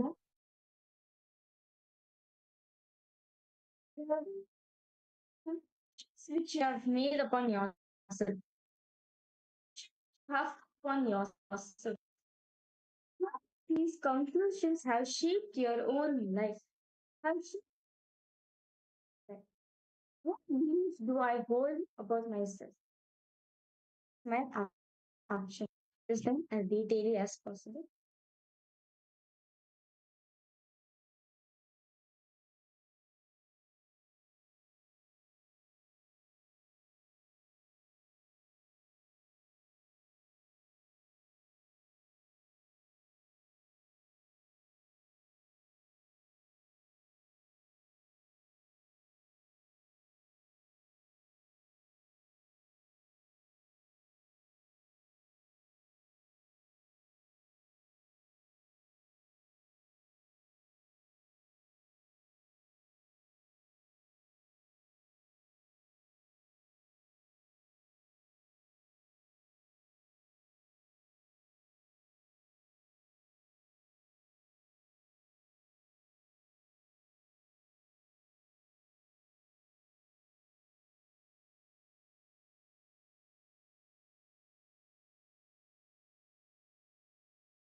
Nithyananda,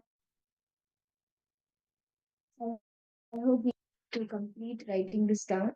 You have been able to think about and write down all the previous conclusions that you have made about yourself and also reflect how emotions have affected you. Yes. So understand some sense man powerful cognitions, right? Man powerful cognitions. Cognitions that align you with your aspirations and locals which you wish to access. See, we all saw how our powerful cognitions gives us the ability to access these different dimensions of us, like our beings, our own identities that exist in these different dimensions. And these powerful cognitions that we need to consciously snack on, internalize, understand, and start making it a part of our lifestyle. Nityanandam, Malnita Seke, Nityanandam to you. Kiksi Wang, Nityanandam to all of you. Okay, yes. So now, Matt to discuss there. You have any questions that you want to ask? Any doubts? Any questions you are having?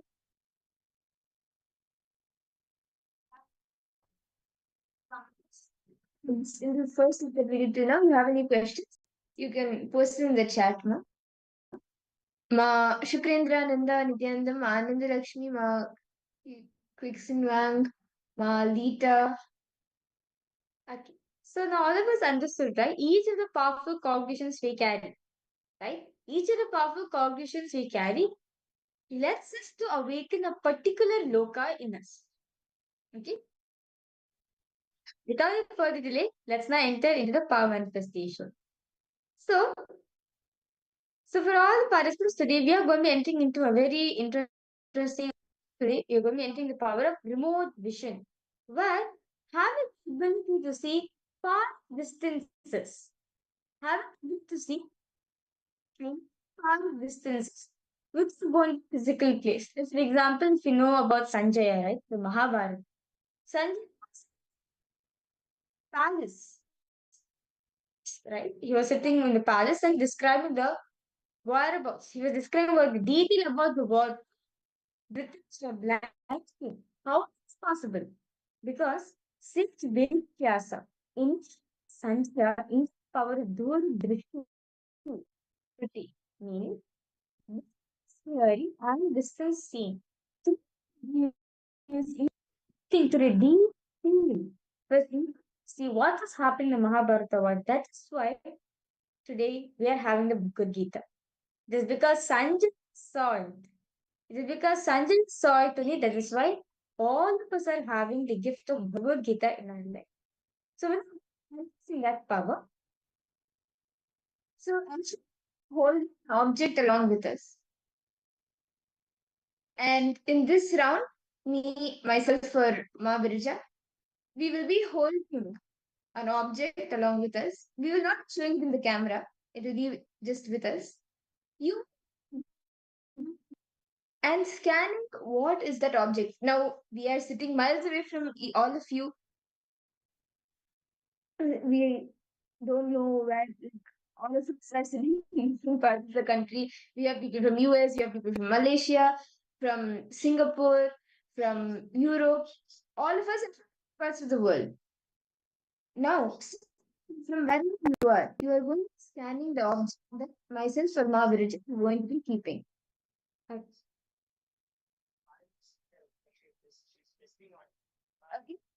So, can we all start? So, I have one object. I have one object in my hand, right, which I'm holding. Ask this now to scan. Connect to Swamiji. Ask Swamiji to reveal what object keeping in my hand. Okay. So, I request all of you to please close your eyes.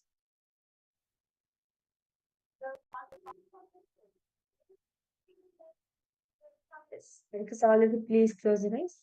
Chant the Mahavakya intensely. And what Swamiji reveals to you, whatever he reveals, just go on. You can post it in the chat. As you see it, you can post it in the chat.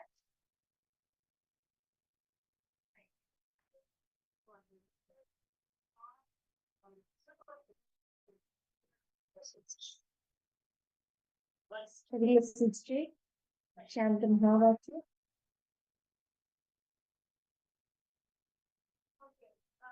I request all of the participants please settle down. Yeah, start chanting the Mahavakya intensely. Om Nithyananda Paramashivoham. Om Nithyananda Paramashivoham. Om Nithyananda Paramashivoham.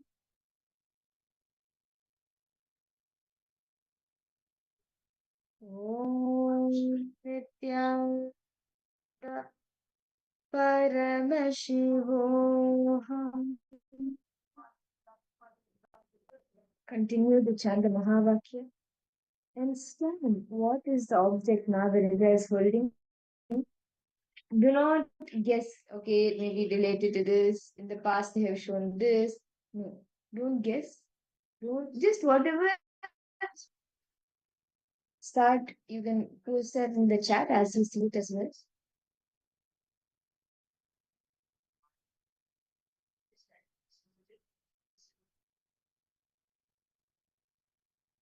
Go on connecting with Swamiji, remembering Swamiji's form, and whatever he reveals to you, just go on verbalizing it.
Amazing.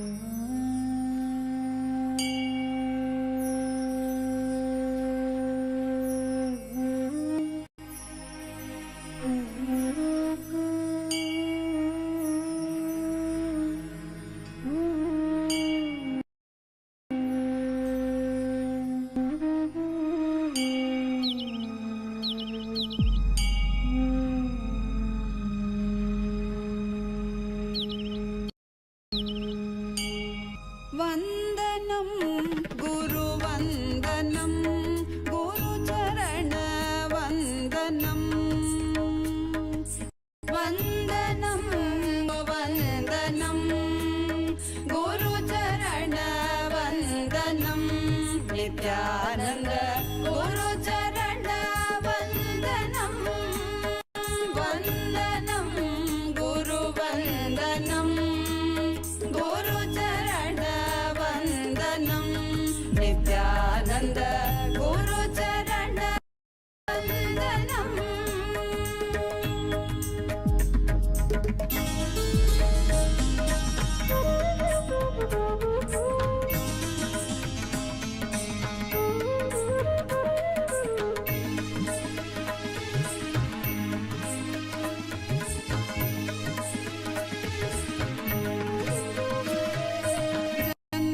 सार्थककरं गुरुदर्शनं वन्दनं गुरुवन्दनं गुरुचरणवन्दनं Nityanand गुरुचरणवन्दनं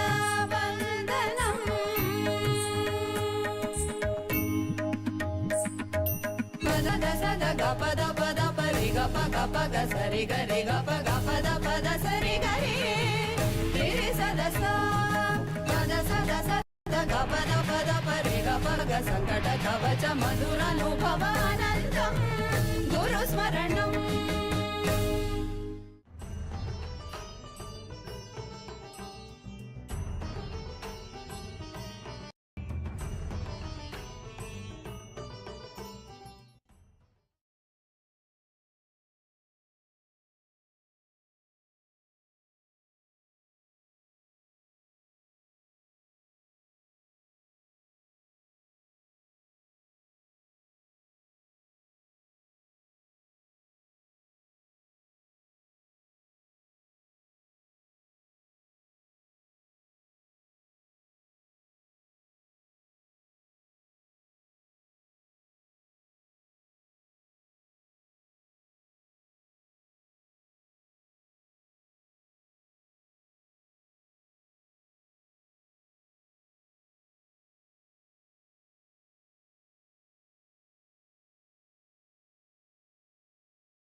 Yes. Now, I will question to the participants. Please post in the chat what was that object which you were able to see that Mahaviraja is holding. Can each of you please post? Ma Shukrendrananda, Ma Anandalakshmi, Ma Kiksinwang, Ma Lita, Chandrasekharaya, Matthew Veskaraya. Each of you can post what you were able to see as the object Mahaviraja was holding.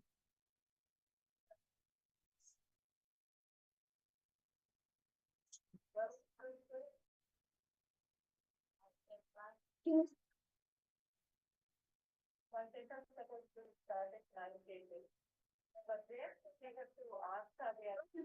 Now, what did you see?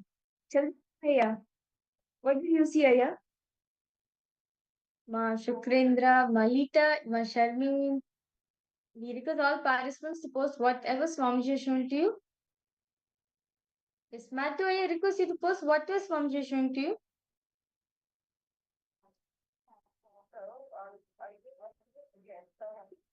Yes.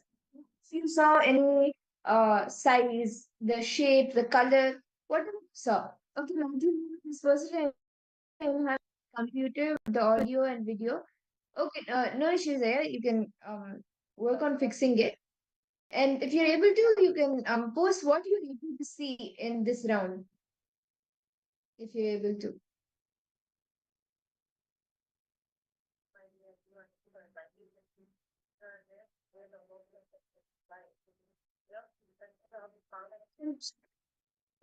Post here, what you're able to see. See, it could be the color, it could be the shape, it could be the size, whatever it was. Whatever you saw, whatever Swamiji revealed to you, you can post. And what if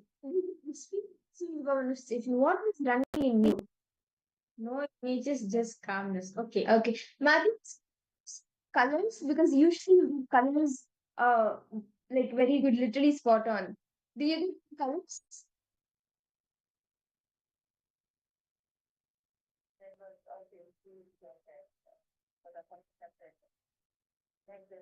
Maybe.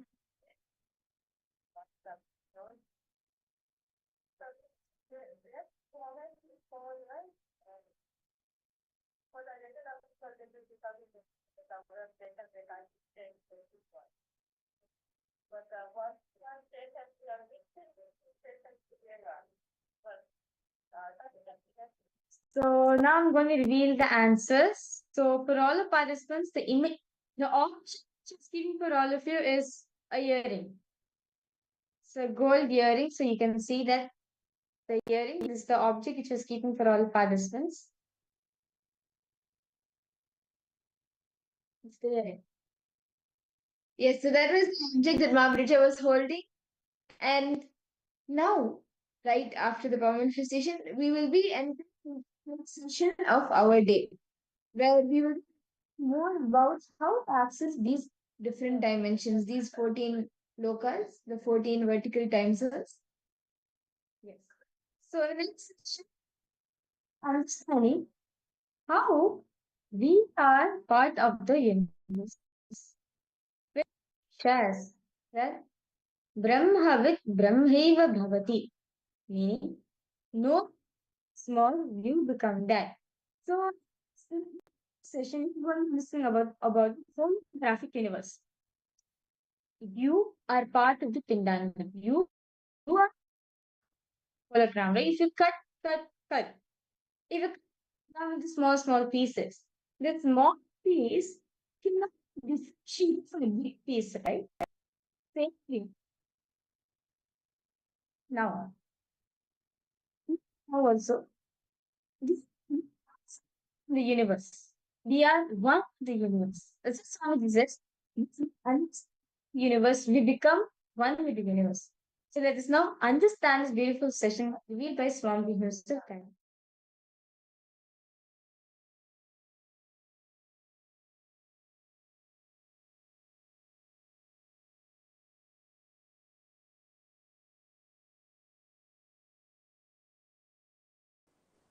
I'll give you some of the most beautiful, powerful conclusions Paramashiva himself gave me. Paramashiva himself gave me some of the most beautiful, powerful conclusions, cognitions. I will spell out everything. 1. Life has no complication. Second, sometimes you believe people saying Paramashiva is far away in Kailasa. Sometimes you believe, no. Paramashiva is really inside you, not somewhere far away in Kailasa. But listen to the truth. Paramashiva himself gave. He is in far away Kailasa and inside you as your very core existence, both. Understand? Is far away in Kailasa as the center, core of Brahmanda, macrocosm. Same Paramashiva is inside you, depth, core of your existence, microcosm, Pindanda, center of Pindanda. It's like a time warp. Paramashiva is the superconscious happening in you. Because that superconscious happening in you, you feel you are alive. So the source of your first person, source of the existence of your first person is the superconscious happening called Paramashiva. Let me tell you the exact science. Please understand. See, the other day I was seeing a hologram. Maybe it's a some 2-inch by 2-inch size. On the pyramid, one dolphin is jumping. That's a hologram. So if you cut smaller, whatever size of piece you make it out of it, the full hologram is there as it is. Can you understand what I am saying? See, 2-inch by 2-inch, if you cut as a 4-piece, the full hologram is there. If you cut as 8-piece, the full hologram is there. If you cut as 100-piece, the full hologram is there. Just like that, Master's body is cosmos. Macrocosm in microcosm in its full form is Master's body. That is why the initiation is possible. Anything happens in this system, just one line, anything released in this system can just happen in the other systems. Just happen in the other systems. One understand? The Master's body is like a smallest possible hologram of the cosmos. Even then, even if you cut it as the smallest possible, the whole is there as it is. That is why Krishna in that small body, small mouth, able to show the whole cosmos to Yasoda. He just opened the mouth and Yasoda saw the whole cosmos.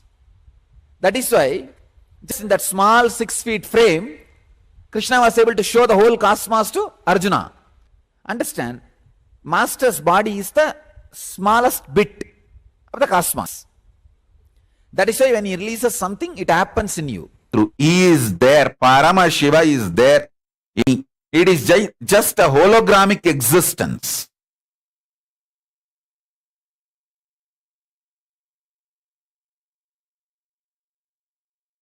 If you cut the hologram, there will be another one hologram. If you cut that hologram, there will be another one. If you cut that, there will be another one. Till the end, it is only the same hologram. Same way Paramashiva. From Paramashiva, it is hologramic existence. Listen carefully. From Paramashiva to you, it is hologramic existence. Understand this.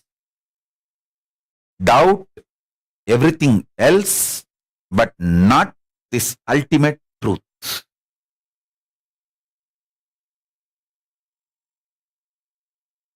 Paramashiva and you are in the relationship of hologramic existence. How much ever small you feel about you, you are a smaller, maybe smaller hologram of Paramashiva, but not anything else.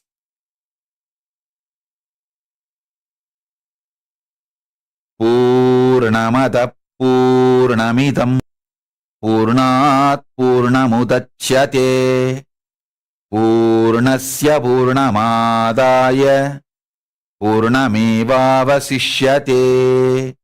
If the hologram is taken away from a hologram, the hologram remains as hologram. The hologram which is taken away from the hologram also remains as the hologram.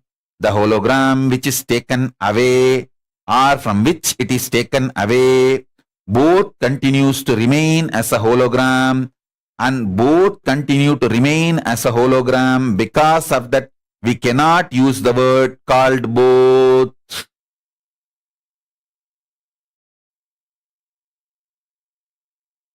This is the left translation.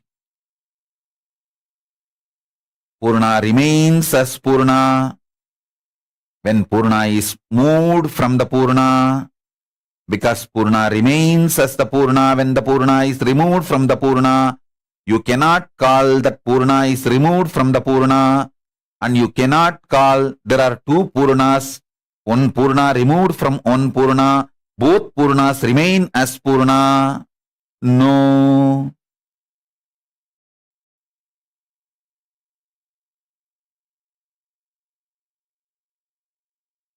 When Purna is removed from the Purna, Purna remains as the Purna. Because Purna remains as the Purna, you can't call Purna is removed from the Purna.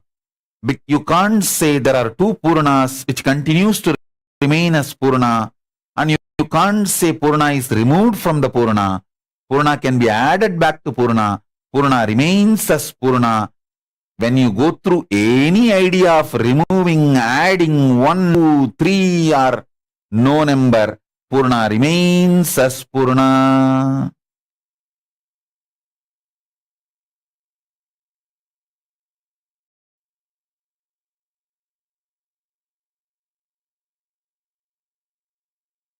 Purnamata Purnamidam Purnat Purnamudachyate Purnasya Purnamadaya Purnamevashyate.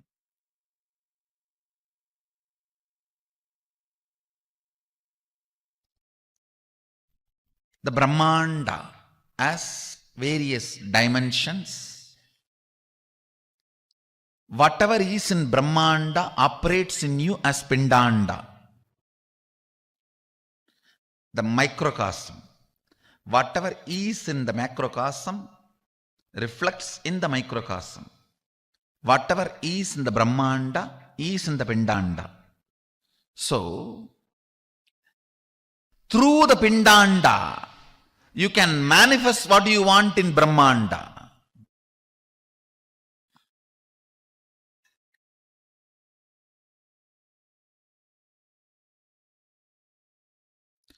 Through the Pindanda. What is the one end of the macrocosm in you? By operating that, the other end of the rope, which is in the macrocosm, can be manifested as you want.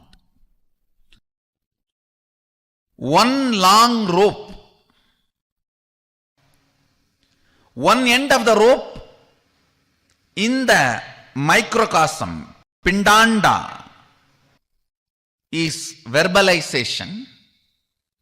The same rope is vibrating quantumly in the macrocosm, Brahmanda as the dimension of length. One end of the rope in the microcosm, Pindanda, is the verbalization dimension. Quantumly the same functions, the other end of the rope. In the Brahmanda, macrocosm as length dimension. Same way, what functions in the microcosm as visualization, in the Brahmanda, in the macrocosm, that is only is breath. Listen, now third statement is very important. What functions in you as cognition, how you cognize yourself, individual inner image in Pindanda, microcosm. How you feel about you, that same only, that cognition, inner image, vibrates as the dimension of depth in macrocosm. That is why your inner image matters for your life.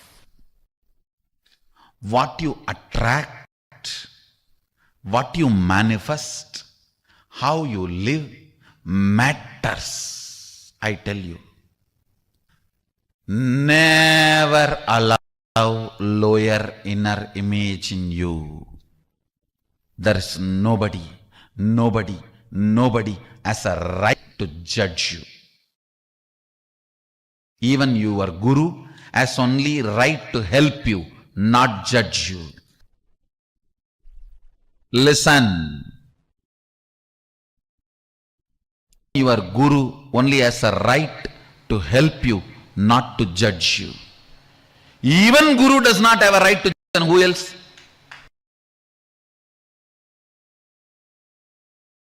Even he does not have a right to judge you. He only has a right to help you. He only has a right to remind you. He does not have a right to judge you. Never accept low inner image. That is your arrogance. Do not fall into the arrogance of accepting inner image. You always think, no. Inner image is very humble. No. Weak inner image is arrogant. Don't call it as humbleness or meekness or goodness. No. Don't ever give any good word for it. These are all some of the ultimate laws which can never be changed at any time. Low self inner image means quantumly you are sending the signal to the macrocosm to keep you in the lower depth of the cosmic dimension. Understand? The kind of a frequency you send from here, the way you are dealing the rope one end, are you pulling or pushing or burning? One end of the rope is in your hand, the other end of the rope is with the cosmos. Listen, one end of the rope is in your hand, the other end of the rope is in the cosmos. The macrocosm quantumly operates into microcosm. Your verbalization directly affects the dimension of the cosmos. Your visualization directly affects the breadth dimension of the cosmos, your cognition about you directly affects the depth dimension of the cosmos. You quantumly function with the macrocosm. You quantumly function with the macrocosm. Whether you want to function, you don't want to function. Whether you want to drive or don't want to take control of the vehicle you are sitting in. Car is already moving 120 kilometer speed. Listen, you do not have a choice now. No, I'll wake up after 2 years. I think I will attend to all this and then wake up. No, no choice. By the time you wake up, you may not be able to make up. The length, breadth, depth of the macrocosm, cosmos, is the verbalization, visualization and cognition of the microcosm, the individual. You.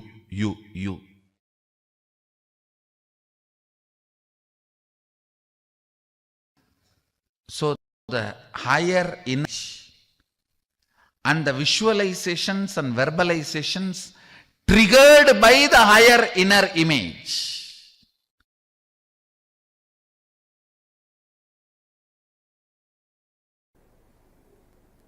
And first of all, you need to understand, as a constitutional setup of consciousness, listen.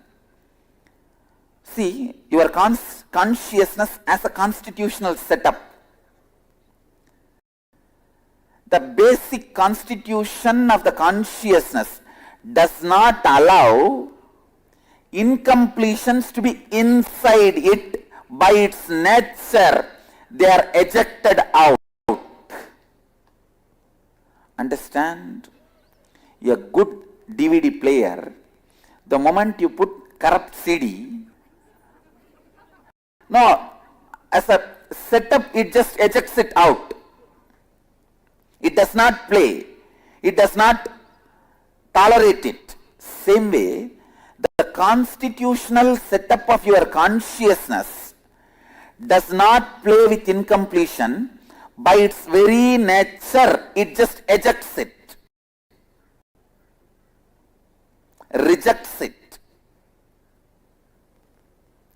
So, don't be sitting and calculating the plastic covers and coffee tumblers lying in the Marina Beach and thinking that such a dirty place, how will the tsunami come?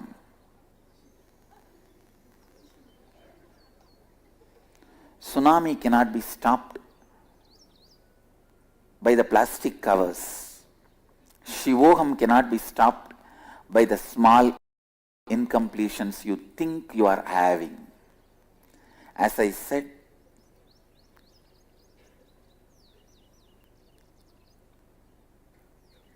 start living. Start living. Start living. That is the only key. I can bless you tons of times, but only you can live it. So more than my blessings, you need your blessings. This hand is always showing victory, victory, victory and want to join. This hand also should decide to join. Only then it becomes whole.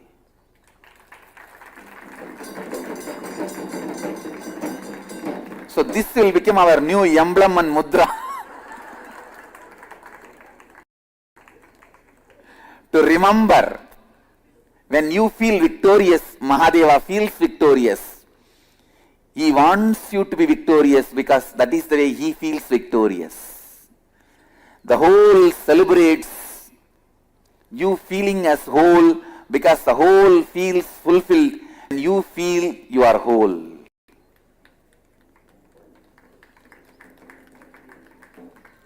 Understand, I am telling you the secret. He wants you to experience Shivoham. Otherwise, why should he come down from Kailasa? He wants you to experience Shivoham.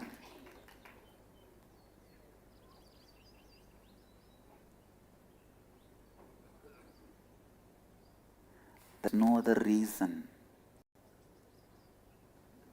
for him to make himself available to you other than making you experience Shivoham, because he also celebrates you experiencing Shivoham. Understand?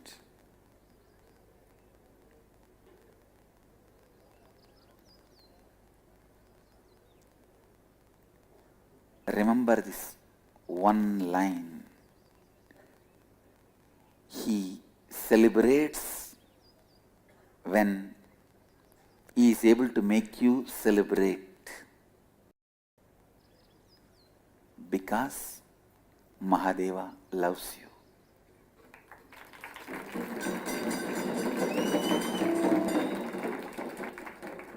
This is the real meaning of God loves you. Understand?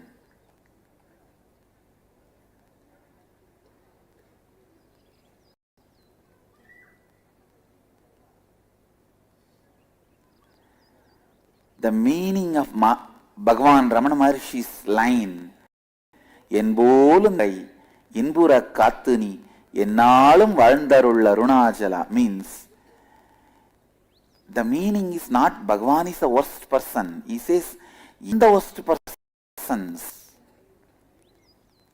are protected, saved, celebrated, lived. O Mahadeva, because doing this, let you live long. If he is a Dina, how can he bless Mahadeva? Just understand. Don't you see the whole conflict? He says the first line, Yenbolam Dina. In the next line, Yennalam Valandarula Arunachala. And he blesses him. Understand? He has a powerful message in that one line. Even the lowest, even if you think you are lowest, you have the right and capacity to bless Mahadeva, because you are him. He celebrates through you. You are, when you celebrate, he celebrates through you. When the microcosm dances, macrocosm joins.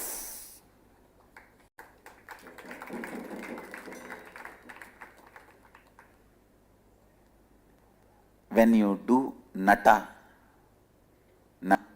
Nataraja joins. Listen carefully. Just today, one of my disciples was asking me, Swamiji, one very important question.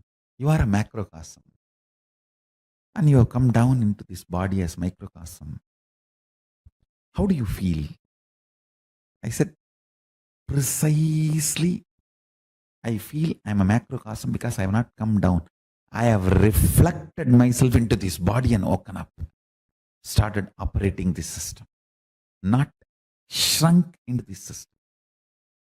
This system is not exclusive of me, it is inclusive of me before the system created, during the system was functioning, after the system stops functioning. Throughout, this was inclusive of me. Whenever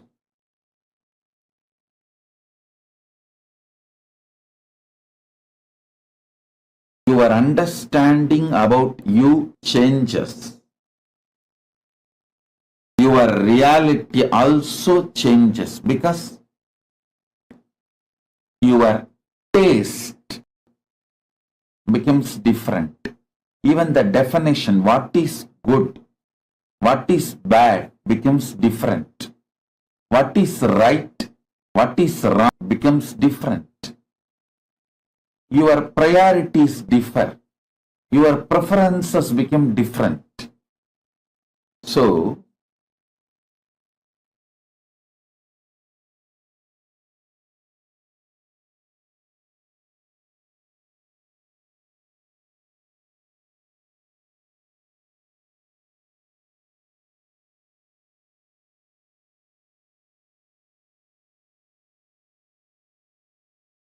your existence, if you feel you are just your body, your desires, your preferences,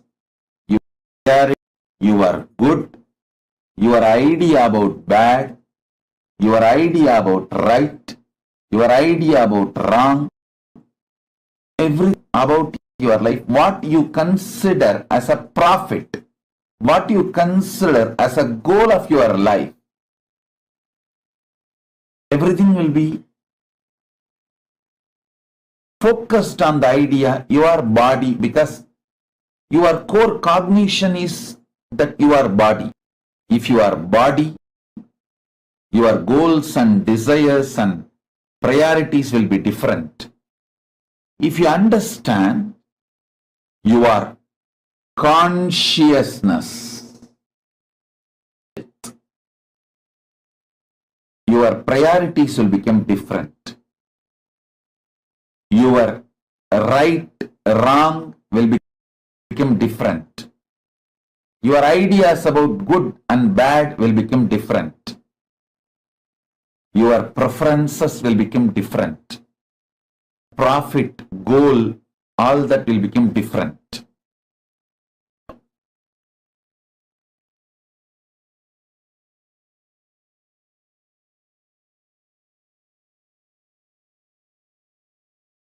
So what you cognize about you as you matters most. With this today's blessings, Paramashiva showers the blessing, ultimate blessing, on all of us. Let us all realize only we are consciousness. In our consciousness, Paramashiva exists, the ultimate exists, and we exist as Paramashiva's consciousness.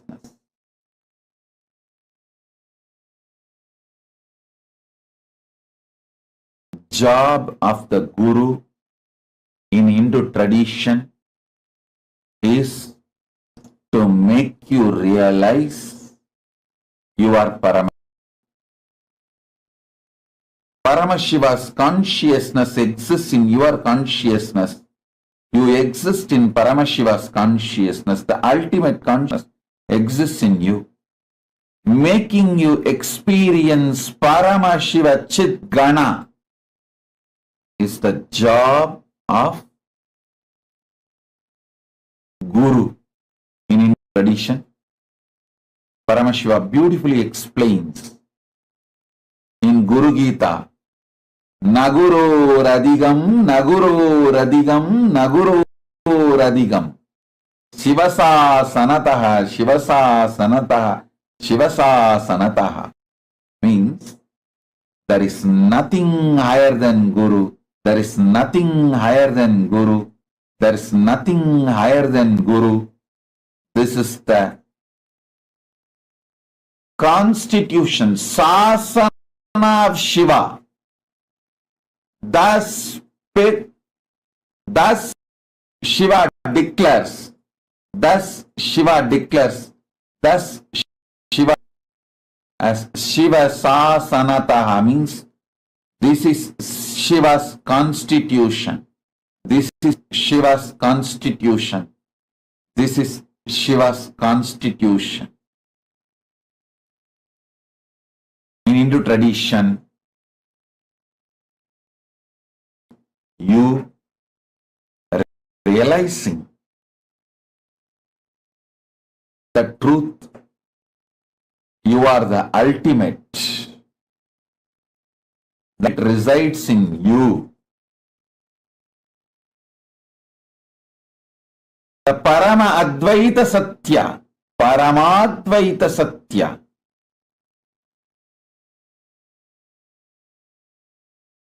is the focus of all Hindu traditions. That is actually the focus of all human beings, knowingly or unknowingly. Knowingly or unknowingly, all human beings travel only towards this. Sometimes they take different routes, but this is life.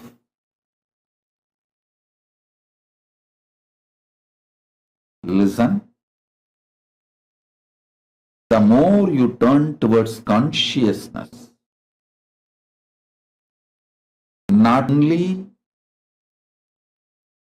you start experiencing living, your consciousness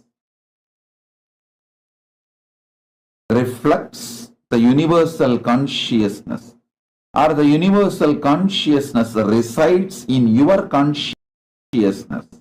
You will understand you are not engaged in your body, you are just engaged with your body. You have a right to feel you are Paramashiva. You have a right to live as Paramashiva. You have a right to be treated by others as Paramashiva. This is the constitutional right you are given by Paramashiva in the Kailasa's constitution. Constitution guarantees conscious sovereignty. Listen. Free will, which can change, manipulate, alter, destroy patterns and rhythms, is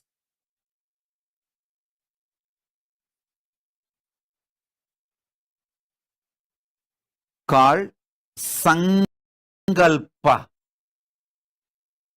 or individual independent intelligence, which can make decisions. Listen, this is the third universe. In the parallel universe layer, the next parallel universe layer, actually this whole parallel universe you can see in your macrocosm, in your body, and in the microcosm. It is same, holographic. Just it's a hologram. What is there is here. Brahmanda resides in Pindanda.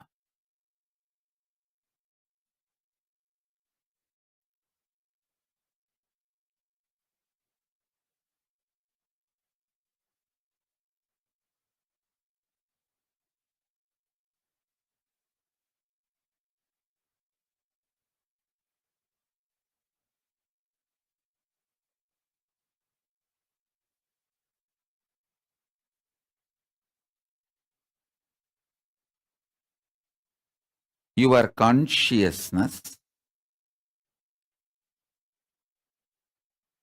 can play with any rhythm and pattern.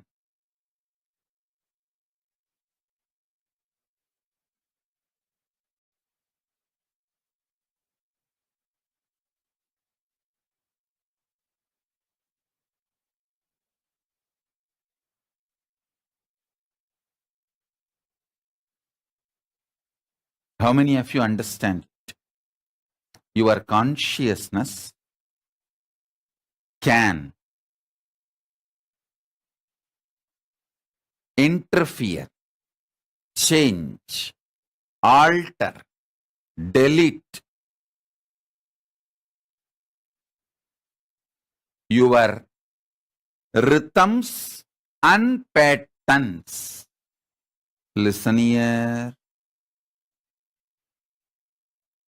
Explain now. Next thing.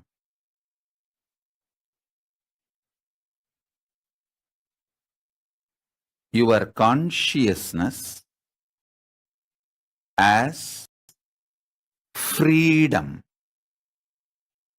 Your aliveness as freedom to intervene, change, alter, reorganize, delete, create, recreate, rebuild your rhythms and patterns.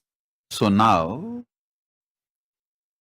the more you intervene with your patterns and rhythms, more alive you become. More you allow your patterns and rhythms take over you, more dead and frustrated and useless you feel about life. The more you interfere with your rhythms and patterns, more you become alive. Even if you are fighting, fighting gives a kind of a kick. If you are typical Indian couple, you will understand how much the fighting energizes you. When you are tired, bored, don't feel like going to office, just have a 10-minute shouting in the house, you will have so much energy. You will run away to office. Work properly, 12 hours in the office. Will not come back home soon. Fight gives a kind of a kick. Even if you fight with your patterns,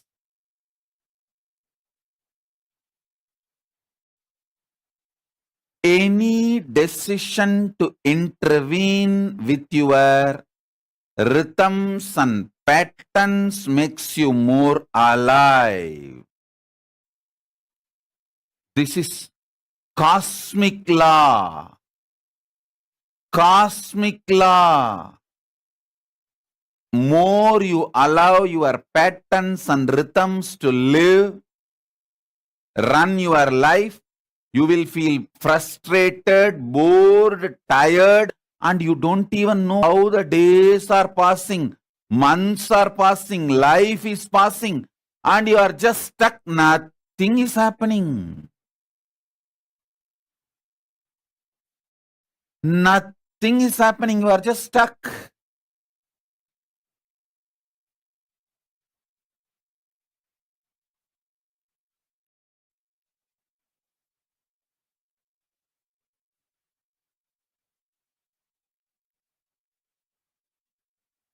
How many of you feel when you let your rhythms and patterns take your life, you just become couch potatoes? You don't know how these days and weeks disappear. Tired, bored, frustrated, nothing happens, stuck in the life. How many of you understand this? Give thumbs up.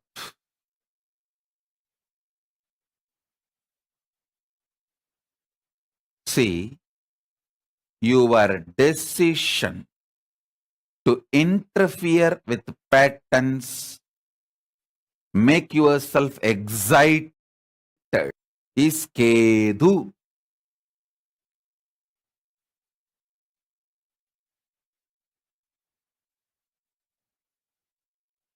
Son,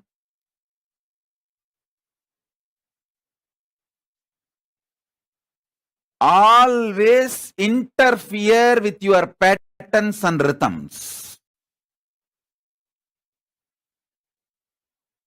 Even if it is a fight or struggle, always interfere, try to manipulate,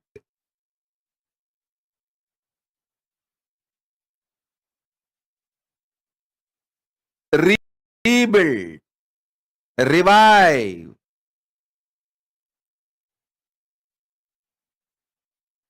Your life, constantly fight with your patterns and rhythms.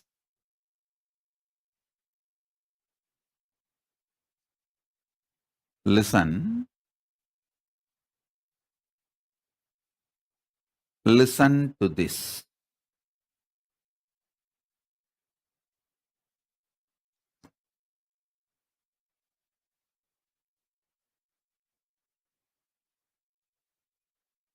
Fighting with your patterns is not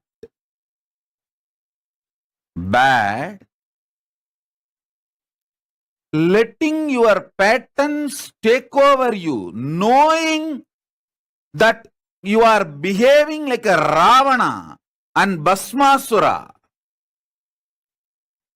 but letting your pattern take over you is the real destruction.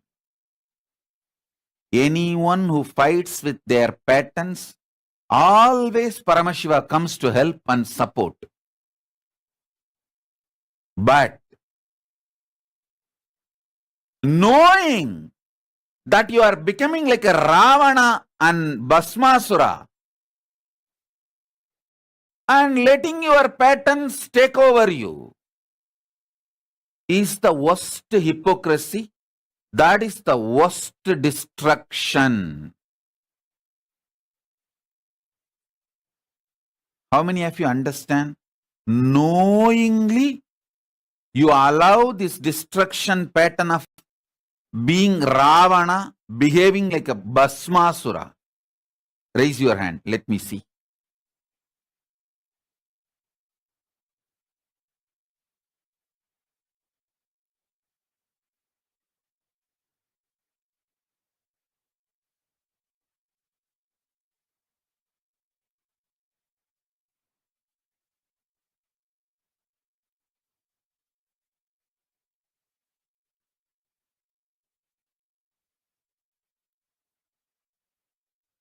Consciousness, free will. You always want to have free will over others instead of you. But you are not understanding the free will first has to prevail on you. Only then it can manifest on others. It has to prevail on you. Then it has to manifest on others.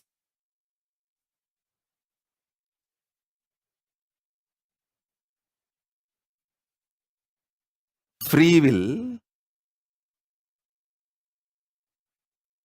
freedom, powerfulness, all that first has to manifest within you, over you. Only then it manifests on others. Listen, this is the direct message from Paramashiva, from Kailasa, directly to all of you, to everyone. Listen, when you focus on the source of your first person,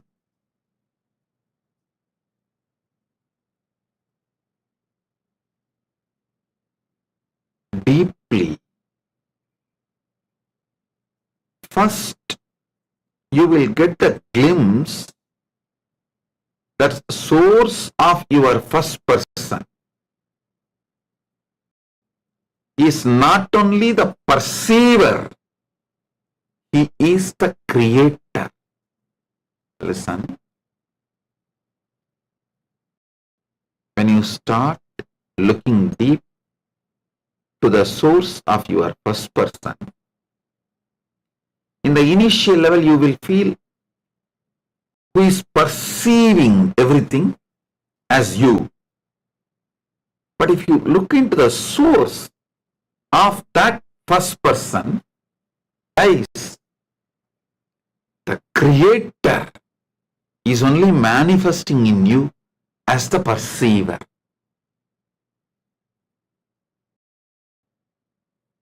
Who is the creator is manifesting in you as the individual perceiver.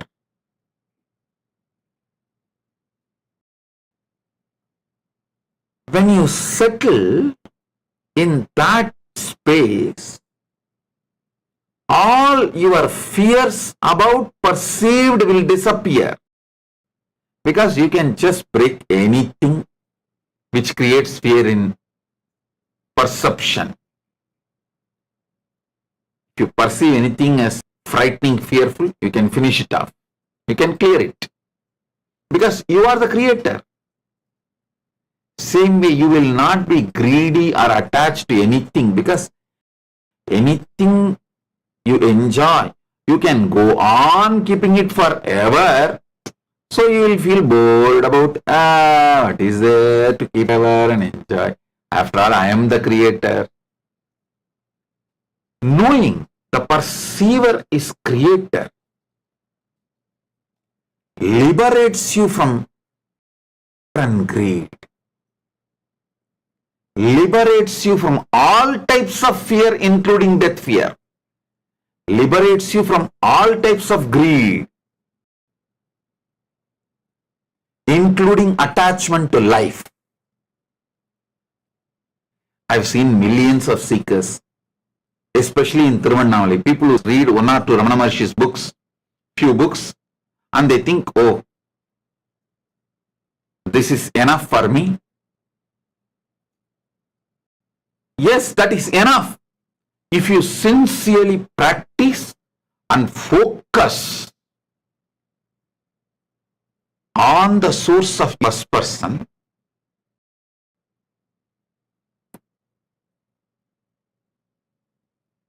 then you will understand. It gives you the experience, the ultimate experience. The perceiver is not just perceiver, he is the source of the perceiver. Either looking at the source of your first person, put your whole energy and life, or put your whole energy and get involved and study agamas. In any one, put your whole involvement, you will experience. I tell you, combination of Vedanta and Agamanta is the best foolproof method. Just with rituals, you may get lost, you may not know the ultimate, you may just be more ritualistic and even lose the spirit and intensity. And just with Vedanta, you will lose the same intensity and you may just become monotonous and may even get depressed because there's nothing exciting.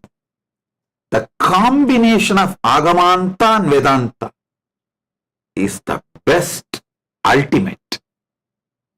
Icing on the cake is Guru's initiation. Shaktipada. So I tell you, when you look deeply at the source of your first person,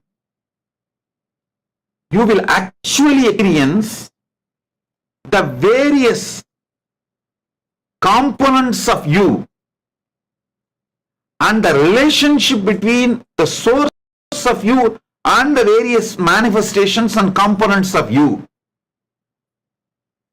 You will realize the same in cosmos, Paramashiva, and the relationship he has with his own various manifestations.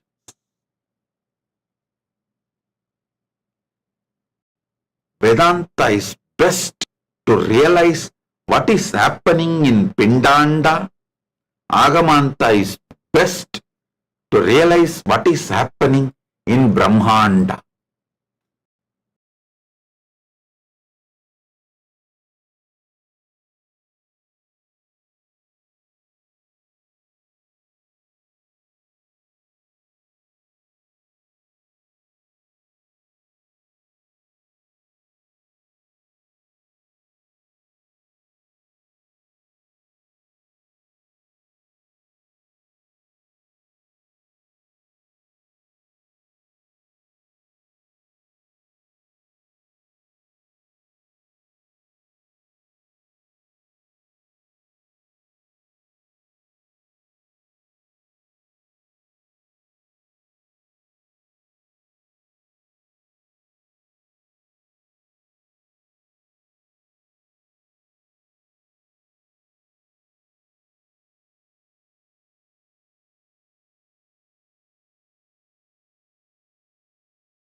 Nithyananda, Nithyananda, to all the participants. We all just had a powerful session where we understood more about how we can access these different dimensions, our different identities, manifesting in the rest of the dimensions in all the 14 lokas, the 14 vertical time zones. See, actually, whatever we see, whatever we do, what happens in you, like whatever happens in you, whatever you think of, whatever you cognize, actually, however you cognize yourself, whatever you think about you, is the pindanda. The individual inner image, what Swamiji says, right? He gives four images: the inner image, the outer image, the other's image, and life image.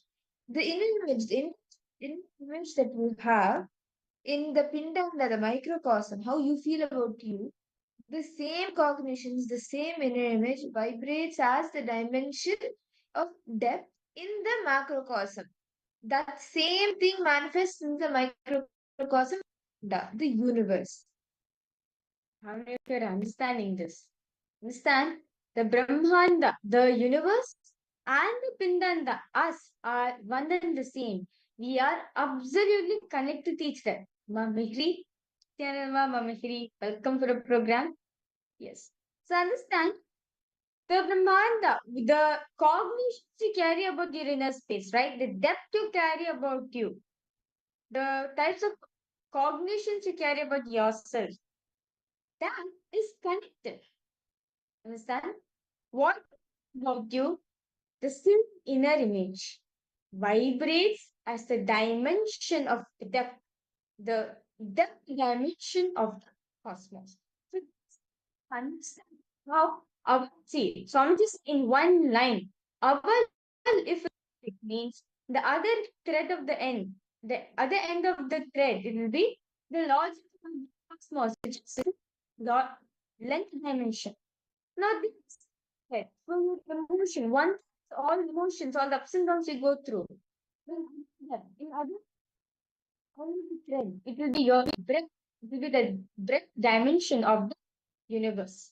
Now this you take all cognitions, all the cognitions you carry about yourself, right? The perception, fact, truth, reality, the cognitions you carry about yourself. In the other end, if you see, it's the depth dimension in the cosmos. So understand, we and cosmos are one and the same.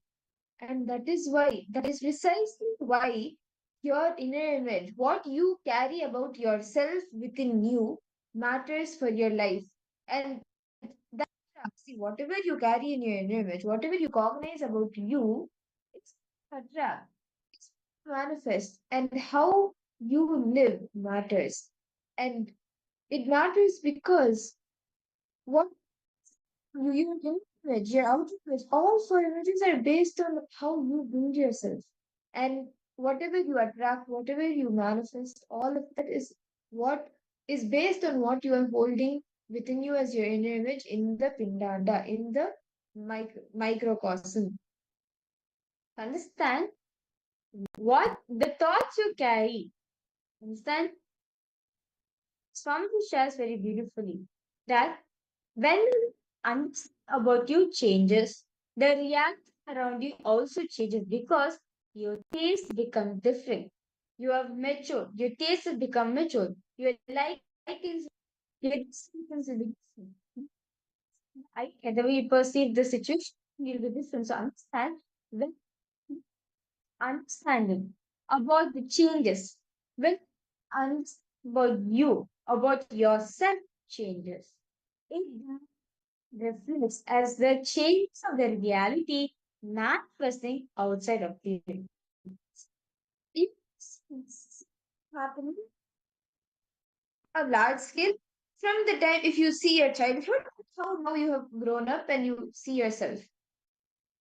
That's one way. But actually, even in life, in just a few minutes, few hours itself, if you change carrying about you inside, the external reality also will change. You have all of us have experience from the time we were a child, we behaved in some way. What we thought about ourselves, what we reacted on the outside, everything was a certain way. But as we grew up, we matured, we understood ourselves more. What we think about ourselves changed, it became matured. See life outside, the way we see life, the way we see people changes. Like, for some example, when you were a child, not like somebody at all. But as you grow up, you understand, okay, this person is saying what they're saying because, and your understanding changes, your reality changes. But this is just simple. You see the difference between your childhood and now. But even in just a few hours, or a few minutes also, if within you, the cognitions about you that you hold change, the external reality will change. So even the definition of what is good, what is bad becomes different, what is right, what is wrong becomes different. Your priorities differ. Everything will, all of this will become different. So all these happens, all this in one's life, once thought about you changes, thought about you matures. Like as Mamadra was saying, right? When it's small, likes you had, it kind of mistakes you had, it kind of the priorities, your decisions for good, bad, right, wrong, and different. Not teenager, you don't all right. The perception of God. Naturally, the definition of good and bad will be different. Your ideas of good, bad, likes, your priorities, your preferences will be different, will be mature. Now, we have adult, right? What teenager, what priorities you have as a teenager, may be different. Sure. All these things happen because each time when it's a change in the cognition you carry about you, the reality in you and the reality around you changes. So this is how Swamiji says that how Brahmanda, the universe, is connected to Pindanda. Same way, the Pindanda, meaning the inner self, us, the microcosm, is connected to Brahmanda, macrocosm. Each of you to quickly pick up your pen and paper, and now you will be penning down. I request each of you to intensely pen down. How do you cognize yourself today? What do you think about you? What do you think about you today? For example, you may feel, okay, I feel showered, I feel completely blessed, I feel abundant. Or you may be feeling, no, today is not a good day, today is one of the worst days. Everything is just going upside down. I'm late for work, I'm late for a meeting, I'm late for everything, and like everything, everyone is getting so upset. I'm totally like my entire schedule has gone haywire. Is it like this? Or do you feel showered? Do you feel abundant? How do you feel? What exactly do you feel? I'll just give two examples, but how do you feel? What do you think about yourself? What do you cognize about yourself today? Now, can I request each of you to take a few minutes and pen this down? Actually look in and see what you are feeling about yourself today. Detail write down. How you cognize yourself today? How you perceive yourself today? How you feel about yourself today? Can be any emotion. Just pen this down as detailedly as possible.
Participants, I hope each of you have been able to write down, pen down, what are the cognitions that you hold about you today?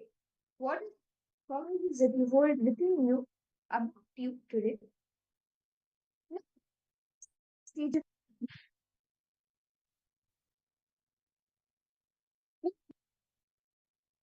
What kind of situations are you attracted? You may actually see, you'll be able to, when you write the situations that you are attracting, now you have written down the cognitions that you are carrying in your inner space today. Now, attracting situations that life is showing you. Example, today your combinations are whatever you have written, but you are either having a very good day, you are you're getting your salary, or your boss gives you a promotion, or relative who you really want to meet has come home, or something like what else you may be attracting is that today you maybe would have want to get up early, but like somehow or the other you got up late, and everything, like you want to get groceries but groceries are not available and things are not. What types of situation attracting today? You have cognitions, not situations. What you're attracting today?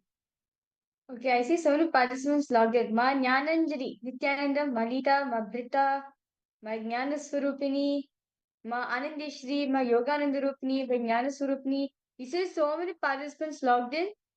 Okay, I think so now to the first step, right? Where we wrote about cognitions we have ourselves, the perception, the reality, right, about ourselves.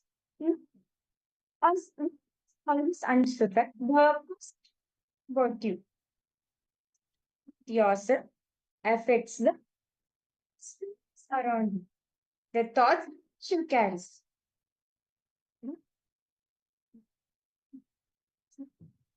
around you.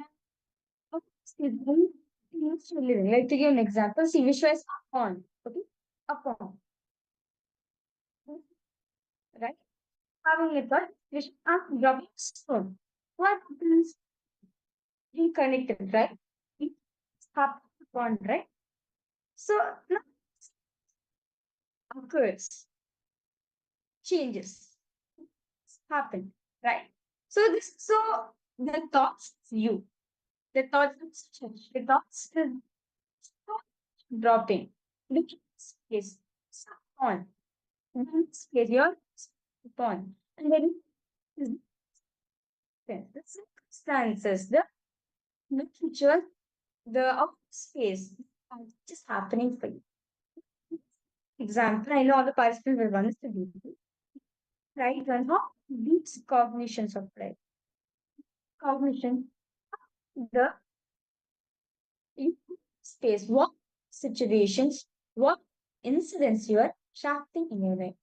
I request all of you to please detail write it down. Please take a few minutes.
Yes.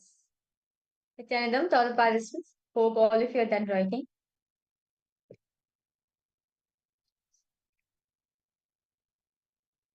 So now understand, very beautiful understood, right? See, the cognitions we carry ourselves matters and all, as we are firm as if this cognition. Yes, Nithyananda, Matthew Viscasaya, any questions you have?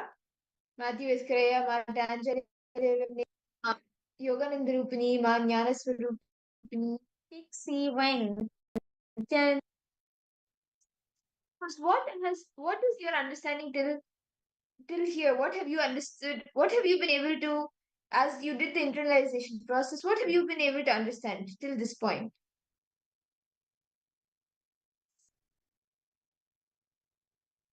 And any questions any of you have so far before we move to the next step? You understand, today we are having a very beautiful day as Swami, as today, according to the Arunachaleshwara temple, right? Yes, according to the Arunachaleshwara temple, today we're going to be offering the Aipasi this month. In Tamil is called as Aipasi. And on day, Abhishekam, this special Abhishekam happens to the Linga. This special Abhishekam happens to Linga once in a year. Only once in a year this Abhishekam happens.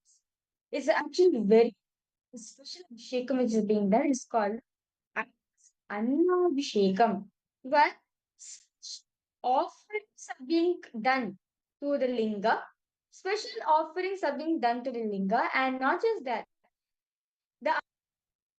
the dressing of the deity is done with the clothing.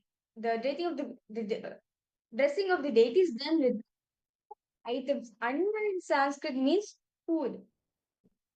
All the rice will be doing the alankaram is a very special, it's a very auspicious thing to be seen, and this comes once in a blur.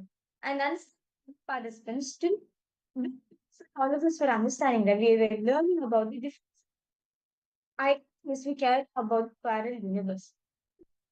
So in one frame, like in one shot, is the link through also manifesting receiving darshan as Swamiji as Bhagwan Lingamurti. Linga. Lingamurti. The Pancha Linga is man and unmanifest component of the universe.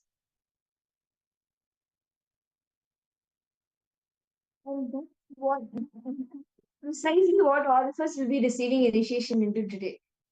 How we understanding how the Brahmanda manifests as the Pindanda and how both are one and the same. They're separate things. The macrocosm and the microcosm are not two separate things.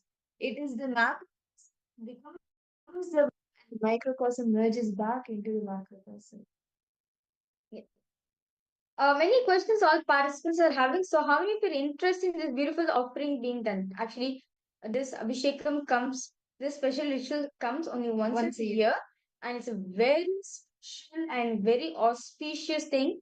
Yes, I request all participants to, if at all, no matter what happens, you should not miss this because this is a very opportunity which comes. Yes, Ma Mihir, you have any questions, Ma? Ma Sharma Muse, Ma Bita Traffic, Ma Lita Saige. Yes. Matthew Whisker say, I request you to post any questions you have, do feel free to post. So, with this, all participants, we are now going to be entering into the power manifestation session. As very beautifully, today we are manifesting the power of remote vision. So, we're going to be accessing. So, basically, we're holding an object for all of you. Third eye, we are finding. You're going to ask Swamiji to reveal to you what is that image which we are holding. Okay. So, in the last one, Ma Virija held an object, and each of you were able to scan and see what is the object that Ma Virija was holding by doing the power of remote vision. In this, I will be an object in my hand. It will not be in camera. Each of you will be connecting with Swamiji, chanting the Mahavakya, connecting in the space of oneness with Swamiji. and scanning what is the object that I am holding in my hand. You will be doing the power of remote vision and revealing that. So can I request each of you to please settle down, sit straight. Matthew, I request you to participate here as you will see lots of breakthrough will happen for you. So I request you to participate in the palm manifestation round. And for all the participants who are not on camera, Ma Brita Chafik, Ma Tanja Devani, I request you to please come on camera. Yes. So each of you can now please sit straight. Chant the Mahavakya. Connect to Swamiji. Just remember his form. That's the one of the best ways you can connect with him.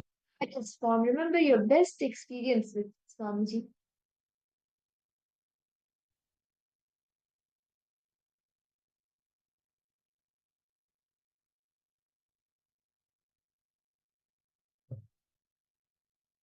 Start chanting the Mahavakya.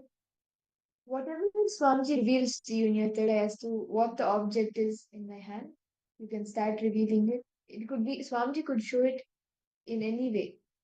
It could be the size of the object. It could be the shape of the object, the color of the object, the material, the texture.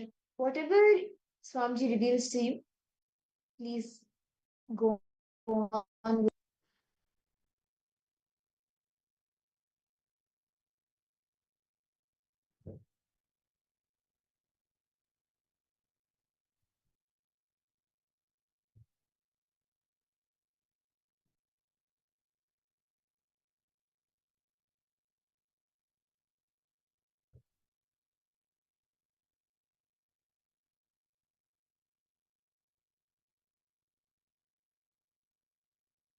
Ananda Lakshmi, even you can post now. Marking Singh Wang, Matthew Escrea, each of you start scanning. And as Swamiji reveals, you can post it in the chat. Continue to chant the Mahavakya. Connect with Swamiji. What is the object that I am holding in my hand?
Continue to chant the Mahavakya. You can start even posting in the chat whatever Swamiji is revealing to you about the shape, the size, the texture, and the object itself.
Please relax.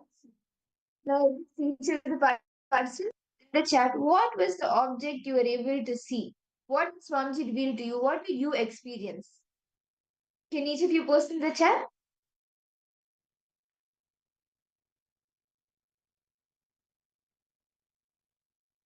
What was the object that I was holding in my hand?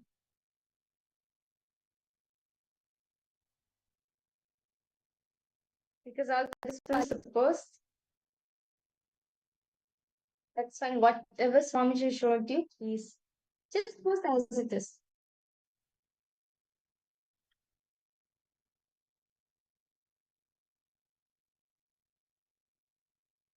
Whatever Swamiji revealed, put it down.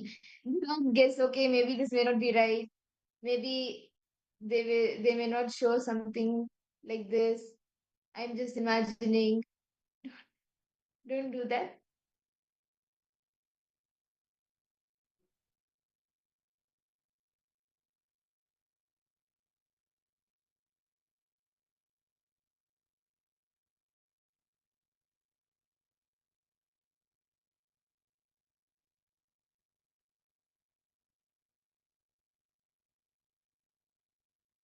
Okay, so Matthew Veskaraya has put book, scripture, green, and Fatima Dehastani have posted gold.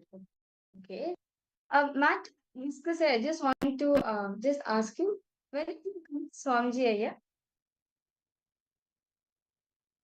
Like, when is the first time you got connected with Swamiji?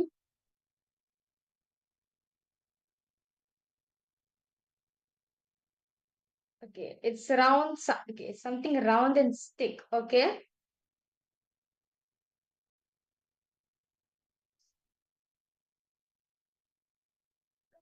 Yes. Fixing when Ayya. Can you also post what did Swamiji reveal to you? Uh,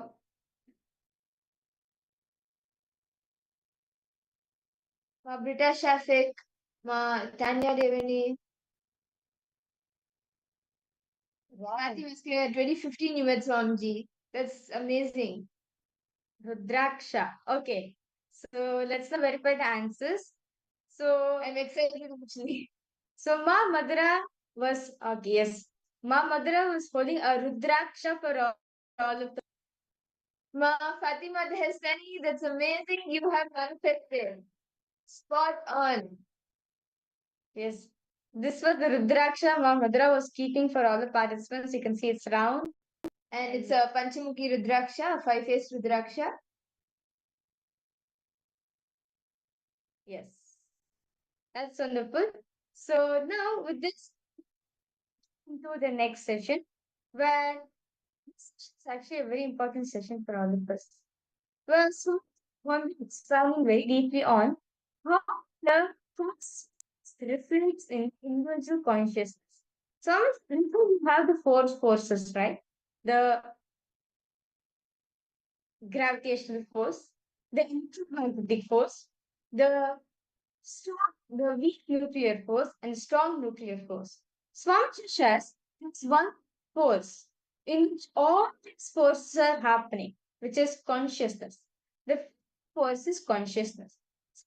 Understand how these five forces of the cosmos it's not happening in our inner space. Okay, it's actually very beautiful, a very powerful session.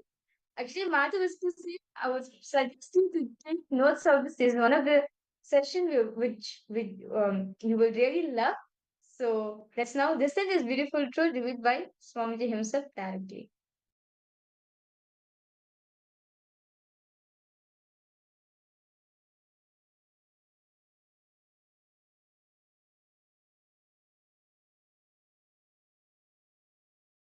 Now, listen to the cosmic signs, cosmic revelations, ultimate sacred secrets related to the Shaktis.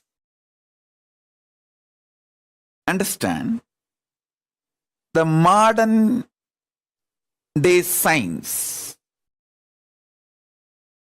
is able to understand using the human mind the four forces. Listen.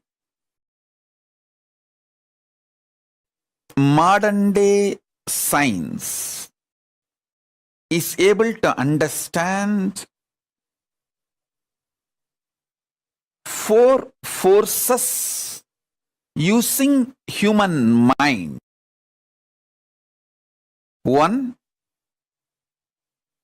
gravitation, the power of gravity, gravitation power. Second, electromagnetic force. Third, weak nuclear force. Fourth, strong nuclear force. I want to give you some of the powerful sacred secrets, revelations to all of you, so you can understand these powers and forces in the higher level, from the higher dimensions. Understand? Whatever is happening in Brahmanda is happening in Pindanda. Whatever is happening in Crocosm is happening in microcosm.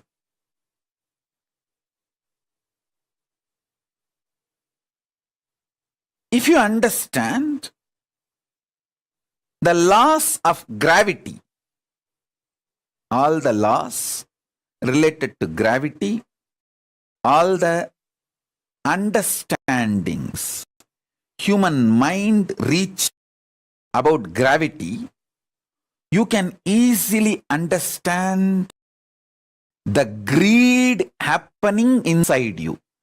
Greed and gravity is one and the same.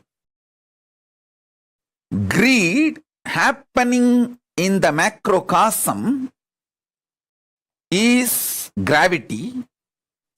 Gravity happening in the microcosm is greed. Listen. Greed happening in the macrocosm is gravity. Gravity happening in the microcosm is greed. If you map all the understandings you have about gravity on your greed, and all the understandings you have about the principle of greed on the principle of gravity, you will have powerful insights about your life.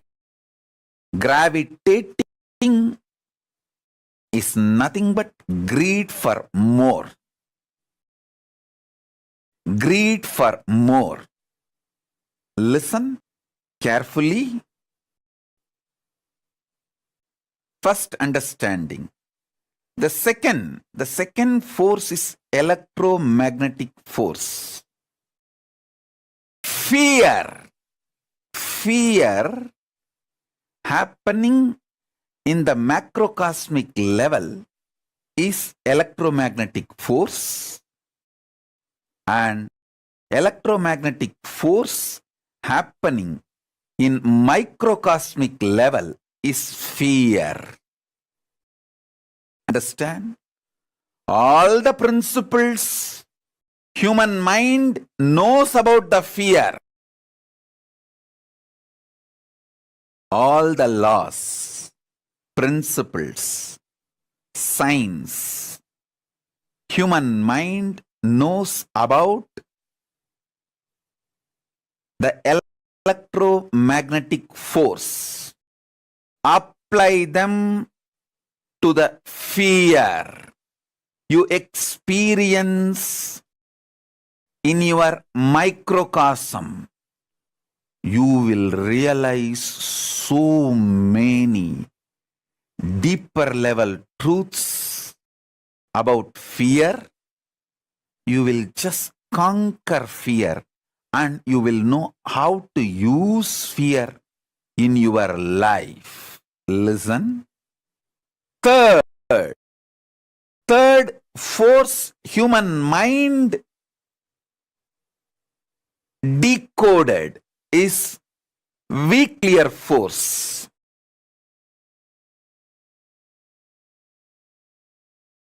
Listen, weak nuclear force.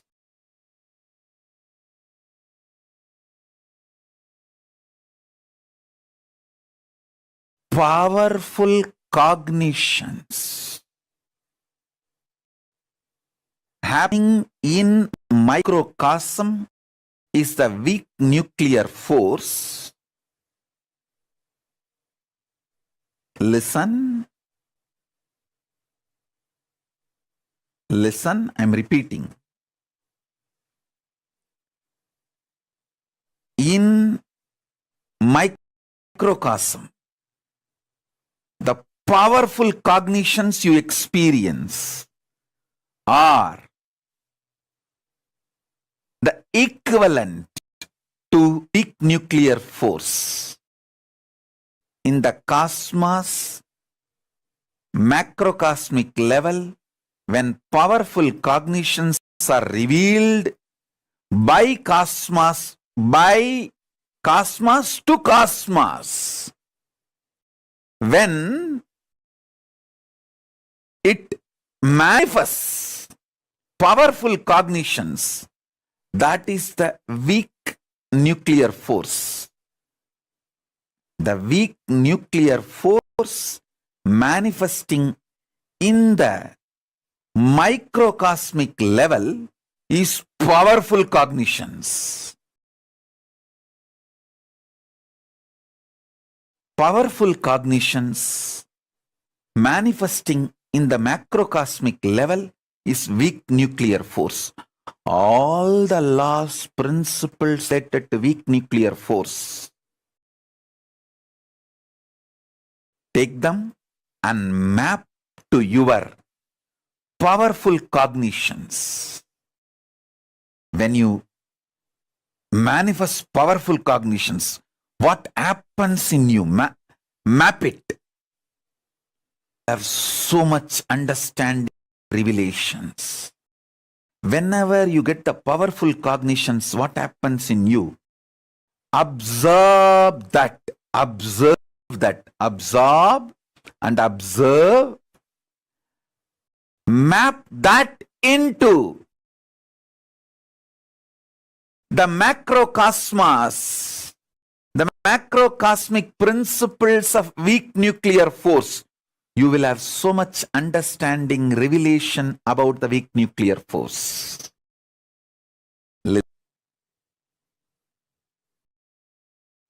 The fourth, strong nuclear force. Strong nuclear force is equivalent to initiation. Initiation, diksha, by an incarnation, living incarnation. Listen.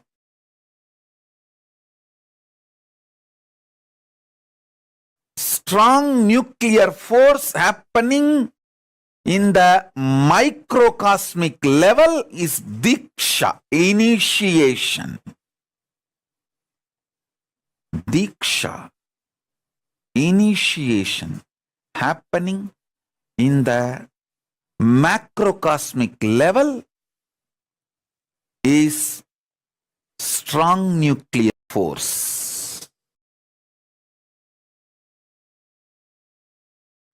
Every principle, understanding, ideas,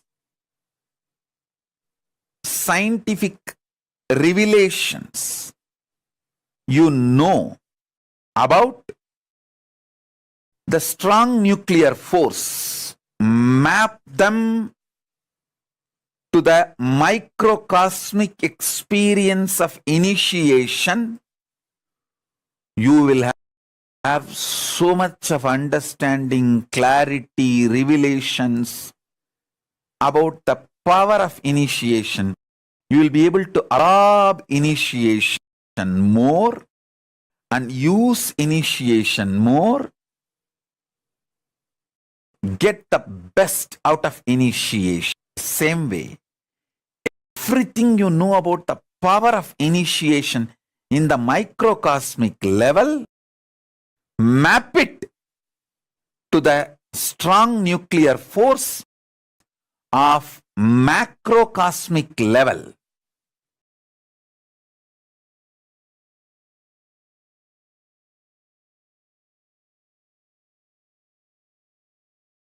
You will have not just new discoveries, inventions, revelations, new principles.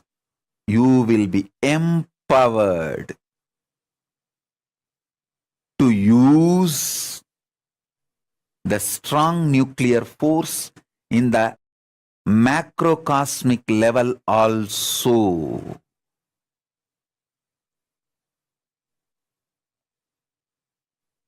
You can use just Surya Namaskar, sun's salutation, to build your body externally as you want without the help of anything else. Because sun salutation, Surya Namaskar, is nothing but using strong nuclear force of the sun to empower the microcosm you are carrying. Surya Namaskar is a direct initiation from Surya. Listen. I will repeat.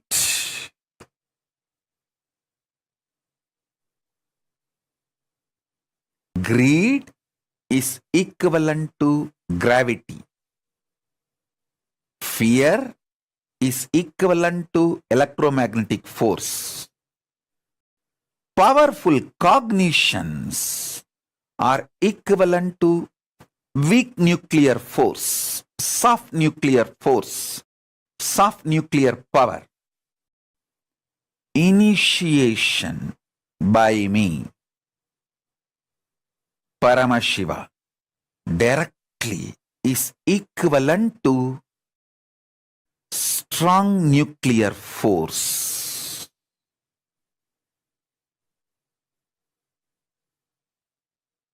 Listen. Now I am initiating all of you.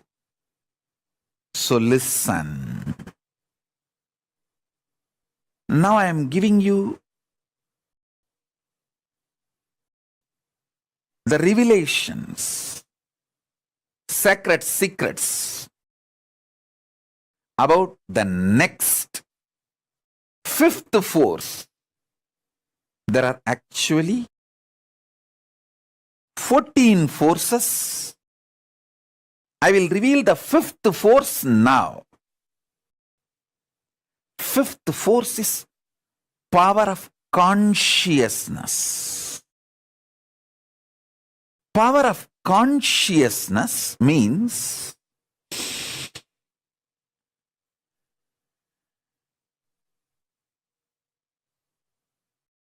just knowing the truth. Paramashiva is there not because you believe. It's a truth. Paramashiva is real, is truth. It is simply conscious. As your consciousness is the reality, the existence of Paramashiva is real. The principle with which Paramashiva operates this universe is real. His existence is real. The principle which he operates is real. The principle of Paramashiva is called linga, dharma. Listen. Just knowing the reality is consciousness. Just knowing the reality happening in microcosmic level is consciousness. Consciousness happening in the macrocosmic level is Paramashiva.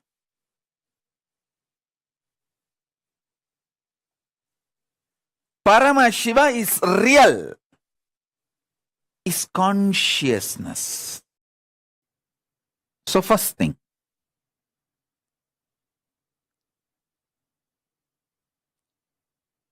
the first force human beings decoded is the power of gravity, gravitation force.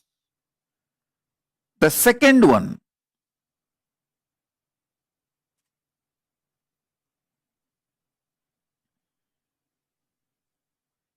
electromagnetic force.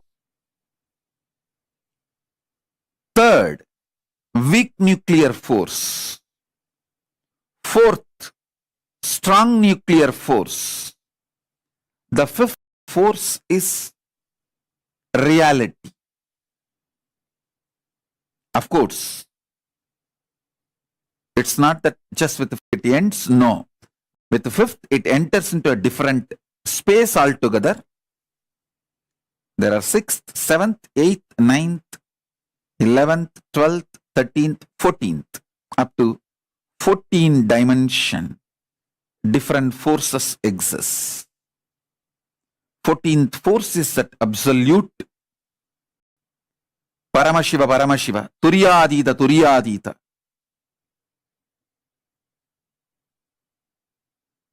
I'll explain the fifth force for now and initiate all of you about the fifth force.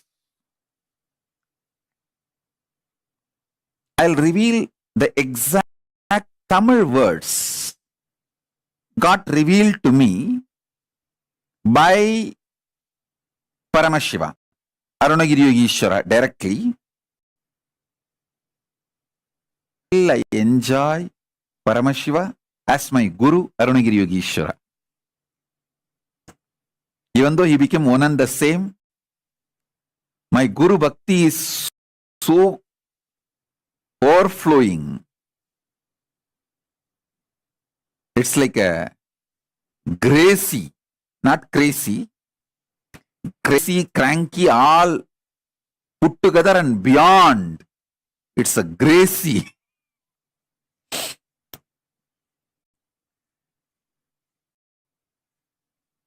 So I enjoy my Guru, Paramashiva, as Arunagiri Yogeshwara. புவியீர்ப்பாம் முதல்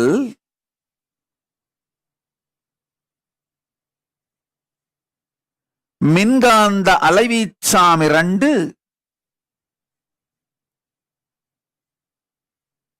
சிறுவனுவாம் சக்தி 3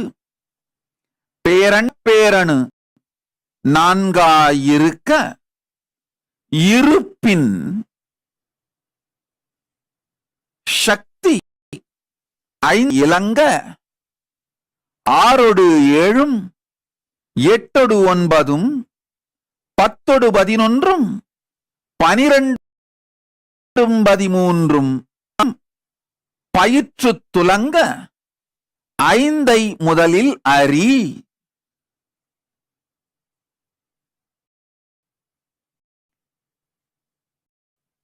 இருப்பின் இருப்பு பிண்டாண்டத்திற்குள் உயிரின் உணர்வம் உயிர்மையாயும் பிரம்மாண்டத்திற்குள் பரசிவமாயும் மலர்ந்து இருந்து துலங்குகிறது. Listen.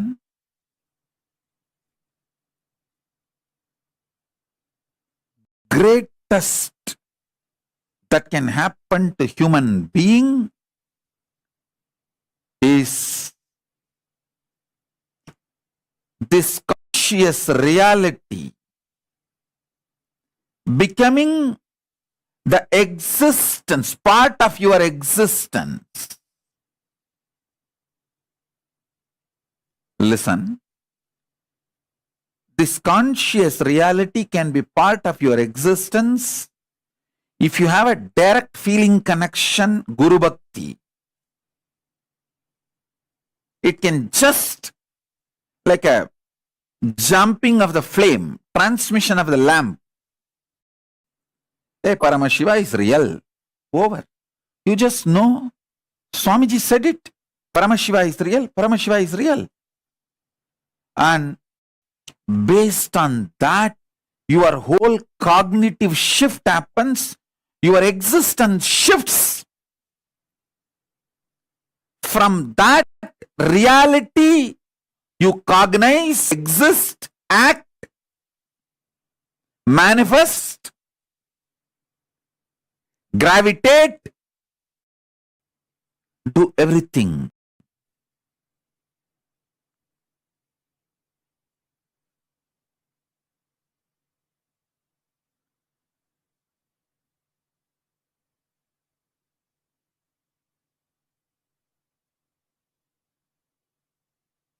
If you are not fortunate enough to have kind of a Guru Bhakti, then at least listen to the Sankhya I am giving. Understanding from known to unknown. Then when the unknown becomes known, from that known to the next unknown. And when that unknown becomes known, from that known to the next unknown, this Sankhya which I am showing, at least move along with it. So you can start internalizing. Consciously, you telling Paramashivoham, I am Paramashiva. Consciously you declaring you are Paramashiva is much more powerful than all the four natural forces. Gravity, electromagnetic force, soft nuclear force and strong force. Listen. Your conscious declaration is so powerful. It can manipulate, play with all the four forces. I want all of you to meditate on this one truth. Your Paramashivoham, the declaration,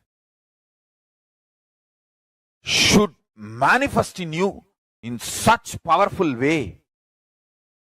All four forces are lower than you. You are supreme, ultimate than these four forces. Gravitational, electromagnetism, weak nuclear force and strong force. Listen carefully. It is possible.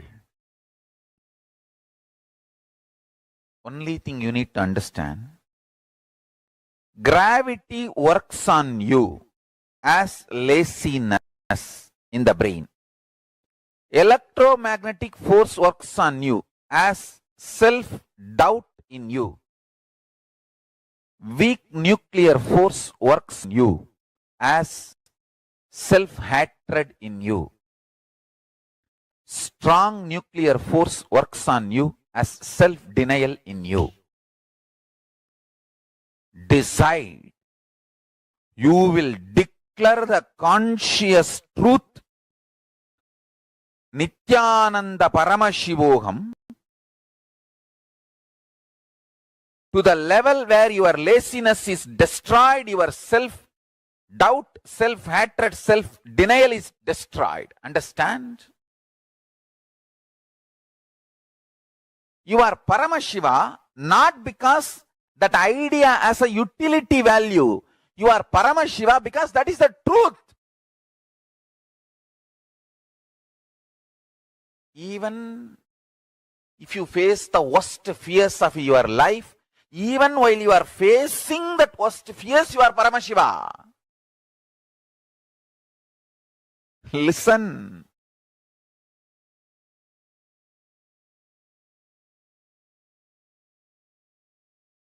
The greatest service you can do to me, any of you are feeling grateful to me for supporting, developing your life in any way. This is the Guru Dakshana I want. Declare you are Paramashiva today. More powerful than laziness, self-doubt, self-hatred, self-denial. Understand?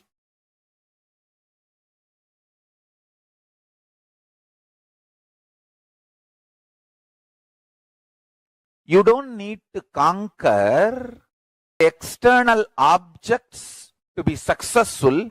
If you conquer internal instinct, successful. Same way, to manifest Ishvara Shakti, you don't need to conquer the gravitational force, electromagnetic force, strong weak nuclear force. How they impact you, that impulses, if you conquer, you can conquer all the four externally. The internal impact of gravity on your system is laziness. Internal impact of electromagnetic force on your system is self-doubt. The weak nuclear forces internal impact on your system is self-hatred. The strong nuclear forces internal impact on your system is self-denial. Understand? You can actually see how clearly all these four are mapping to laziness and SDHD.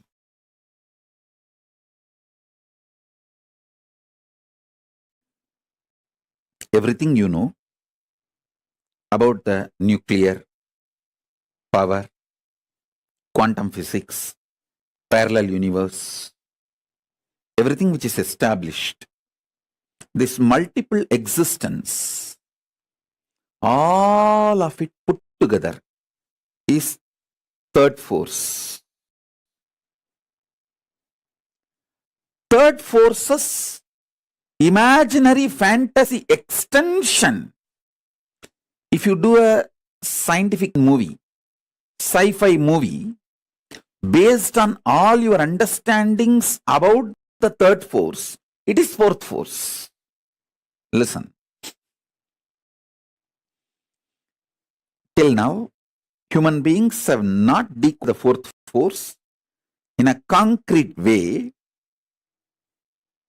but the fourth force is all possibility of third force.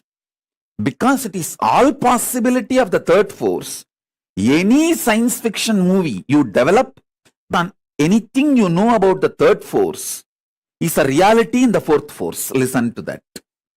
I am repeating. Any fantasy imagination you develop centered on the principles you know about the third force is part of force.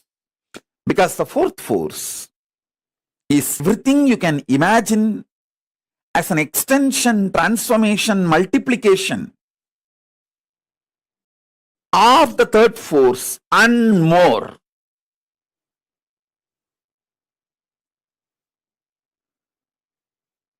That's the fourth force. Let me give you some more understanding about the third force. Listen. Multiple universes, planes exist. That's the first thing. Pitruloka is true. When you leave the physical body, you carry your Karana Sarira, the causal body, your deep-rooted patterns, and reach the Pitruloka and live.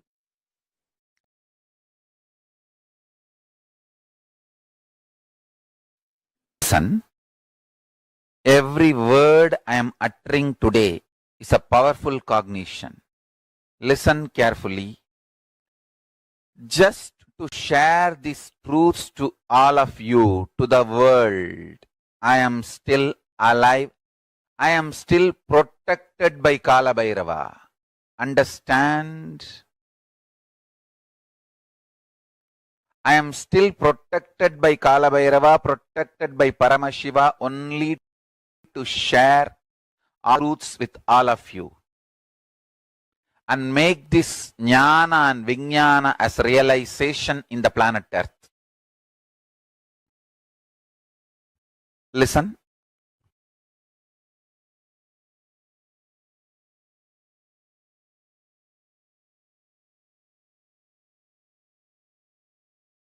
The ultimate. We can call it Parabrahma, Paramapada, Paramashiva, Parameshwara, Parashakti. That Parama, from the pure power space, gets embodied and manifests as Parameshwara. Shivatva manifesting as Ishwaratva. Power manifests as force. Listen. When the pure spiritual power manifests as pure spiritual force, Shiva manifests as Ishwara. Paramashiva manifests as Parameshwara. You can call it as also as Paramashiva manifesting as Parashakti. Anything is okay. Because these words are used only to give a rough understanding. Behind these words there's a huge equations. Sankhya. The multi-dimensional logical equation.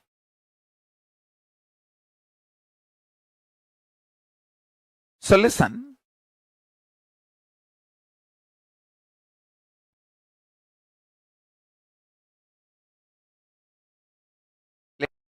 This truth clearly.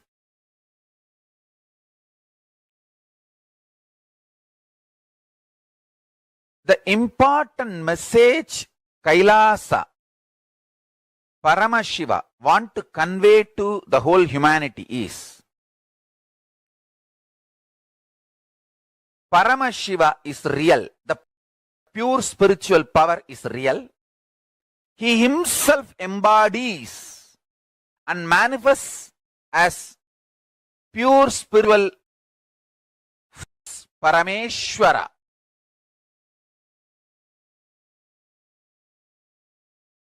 And when he embodies and manifests pure spiritual force, Parameshwara,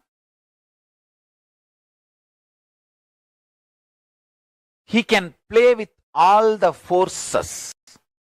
Not just these four forces.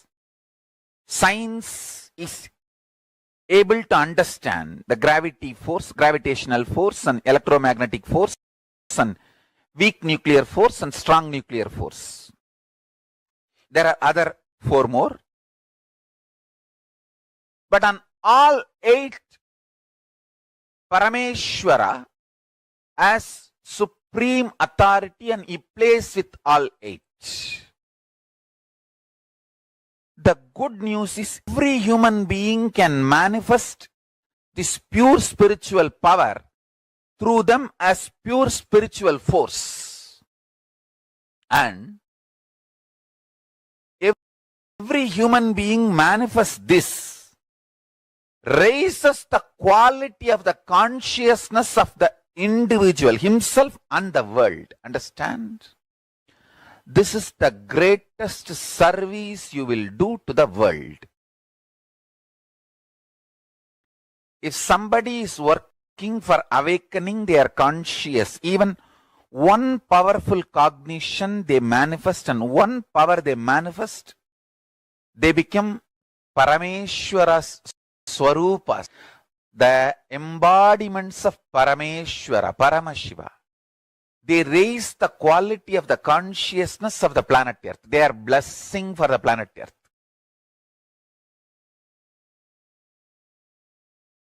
My only work is to make at least few million people understand this truth and live this science. Understand the truth. The Parama, supreme power, can manifest in us as supreme force, which is superseding authority, which can play with all the four forces science has understood, and there are four more forces science is yet to understand. The four forces science understood is gravitational force, electromagnetic force, weak nuclear force and strong nuclear force. The greed for more happening in the macrocosm is gravity. The gravity happening in the microcosm is greed. Study all the principles related to gravitation in every level.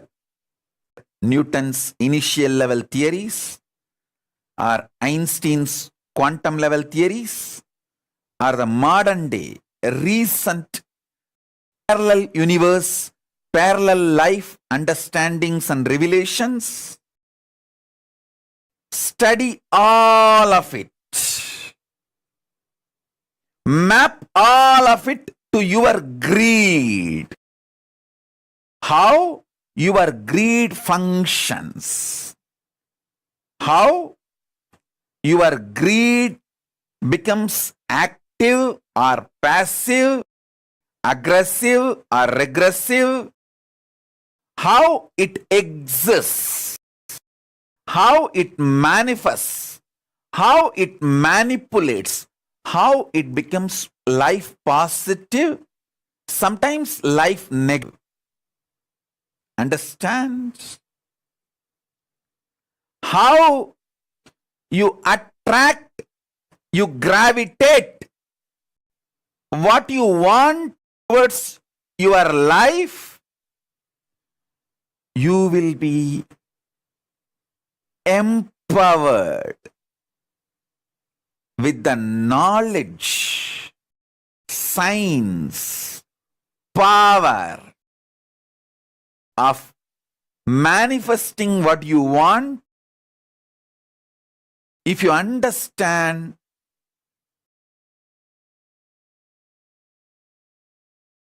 principle of gravity and map it to the principle of greed. Listen. All the understandings you have about fear, map it to electromagnetic force.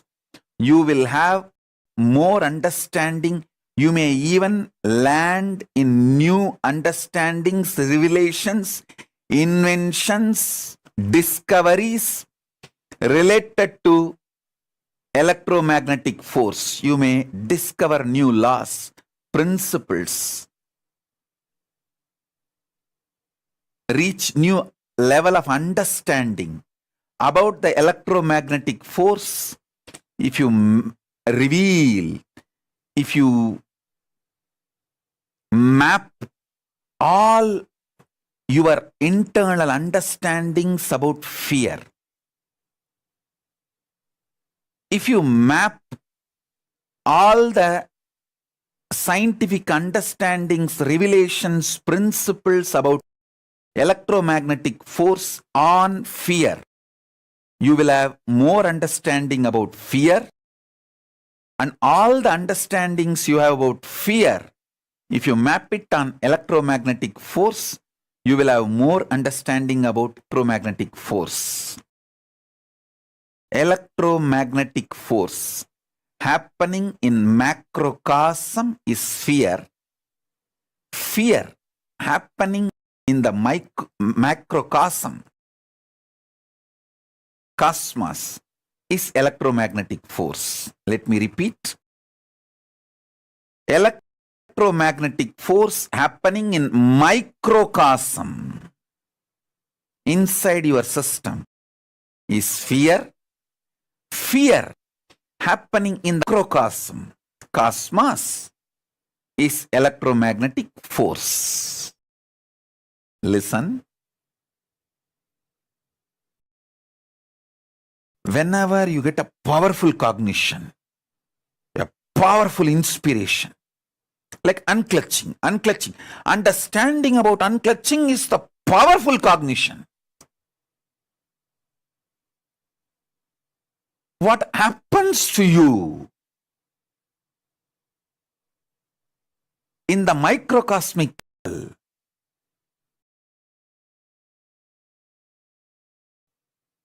It is actually equivalent to the weak nuclear force happening in the macrocosmic level.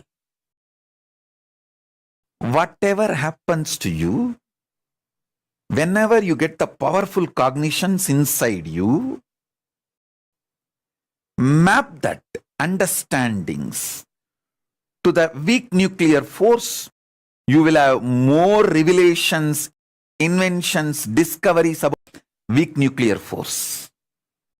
And whatever you know, science knows about the weak nuclear force, map them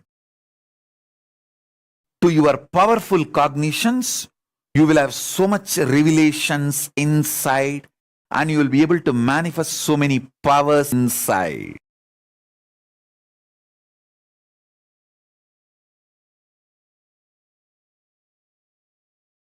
The greed in you is equal gravity in the universe. The fear in you is equivalent to electromagnetic force in the universe. The powerful cognitions you experience is equivalent to weak nuclear force in the universe. All common practicing Hindus reach up to this 3 level.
Govinda Madhava ನಿತ್ಯ ನಾರಾಯಣ ಗೋವಿಂದ ಕೇಶವ ನಿತ್ಯ ನಾರಾಯಣ ಗೋವಿಂದ ಮಾಧವ ನಿತ್ಯ ನಾರಾಯಣ ಗೋವಿಂದ ಕೇಶವ ನಿತ್ಯ ನಾರಾಯಣ ಗೋವಿಂದ ಮಾಧವ ನಿತ್ಯ ನಾರಾಯಣ ಗೋವಿಂದ ಕೇಶವ ನಿತ್ಯ ನಾರಾಯಣ ಗೋವಿಂದ ಮಾಧವ ನಿತ್ಯ ನಾರಾಯಣ ಗೋವಿಂದ ಕೇಶವ ಹರ ನಿತ್ಯ ನಿತ್ಯನಂತ ಹರೆ ನಿತ್ಯ ಹರೆ ಹರೆ ಹರೆ ನಿತ್ಯ ನಿತ್ಯನಂತ ಹರೆ ನಿತ್ಯ ಹರೆ ಹರೆ ಹರೆ ನಿತ್ಯ ನಿತ್ಯನಂತ ಹರೆ ನಿತ್ಯ ಹರೆ ಹರೆ ಹರೆ ನಿತ್ಯ ನಿತ್ಯನಂತ ಹರೆ ನಿತ್ಯ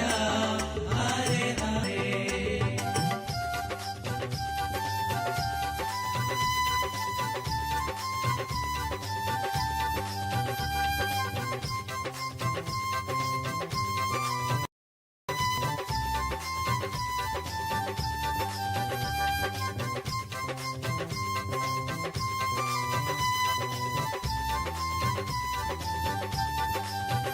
ನಿತ್ಯನಾರಾಯಣ ಗೋವಿಂದ ಮಾಧವ ನಿತ್ಯ ನಾರಾಯಣ ಗೋವಿಂದ ಕೇಶವ ನಿತ್ಯ ನಾರಾಯಣ ಗೋವಿಂದ ಮಾಧವ ನಿತ್ಯ ನಾರಾಯಣ ಗೋವಿಂದ ಕೇಶವ ನಿತ್ಯ ನಾರಾಯಣ ಗೋವಿಂದ ಮಾಧವ ನಾರಾಯಣ ಗೋವಿಂದ ಕೇಶವ ನಿತ್ಯ ನಾರಾಯಣ ಮಾಧವ ನಿತ್ಯ ನಾರಾಯಣ ಗೋವಿಂದ ಕೇಶವ ಹರೆ ನಿತ್ಯ ನಿತ್ಯನಂತ ನಿತ್ಯ ಹರೆ ಹರೆ ಹರೆ ನಿತ್ಯ ನಿತ್ಯನಂತ ಹರೆ ನಿತ್ಯ ಹರೆ ಹರೆ ಹರೆ ನಿತ್ಯ ನಿತ್ಯನಂತ ಹರೆ ನಿತ್ಯ ಹರೆ ಹರೆ ಹರೆ ನಿತ್ಯ ನಿತ್ಯನಂತ ಹರೆ ನಿತ್ಯ ಹರೆ ಹರೆ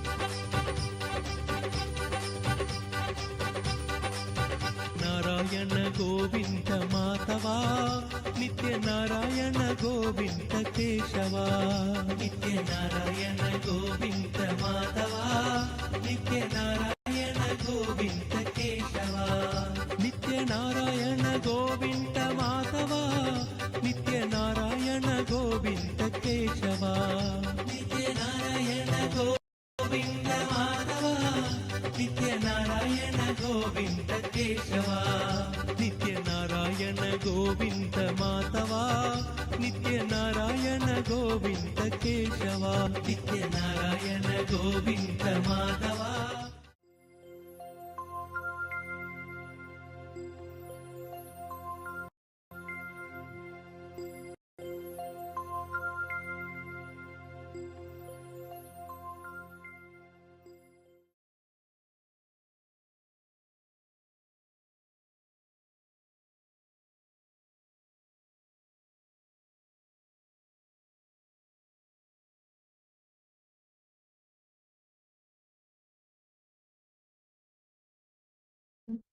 Participants had a proud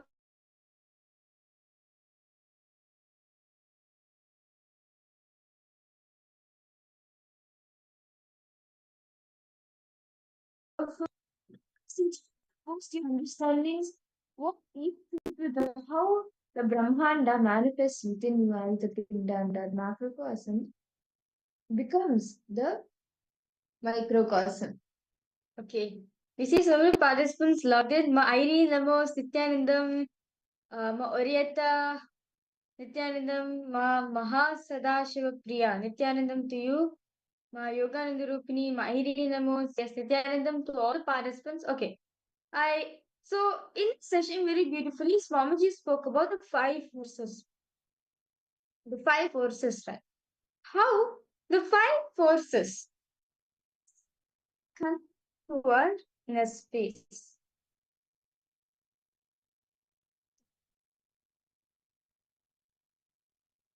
Whether it is gravitational force, whether it is electromagnetic force, all of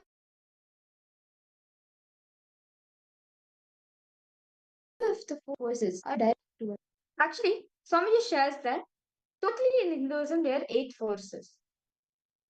There are eight forces, out of which science is only four forces. So actually Swamiji very beautifully revealed that there are eight forces. Okay. So four forces science has revealed, and Swamiji actually said that the four forces are true.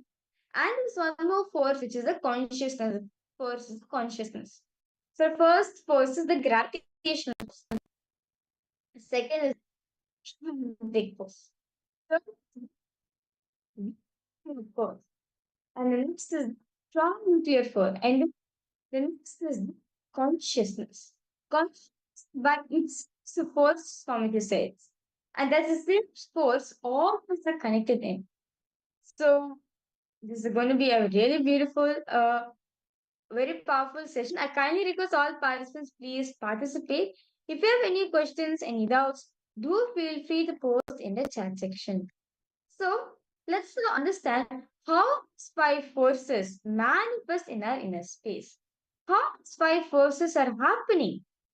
As all of us understand, whatever is happening in the Brahmanda is also happening in the Pindanda. Meaning, what is happening in the macrocosm, right, is also happening in the microcosm. As very beautifully in the Vijnana Devatantra, Sutra 63, Dharana 40, Paramashiva says, Sarvam Deham Chinmayam Hi Jagatva Paribhavayet Yogapanir Vikalpena Manasa Paramodayaha. He says, the whole world, even the whole universe, indeed, are scientifically or the essence, the nature of the consciousness, which is the infinite space of oneness.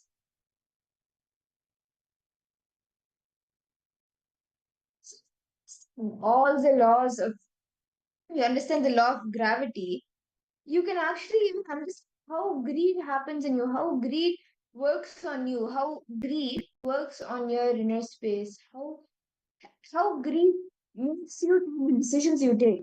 You will understand if you understand the laws of gravity.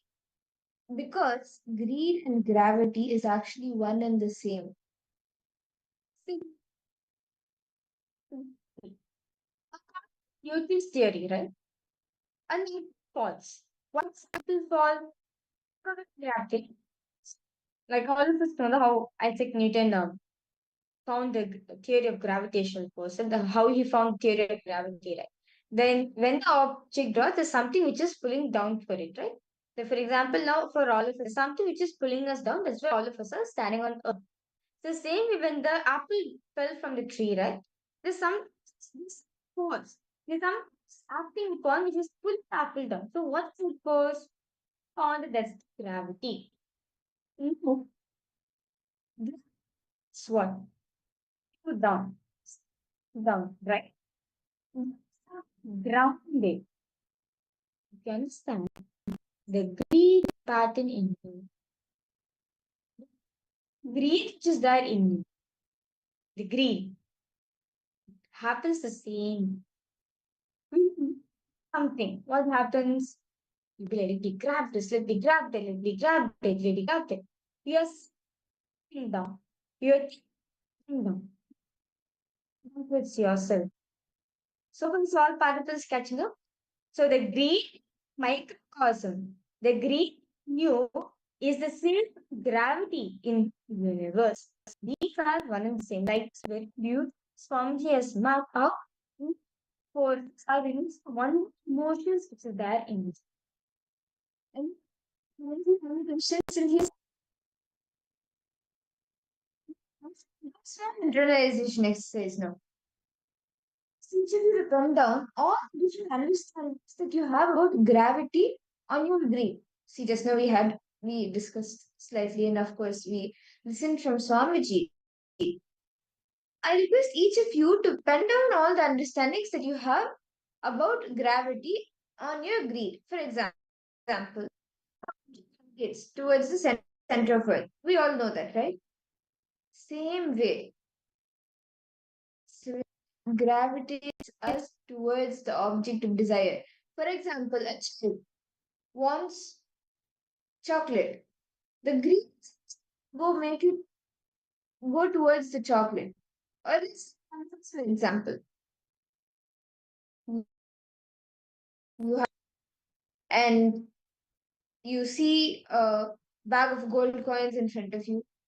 That greed comes up. What will you do next?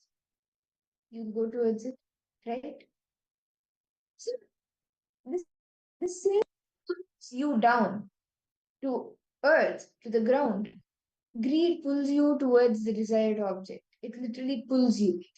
So, can you sit in a few minutes now and get your understanding of how when you understand gravity, with your understanding of gravity, how do you understand it, and how can you relate it and see how it is matching events in your life?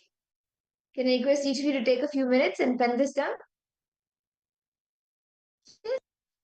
All the understandings you have about greed, all understandings you carry about gravity, and you'll see when you put all understanding you have about gravity on your greed, you'll understand how your greed is related, how your greed is related to gravitational force of the earth.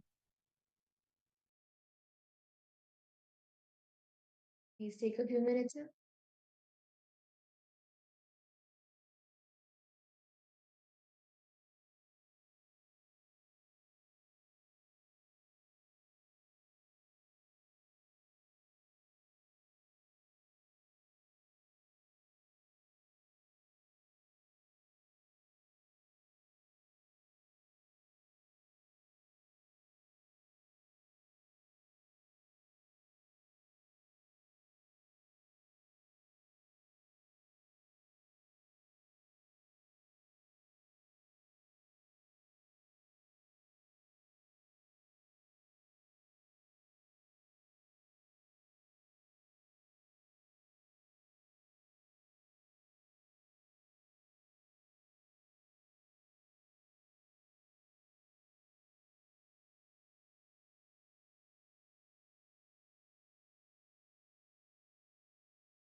Yeah. Mhm.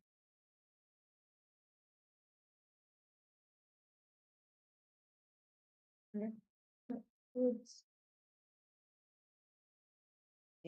correct.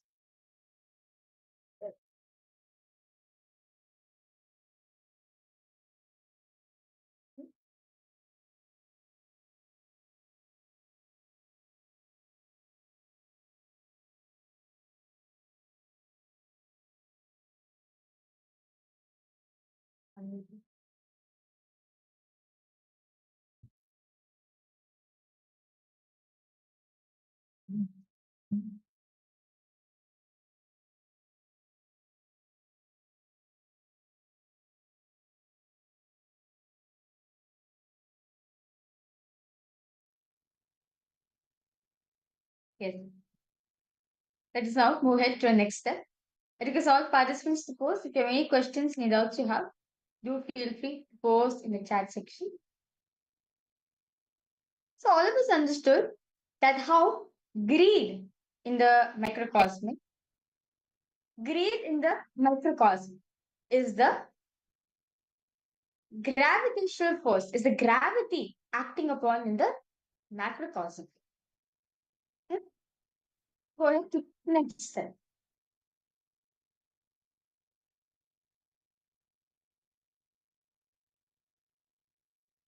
And Swamiji shares that greed in you, the greed which you are experiencing in you, is a graph of the cosmos.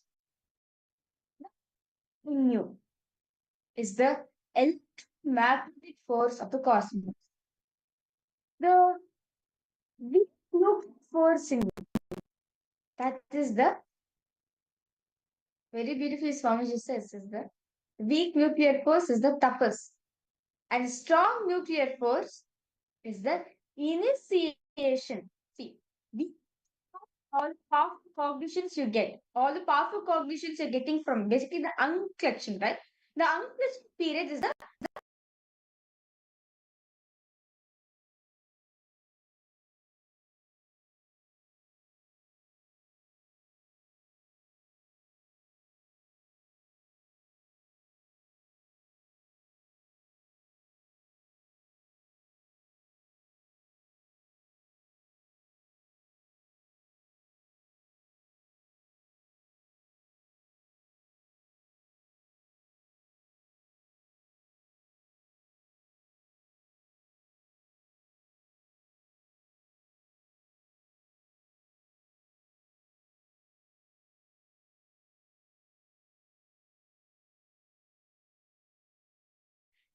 the first step. Each of you has potential. Do you have any questions?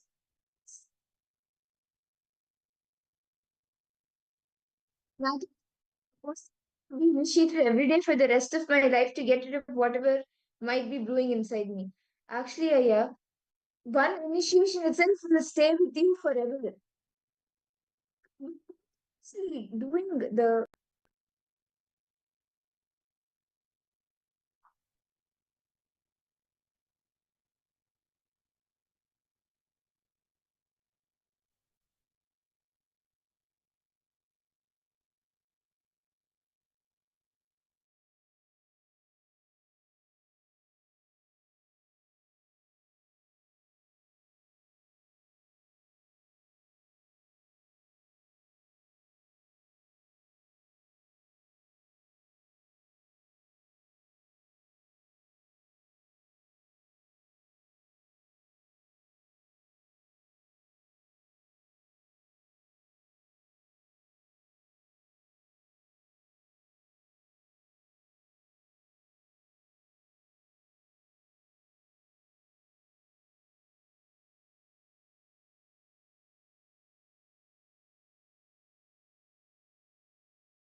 Hmm. So interesting.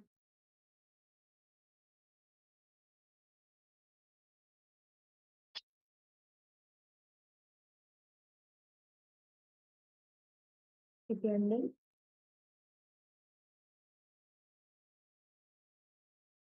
Being able to write down the steps.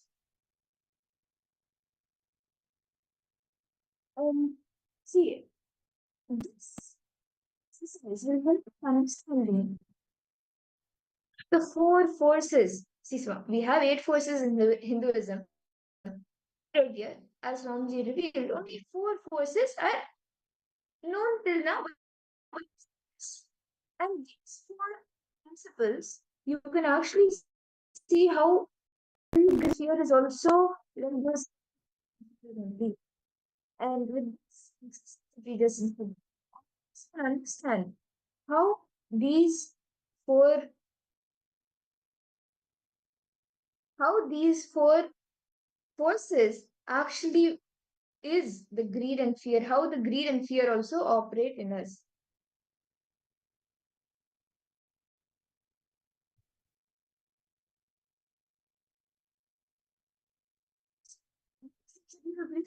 Also, just take a few minutes, take 1 or 2 minutes to now see how fundamental emotions are manifesting as following fundamental forces in our life, as we already saw also, and some of you may have written. Like, force, fear is electromagnetic force, like that. So I've been able to complete this for each of the forces and for each of the emotions that you go through. Do any questions? Please feel free to ask.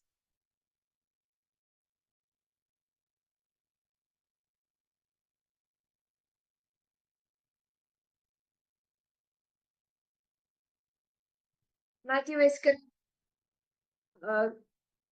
then Ma Shaman Muse, Tanja David, Alita Sege. For each of you, able to complete this.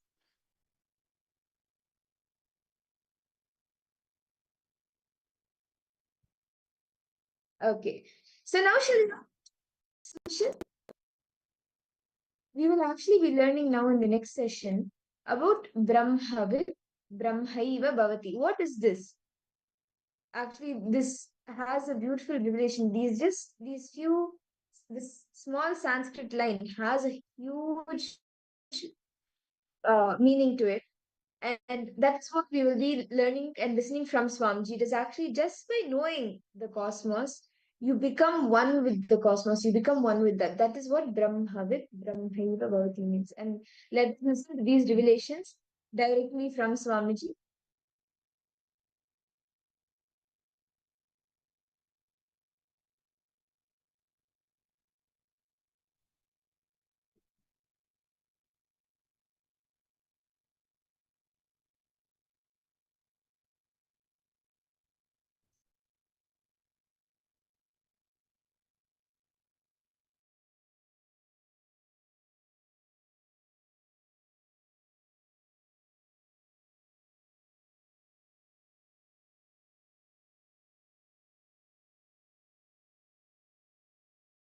Understand, Mahadeva very clearly says Brahmavit Brahmaiva Bhavati. There are some Vedic verses he exactly repeats in Agama. Knowing which you became, that is Brahman, cosmos. Listen carefully. Just because if you know about this pillar, it's not that you will become this pillar. Just because you know about this screen, it's not that you will become this screen. But consciousness is such, just by knowing of that,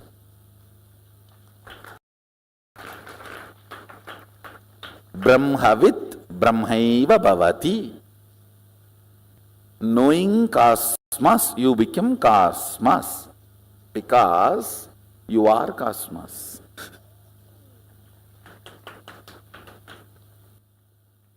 It is like you remembering some of your qualities. Listen, Paramashiva's Message directly from Sri Kailasa.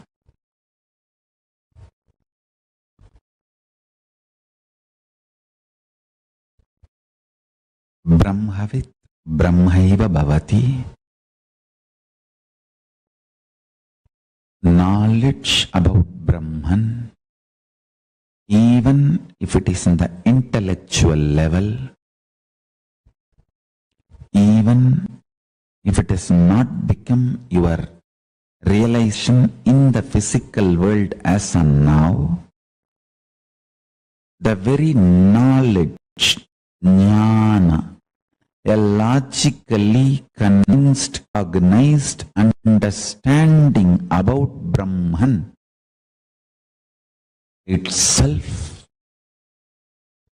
is so valuable and important for you. It guarantees Videha Mukti, means Kailasa, when you leave the body. If you digest that Brahma Vidya, knowledge Brahman, start manifesting as your reality, even while you are living, you live enlightened. Listen. Even knowledge, knowing is so important.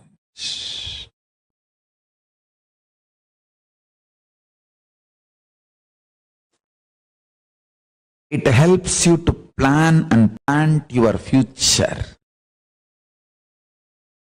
When I say you are Paramashiva, 10,000 powerful cognitions which cannot be uttered by words, the whole thing is packed into that one truth, and I am sending this to you. Listen. Understand?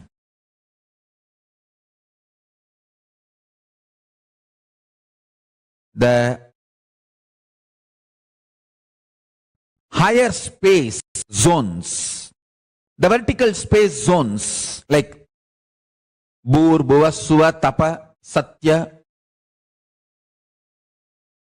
all the lokas are different higher worlds, higher existence, and ultimately the Kailasa, highest dimension, highest existence. If you know information about those lokas, they become enlightenment. That is important. Understand? In this world, the truths related to this world, knowing does not mean experiencing. The information does not become enlightenment. But the truths about that world, just information becomes enlightenment. Brahmavit Brahmaiva Bhavati. Knowledge becomes reality.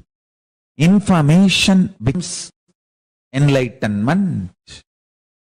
That is the way Musukunda Chakravarti went to Devaloka and brought Tyagaraja Swami of Varur. Just one Rishi came and gave the information about Devaloka, and that became experience for Musukunda Chakravarti. He just went there casually for a visit. Indra received him and said that I have a war now, can you help me? And Musukunda Chakravarti said, why not? And he took the whole Chola army and supported Indra, and Indra won the war. Because Indra won the war, Indra asked, I should give you some gift, what do you want? Understand? The inter-dimension travel, the inter-world, inter-space travel was common lifestyle for us. This is all not false. I am telling you the evidence. Musukunda Chakravarti went there and supported Indra and won the war, and then came back. Evidence. 7 Tyagaraja Swami are in Tamil Nadu. Vedaranyam, that's one. Tiruvarur is the main deity. The seventh Tyagaraja Swami, nowhere in the deity you can see even one small symptom or any evidence it is man-made in this world. Like how Prahlada, whatever Prahlada heard from Narada, sitting in his mother's womb, when he came out, when he assumed the body, when he started growing,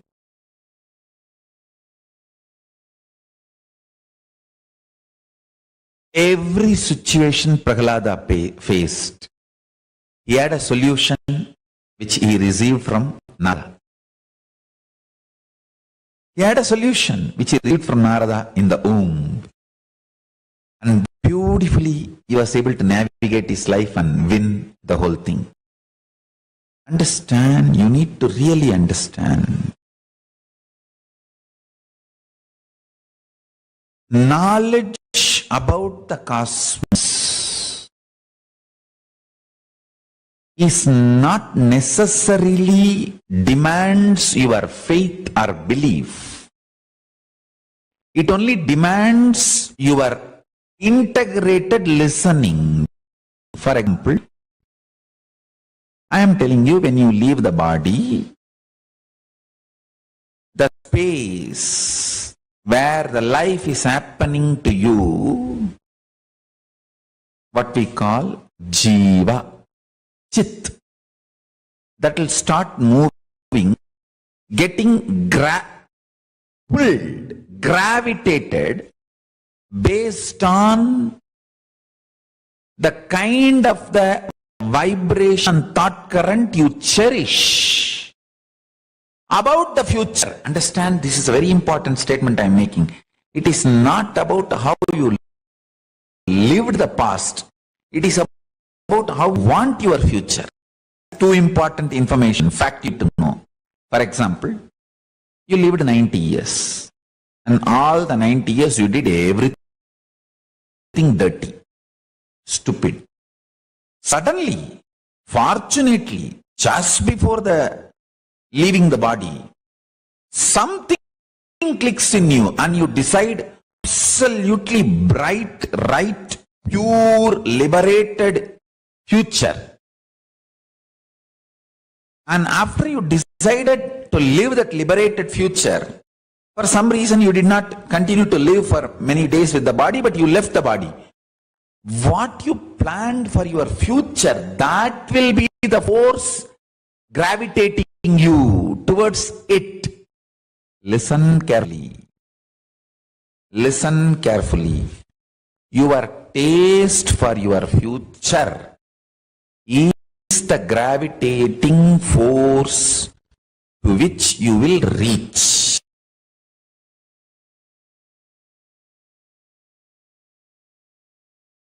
Conscious decision has so much power. I want you to know, one conscious decision has so much power. Especially the weight of the past sits on your muscle memory.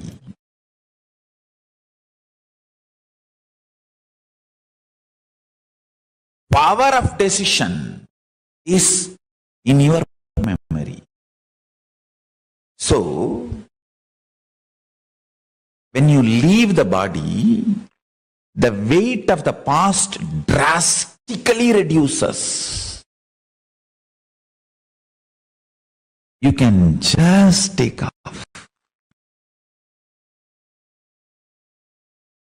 Especially if you heard all these truths when you are in the body. Now itself, if you heard all this and gets inside your system, I'll tell you very point blank, the truth. Nothing exists and Shiva, the existence, auspicious, Irup, Chit, Shiva, Brahmavit, Brahmaiva Bhavati. Just by knowing about the cosmos, about the universe, about the existence. You became one with that. You became that. Listen. Brahmavit Brahmaiva Bhavati. Knowing Brahman. The word Brahman means yourself, God, universe. All the three put together. Brahman. Knowing Brahman. You became Brahman. Listen.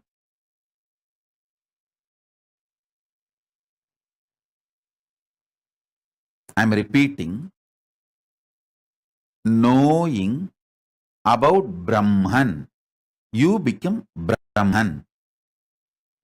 Brahman means Jiva, individual soul. Ishvara, God. Jagat, universe. All the three put together. Cosmos, God, soul. All three together is Brahman. You, by knowing the Brahman, become the Brahman. You may say, no, so many Brahmins read about all the Shastras. We don't see they have become Brahman. Listen. Hinduism is oral tradition. Shravana, you need to listen from someone with whom you have a conversational relationship. With whom you have a simple conversational relationship. Brahmaiva Bhavati. Knowing Brahman, cosmos. You become the cosmos. Knowing, not reading, listening from a person who already knows, with whom you have a conversational relationship. That's all. Now, fortunately, all of you have conversational relationship with me. There are some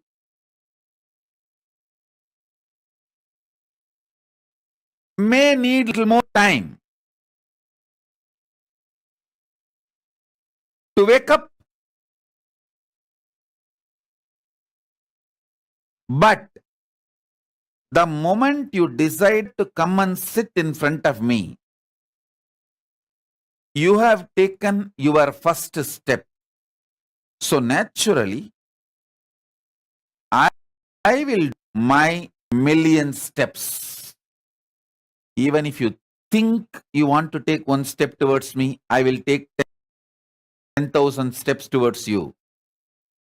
You take one towards me, I will make million steps towards you. It's my commitment. Understand? It's my commitment.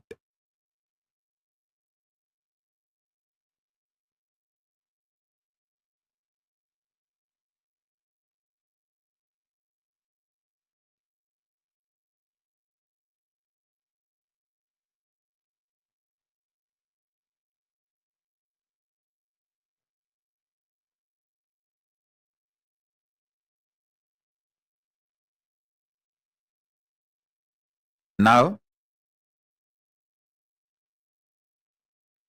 I will give you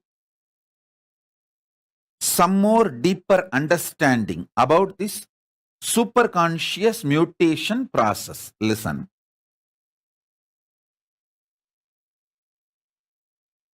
Having conversational relationship with someone who knows Brahman and hearing about the Brahman makes you experience, live Brahman.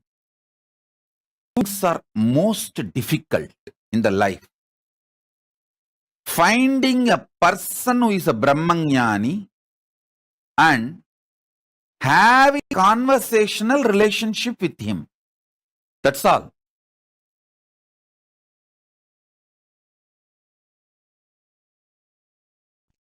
Knowledge,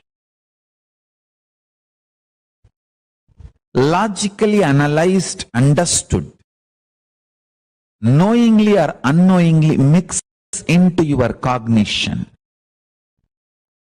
inspires you, triggers you, excites you, awakens you for actions.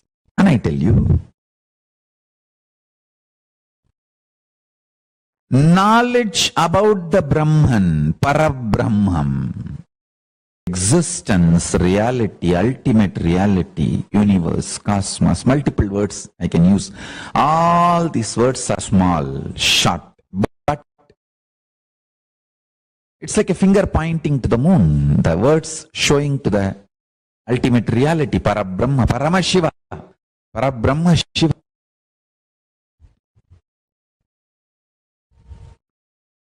Listening to these great revelations, truths, internalize,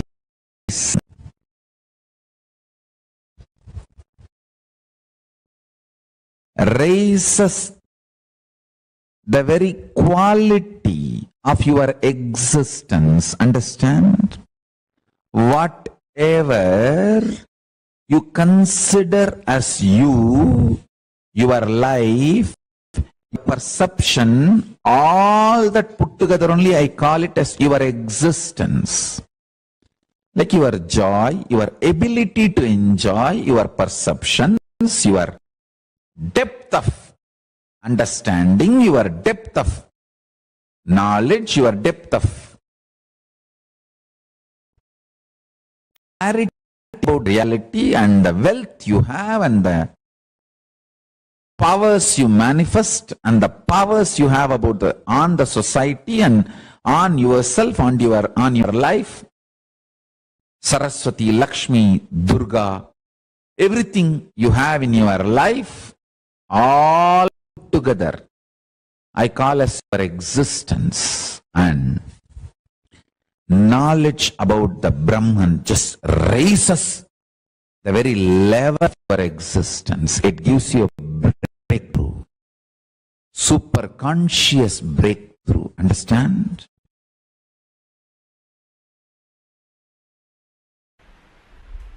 Brahma Sutras, first chapter, first section, 18th Sutra. Kamacha Nanumanapeksha Peksha. Kamacha Nanumanapeksha. Swami Gambhirananda translates this sutra as: there can be no reliance on inference arriving at pradhana owing to the mention of desire. Swami Veereshwarananda translates as: and on account of the word bliss, literally desire, referring to Brahman, you cannot infer Anandamaya is also Brahman, since the suffix Mayat is used to denote modification.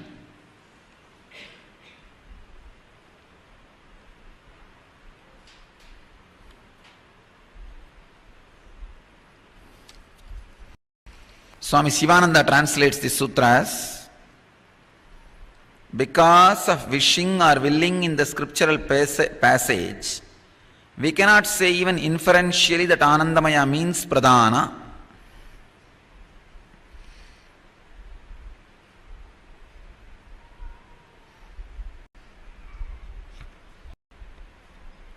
Source, bliss, cannot have desires.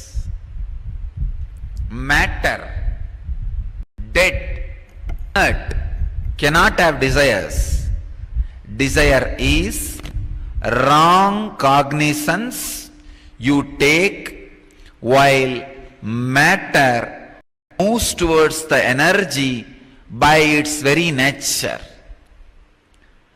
When the matter moves towards the source because of its very natural flow, you assume, take wrong cognizance that something is wrong in you. You do have desires. You need to either fulfill them or suppress them or reject them or transform them. Still, I do not understand the word transformation. No, really. What do you mean transformation? I don't understand.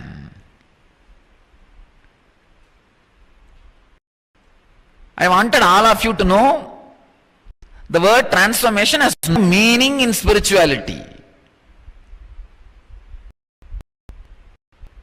When the basic assumption is wrong, what will you transform?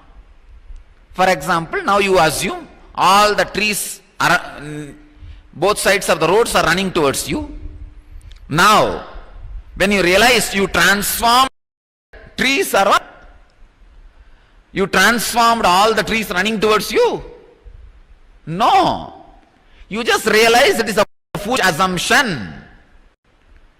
I can say you realizing your foolishness can be called as transformation. That's all. Otherwise, there is no such thing as transformation. The basic assumption you have desire is wrong. I can say this right sutra exactly for today.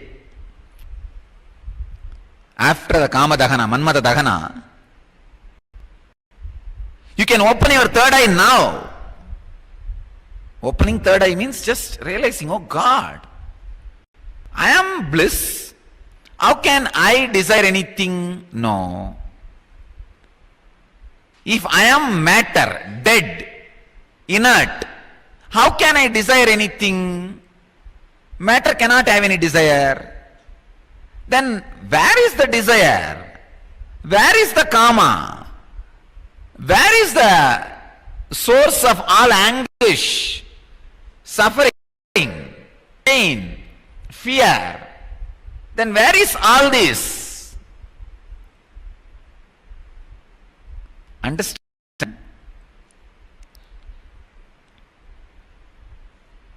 By nature, bliss attracts abundance. By nature, matter merges into the energy.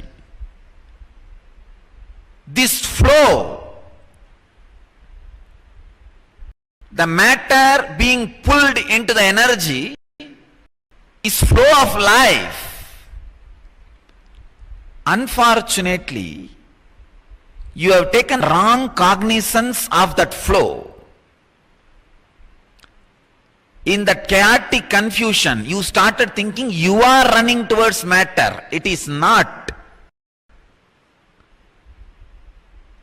If you are running towards matter, why should you rest into a space where there is no matter exists every day? You just recoil yourself and rest in the deep restful awareness silence every night in the deep sleep. If you have desire, why should you every day get into that space? Why not spend that time also in desire? No.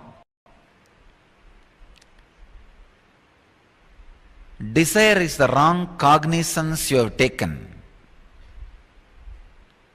about the flow of your energy. No such thing as desire exists. When one wrong cognizance is taken, by you that you have desire. Now, whether you flow with that cognizance or try to oppose the cognizance, whatever you do, you are in a mess. First, the very cognizance should be withdrawn from your inner space. Brahman is abundance. Brahman is life. Existence is life. By very nature it goes on expanding, expanding, expanding. Understand? I will present interpretation of this sutra. I will present this sutra maybe in this angle. Existence is bliss.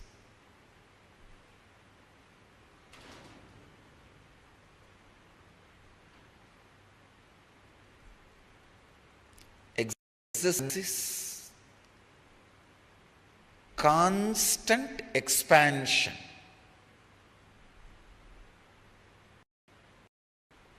Please understand. Bliss constantly expands in all dimensions.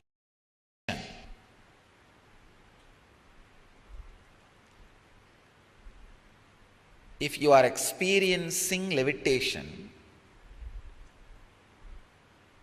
automatically you will see you are expanding in the dimension of health, wealth, relationships, in every dimension. Please understand, if you are levitating and your wealth is not expanding, your health is not expanding, something is seriously wrong. It's not levitation, you are jumping around. Don't hop around. Because these are infallible informations which can never be false. Brahma Sutras, aphorisms of existence, cosmic law.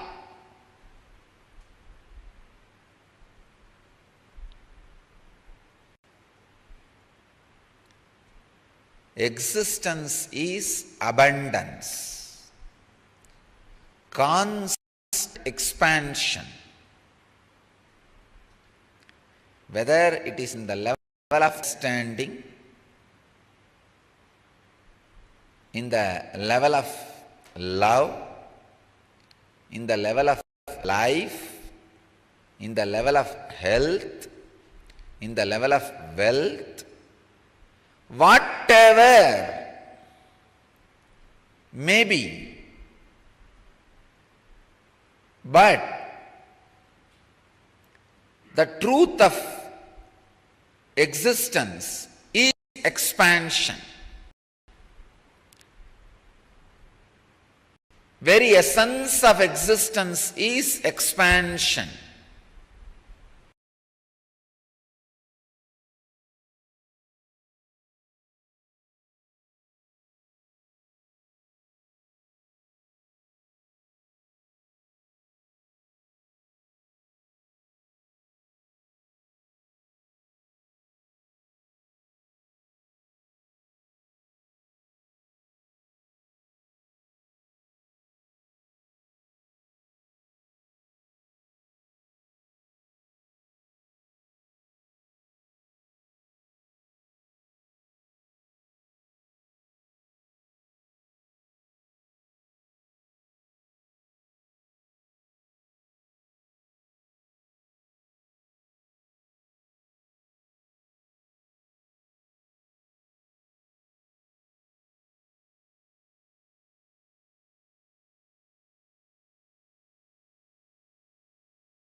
Yes. Nithyanandam, to all participants,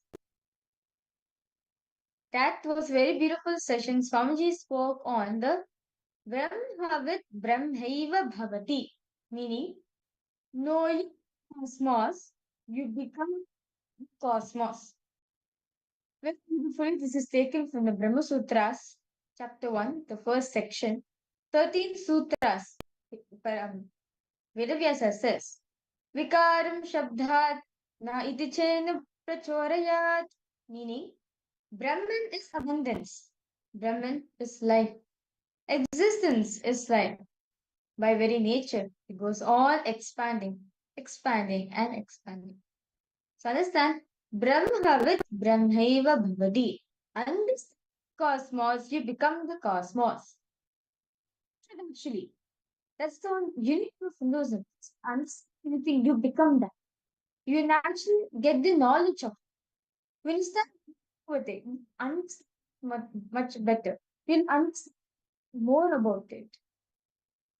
Now, small internalization exercise to understand this truth more deeper. Can each of you to tell which dimensions of your life you are expanding, whether it is health, wealth, relationships. These are just a few aspects. Now, for example, last year you could jog around the neighborhood lake in an hour, but today you can jog. You can take a walk and walk back home under 30 minutes.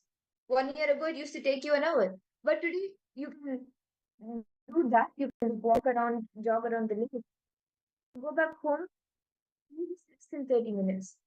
So, see, if you pen down dimensions of your life, it could be health, wealth, relationships, anything, but with expanding.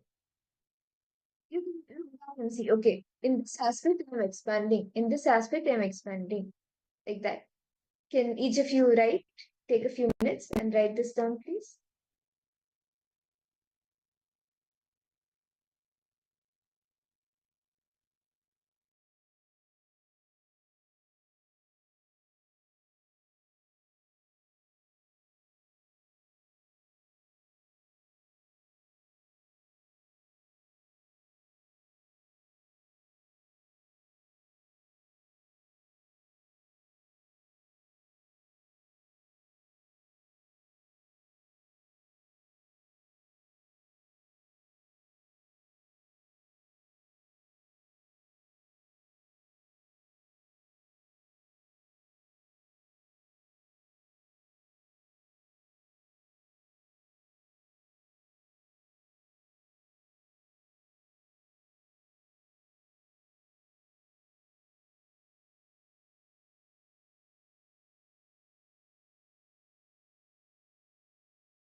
Nithyananda, and I hope each of you have been able to write down this step.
Do the next participants have any questions from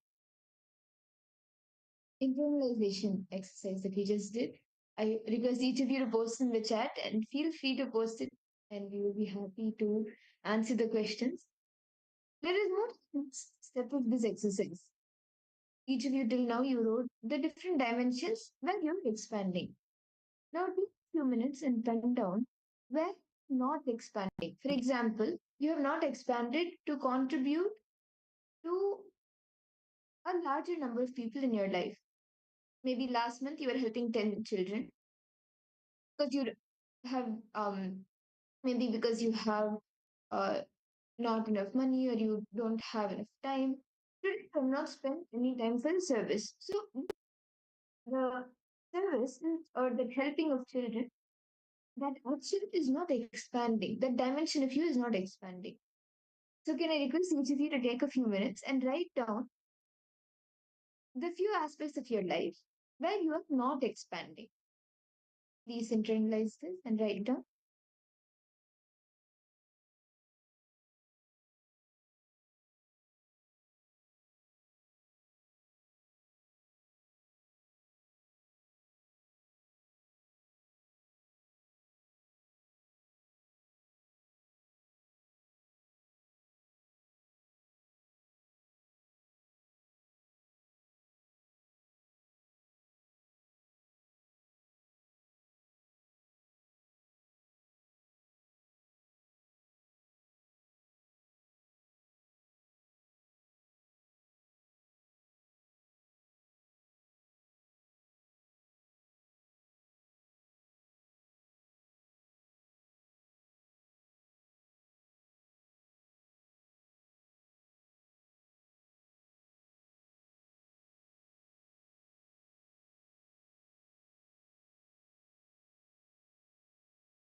Nithyananda, I hope each of the participants have been able to finish writing this. The next step for this exercise is with you to write down. Now, actually, consciously decide. Now, just sit, consciously decide the quality of Brahman, that your nature is to expand. So, only you are feeling the actual quality of you, the natural quality is Brahman. That is why when you're not expanding, you feel powerless. So, just take a few minutes to expand, to make a conscious decision to expand. What is making you powerless? Ask that question to yourself and bring completion to that powerlessness in you. So, can I request each of you to please take a few minutes to internalize this and write elaborately and complete?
Nithyananda. As each of you continue to write and internalize, let us enter into the next session of the day. As today we will be witnessing receiving darshan of Bhagavan Lingamurti manifesting through Swamiji. So let us the session where we will understand more about who Bhagavan Lingamurti is, how he manifested, and how he blesses and showers us all. Let us all now enter into the session direct revelations from Swamiji.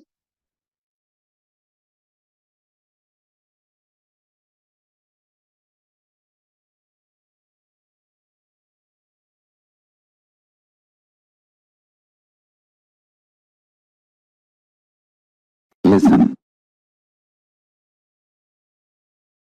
Knowledge empowers you, makes you respond differently to the world and problems of the world. Same way, consciousness empowers you. When you are inspired, when you are excited, when you are initiated, when you start practicing power manifestation, the consciousness you experience empowers you, makes you respond completely differently in a very powerful for the outer world. The happenings of the outer world does not damage, dent in your inner space. You live as Kailasa. Powerful, I tell you. Empowering yourself with consciousness, powerful cognitions, consciousness-based powerful cognitions, and powers of Paramashiva is the best life.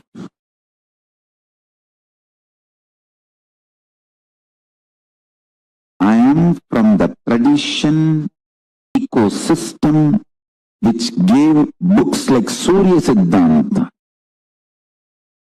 Understand? I want to tell you. For thousands of years we know the cosmos more than any scientist in the modern day. For thousands of years we know all these great truths. Our lifestyle was established on all these great truths.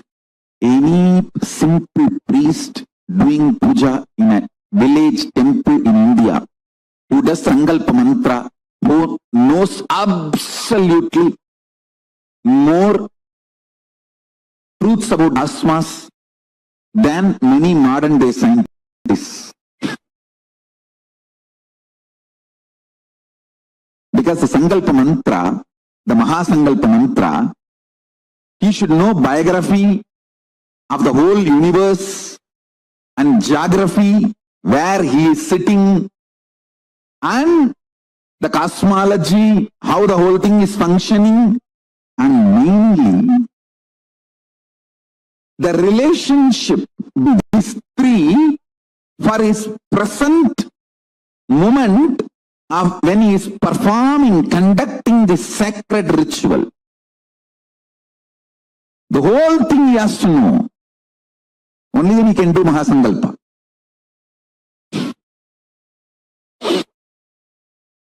That is the beauty of this great tradition. Linga means the pure form of Paramashiva.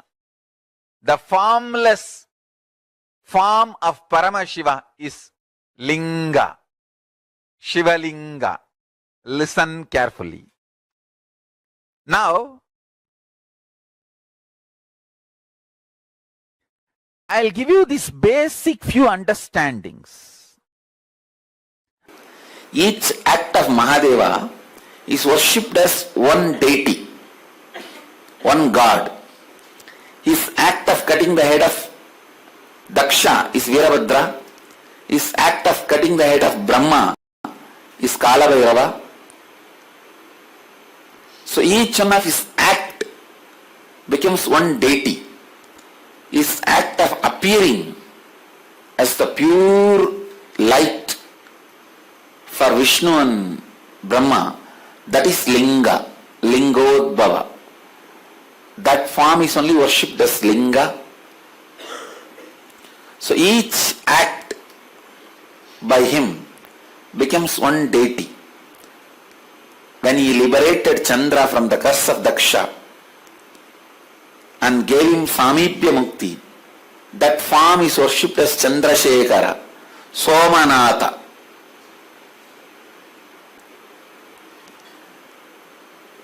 The Shivalinga worshipped by Chandra and got liberation, that place near Tiruvarur. After the liberation, Samipya Mukti, he received, the temple he built is Gujarat Somanatham. Otherwise, the Shivalinga which he worshipped and got liberation from his curse and got the Samipya Mukti is in Tiruvarur. There is a beautiful temple in the bank of the Vodambokki river.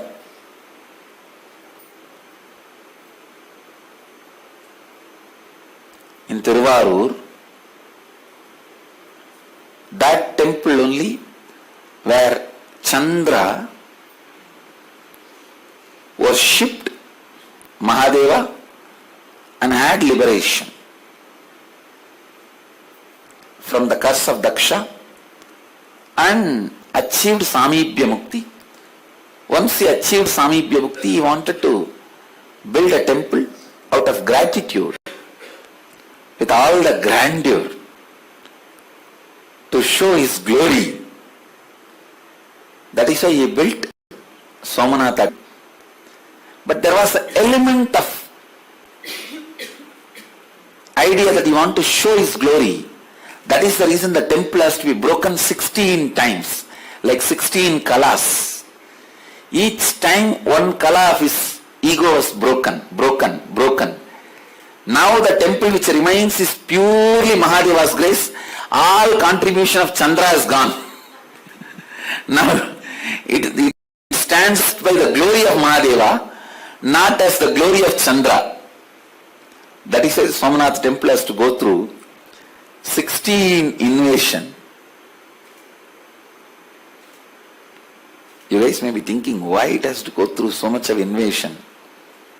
Because the builder has little arrogance of his own, incompletion of his own.